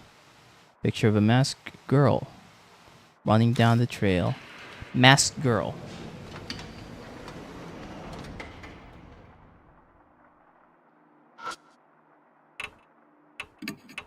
Masked girl running down the trail.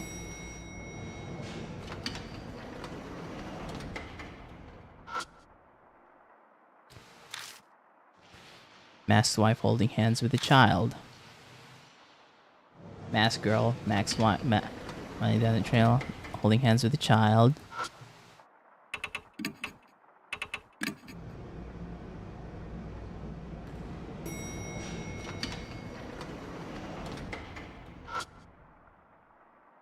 Great wife. Picture of a masked woman walking with a cane. That's old.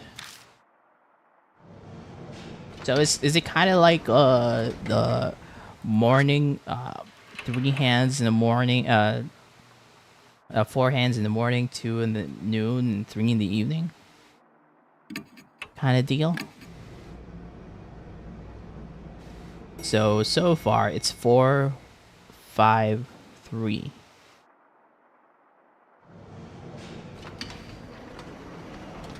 What about this one? Masquerade wife. Masked woman gazing at a man. 4, 2, 5, 3.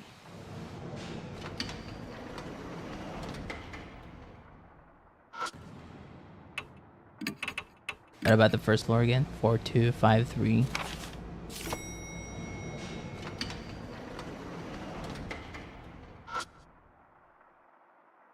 Masquerade wife. Wedding gown. 4 is a masked girl. 2 is the one. 4, 2. 2 is gazing at a man. Where? Okay. She finds a guy. They get married. They have a child, and then she's old. So 4, 2, 1, 5, 3. Hopefully I'm right about this one.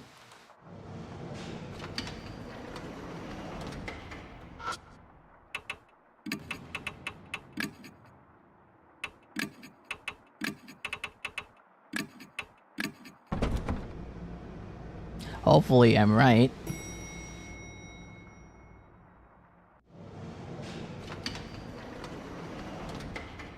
The elevator door opens and Ugh. a musty stench greets me. But that's not all. The smell. It's blood. 先生 Red Riding Hood's voice drifts on the wind. I'm waiting for you. No, I doubt my words will reach her, but I feel like I have to at least say it. I'm not the one you respect. I'm not the one you're waiting for. Liar. You always lie. I'm not lying. I'm really not. The scream splits the night. It's the same one I heard during the spider torture. Stop. Stop this. This won't accomplish anything. That's why this time I'm going to test you. 教えて Tell me the truth.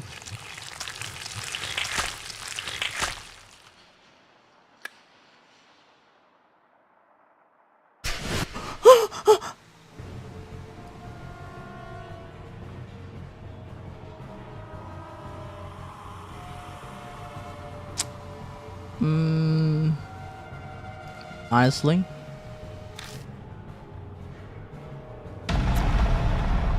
would you? Wouldn't you? Countless spiders fly out of the darkness and start crawling all over my body. A swarm of spiders keeps coming. Massager.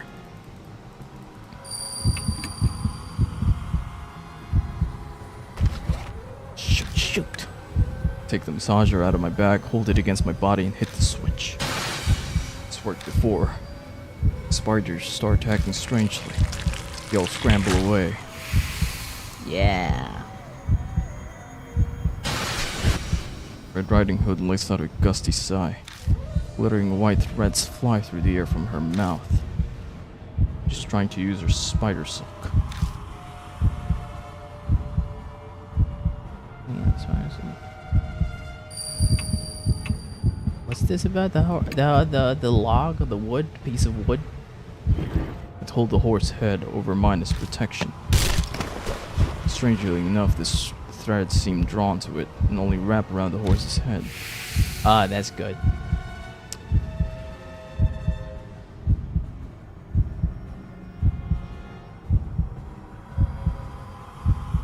Sir, who's in the wrong? I only did what was right. That's for the law to decide.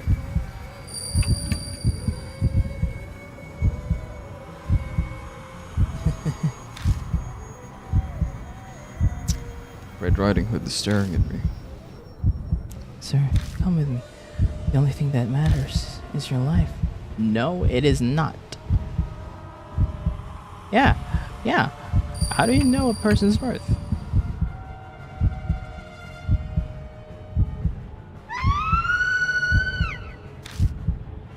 Red Riding Hood screams again. Her maddening eyes there glare at me.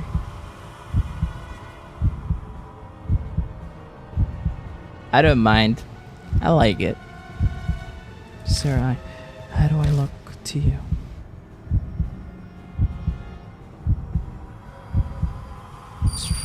No. Very righteous. She doesn't believe that he's not the sir. That's right. What do you like about me? Your honesty. Oh wait, it should be righteousness. Darn it, I could have.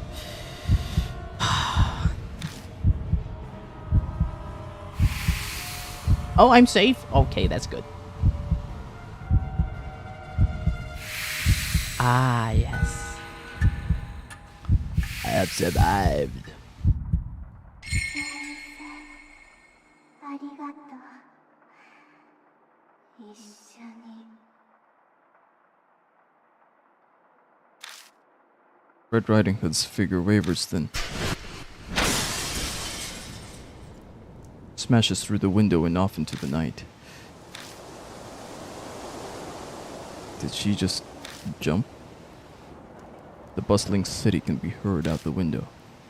I wipe my sweaty brow with my shirt sleeve. Something touches my cheek. Something's floating in the darkness. A thread? As I follow it with my eyes, I realize that it's wrapped around my wrist. Whoa! No! Oh my goodness! Something yanks towards me towards the window. I brace my legs and try to resist, but all in vain.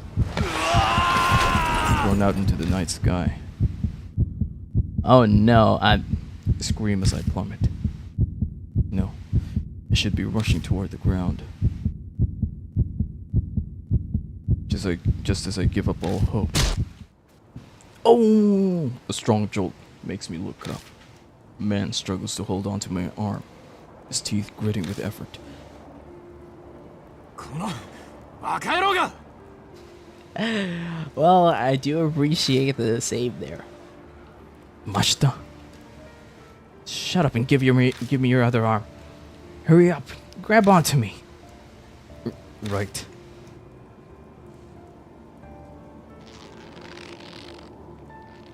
She desperately tries to pull me up, and after what feels like an eternity of struggling, I make it over to the ledge and tumble safely back inside the hotel.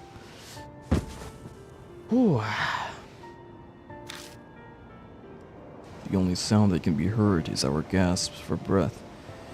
We sit in the darkness. Why did you ignore my orders? Mashita spits words out between the wheezes. Sorry. This isn't the time to be making excuses. You might be better off shutting up. Idiot. Try putting yourself in my shoes. Is she gone? I think so. The window. Still trembling as I point to the broken window.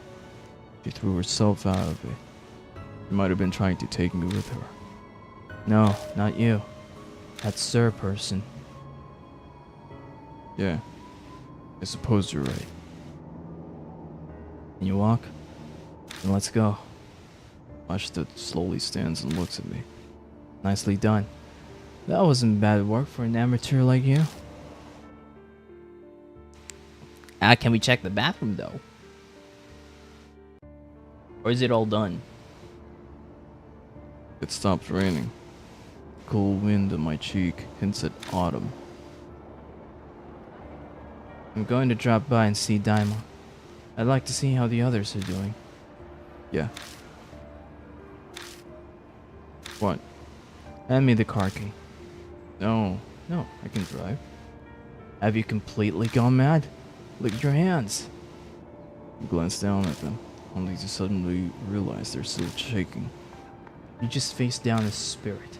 You can't drive in that condition. Choice I made for me. I take the key out of my pocket and toss it to Mashita.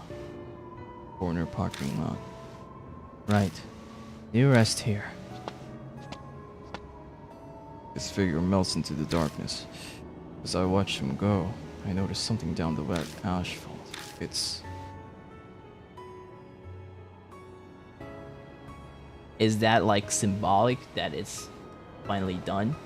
a dead spider.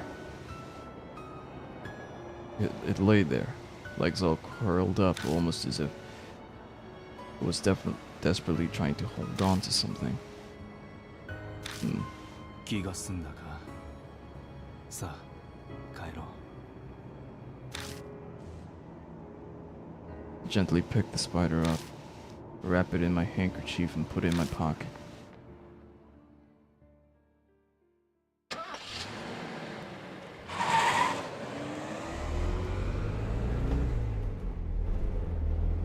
Oh, he's driving now.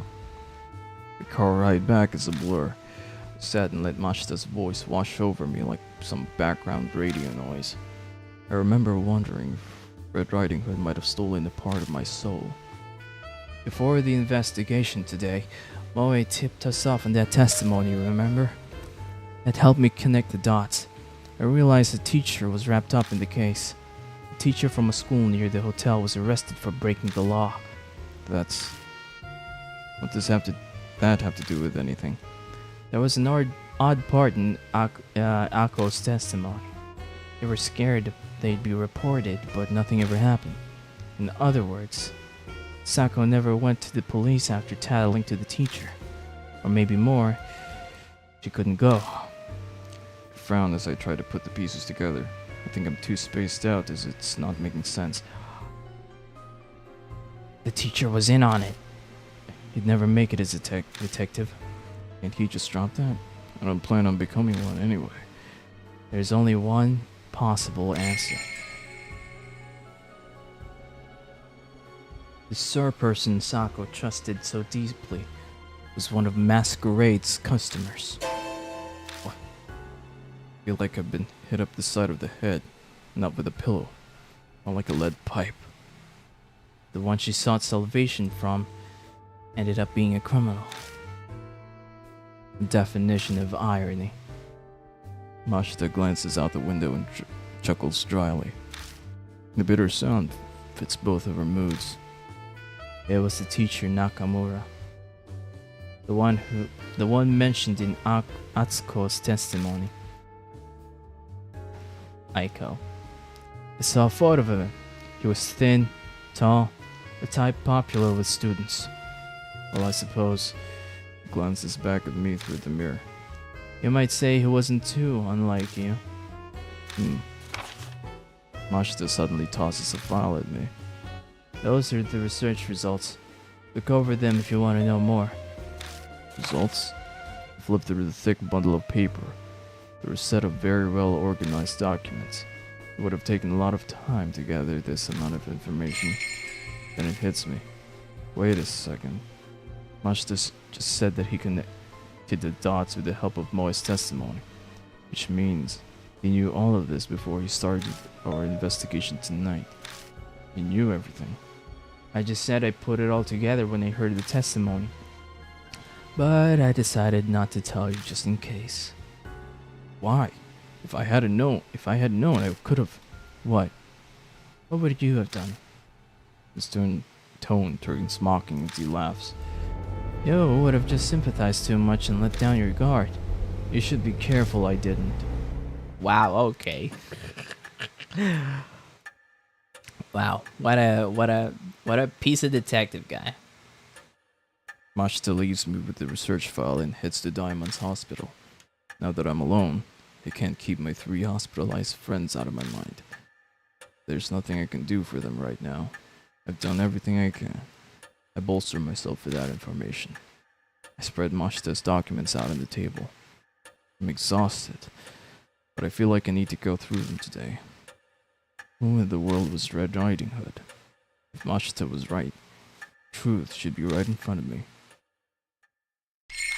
Alright, let's take a look right now.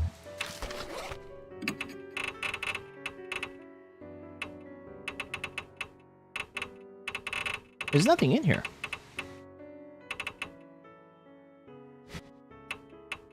Unless...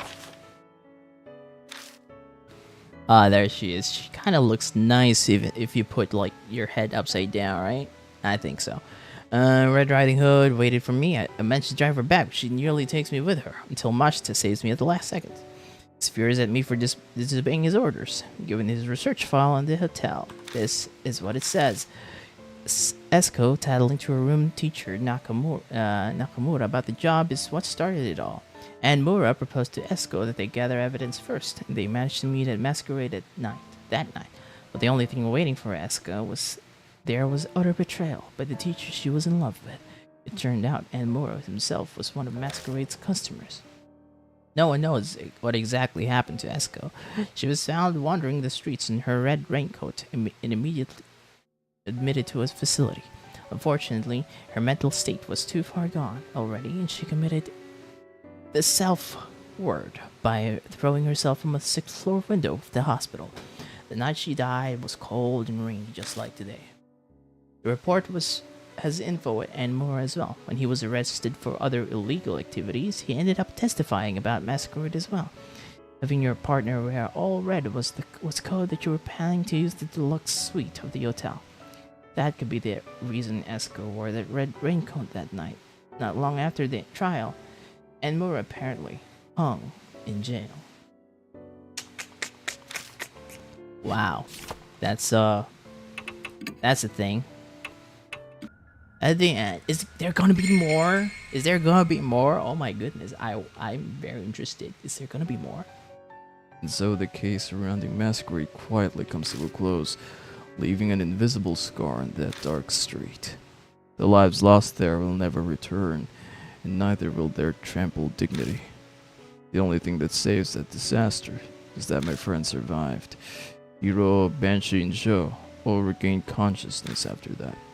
They got out of it with no lasting symptoms, though recovered enough to go back to their lives. Diamond concluded that the affliction inhibited the soul, very much like the mark. In that case, maybe Red Riding Hood is finally released from that horrible nightmare. Maybe it was supposed to be like realized. The translator realized or real east, real and least. I get this. I love translated games.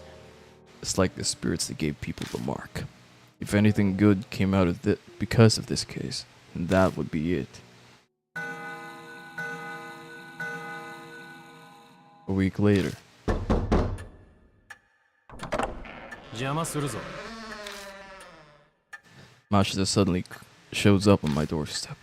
Before I even open my mouth, he pulls out an envelope and tosses it on the table. I'm here to deliver this. It's your reward. Take it and get out of here. I didn't do it because I wanted the reward. How should I know? The client asked me to do this after all. I did my job and handed it over. The rest is in your hands. What a pain. Mashita turns and curses under his breath, but I can still hear everything he says. That's all you came for? No, there's one other thing. I learned something from this past case. And what's that? Something about you. You're suited for this work after all. That again? Sorry, but I'm done. No more. Just hear me out. There have been more mysterious cases like masquerades popping up lately. I thought it might be Mark related, but it seems like I was wrong. He stops for a moment, then mutters. Yaki Yagyo, a monsters parade. Have you heard anything about it? A Yaki Yagyo? Yeah, sure, ghost stories. But it's clearly asking about something that's happening in the real world. No, I haven't. That's so. Figured you of all people. Forget it. First he asks me, then he tells me to forget it. He only cares about his own bottom line. Ashita glances briefly at the sofa in the corner of the room. Might have known something. So you want my help?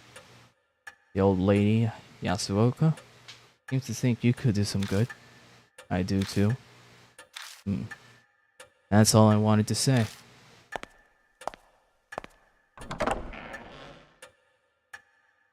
No, wait. I have one last bit of advice. Quit doing stuff like that. Like what? You picked up that dead spider, didn't you? You saw? It's out of the corner of my eye.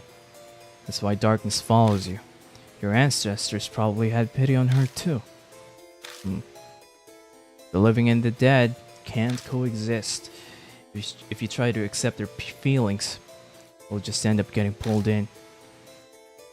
Even so. Ashita might be right, but even so. If someone doesn't accept them, they'll stay like that forever. That's not something I want to bear. Ashita just snorts derisively, like usual. せいぜいよく考えろ。望まなくてもいずれその時が来る。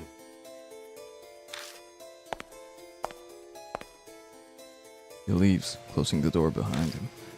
That marks the end of the case, and the end of one chapter in my story. But someday in the future, I can't help but think that door will be thrown open again. Is that the real ending now?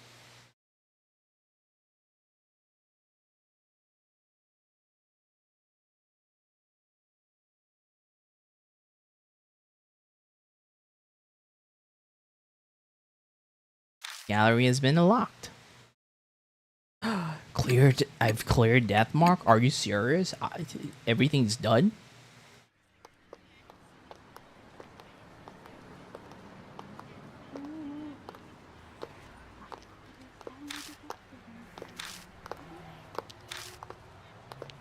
Oh my goodness. Is this okay, we're in the beginning again. I don't know how it happened. Oh yeah, finally, huh? Well, let's keep moving, shall we? Let's go to the gallery for a bit.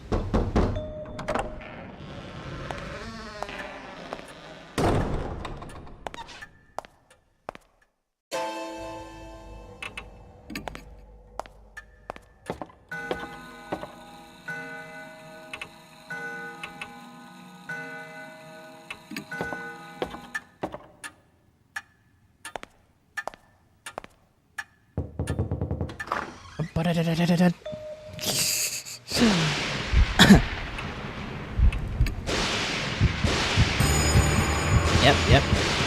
And there it was, Hanahiko.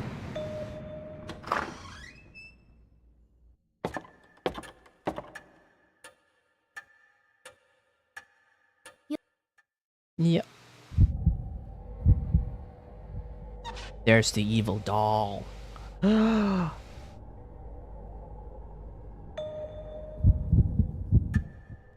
But yeah, I think Ashita was also like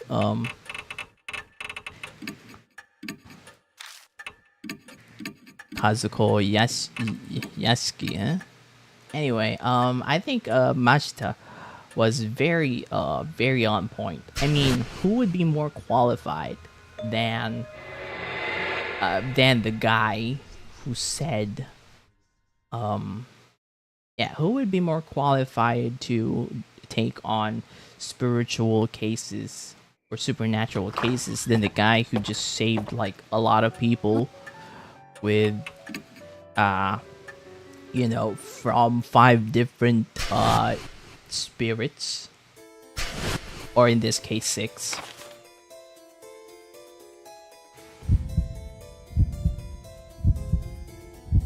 What about this? Wait for death. What about this one?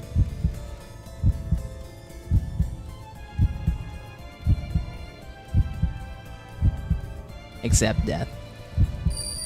What about that? I'm very curious.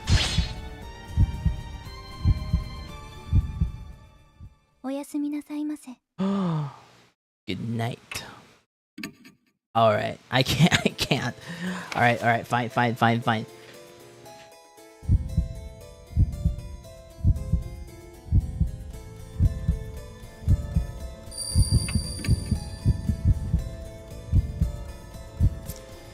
And she really did start it all from the spirit, from the death mark to the spirits, and Kazuo would accuse now that we know.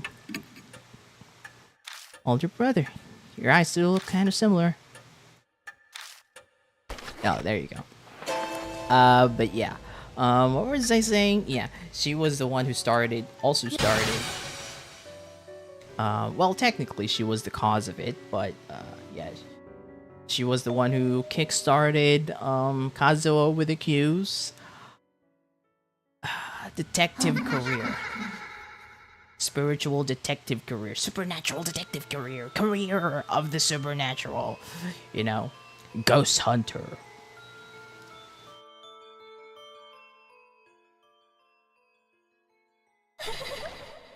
Yep.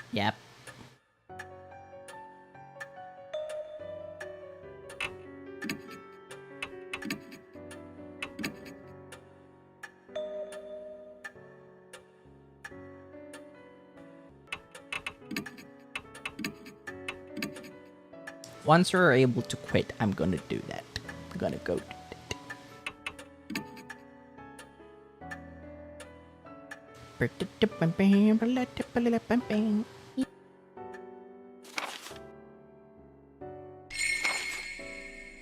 There you go. Okay, save.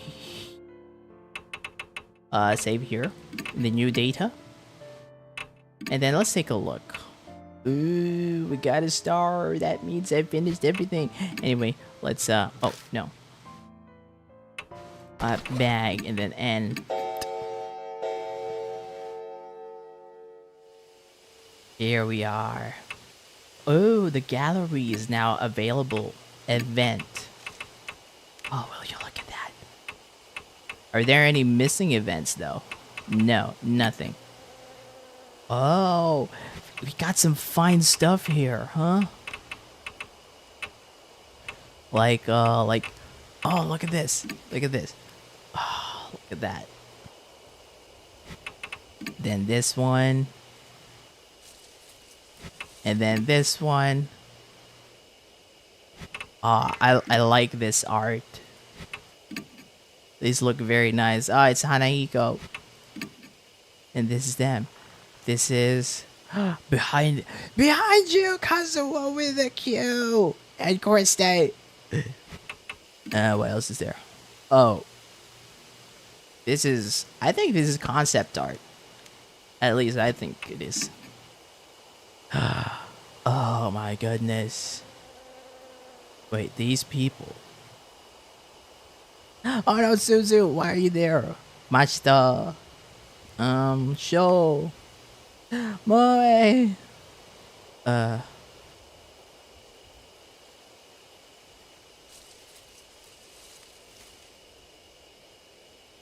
forgot. Oh, look at that. These are cool. I like this one as well. This most especially. I like great nope.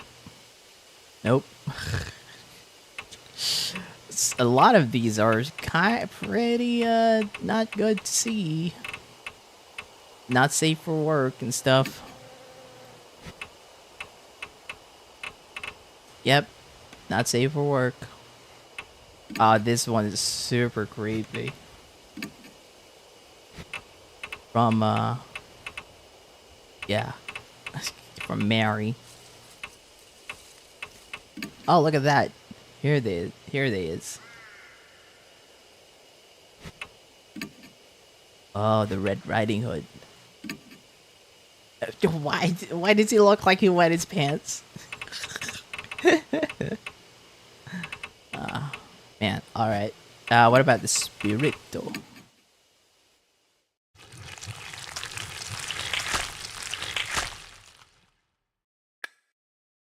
Are you serious? It's going to be like that?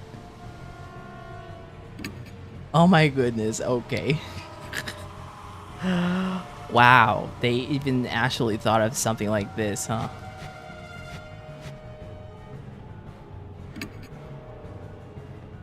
Okay.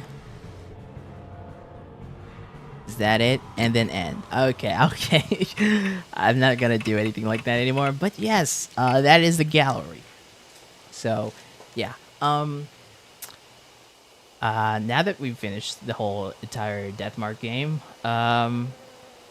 I can definitely say that this is a like a refreshing game for me to see and for me to play, even because I've always hated horror because I can't take jump scares. But even so, I don't dislike the game and the story. In fact, the story was really amazing. I liked that a lot. Also, but you know what? Just because I'm gonna add 2 deaths to me because I don't know, happy Halloween or something, happy spooky month. But yeah, yeah, I love the game. I'm gonna give it like a 9 out of 10. The reason I'm not giving it the 10 out of 10, like before. Like before, I did give it a 10 out of 10. Like after beating Mary, or was it after beating the cannon soldier?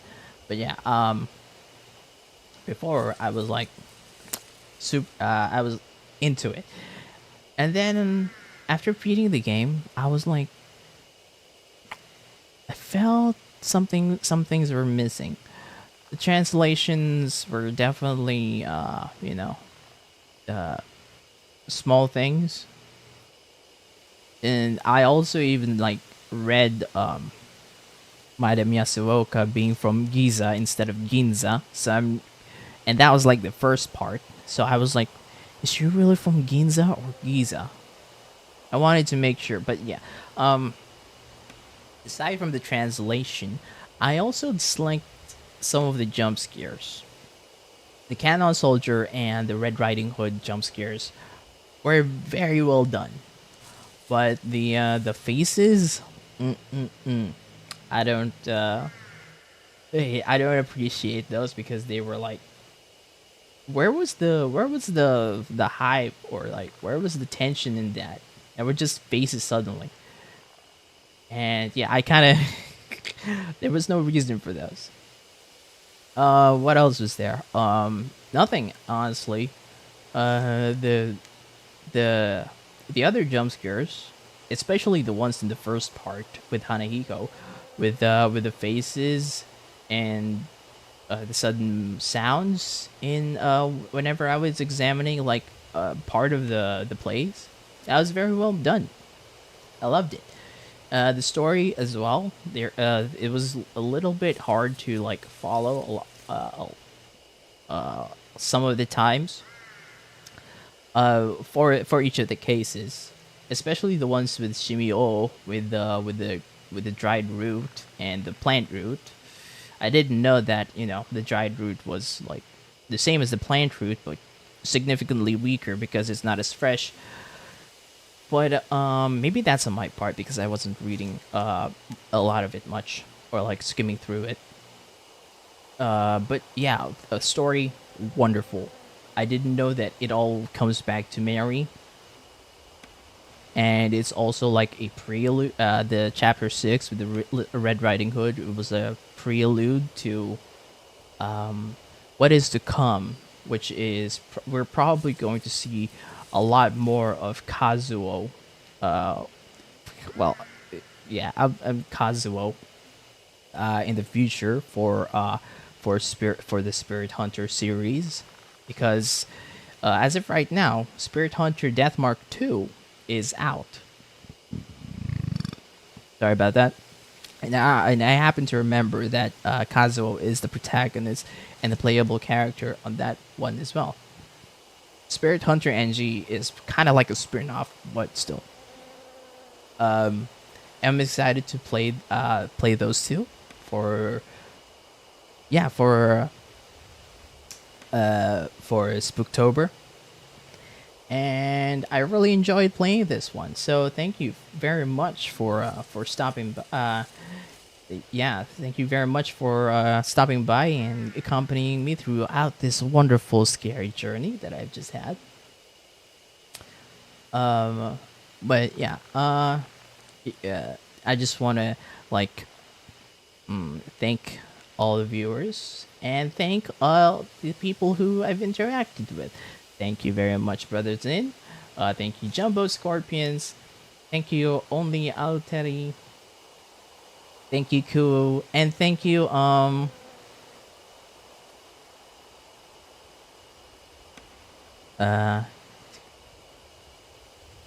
I don't know how to pronounce that, but Ichika. There you go. Thank you. Domo arigatou gozaimasu. But yeah, there we go. There wasn't much in terms of breaks. Also, although there were like biological breaks. But yeah, thank you very much, and I will see you guys next time. For now, I'll probably like chill a bit with the streaming, but don't wait too long because it might be sooner than you expect. Anyway, gotta go now, but once again, thank you so much for watching, and I will see you guys next time.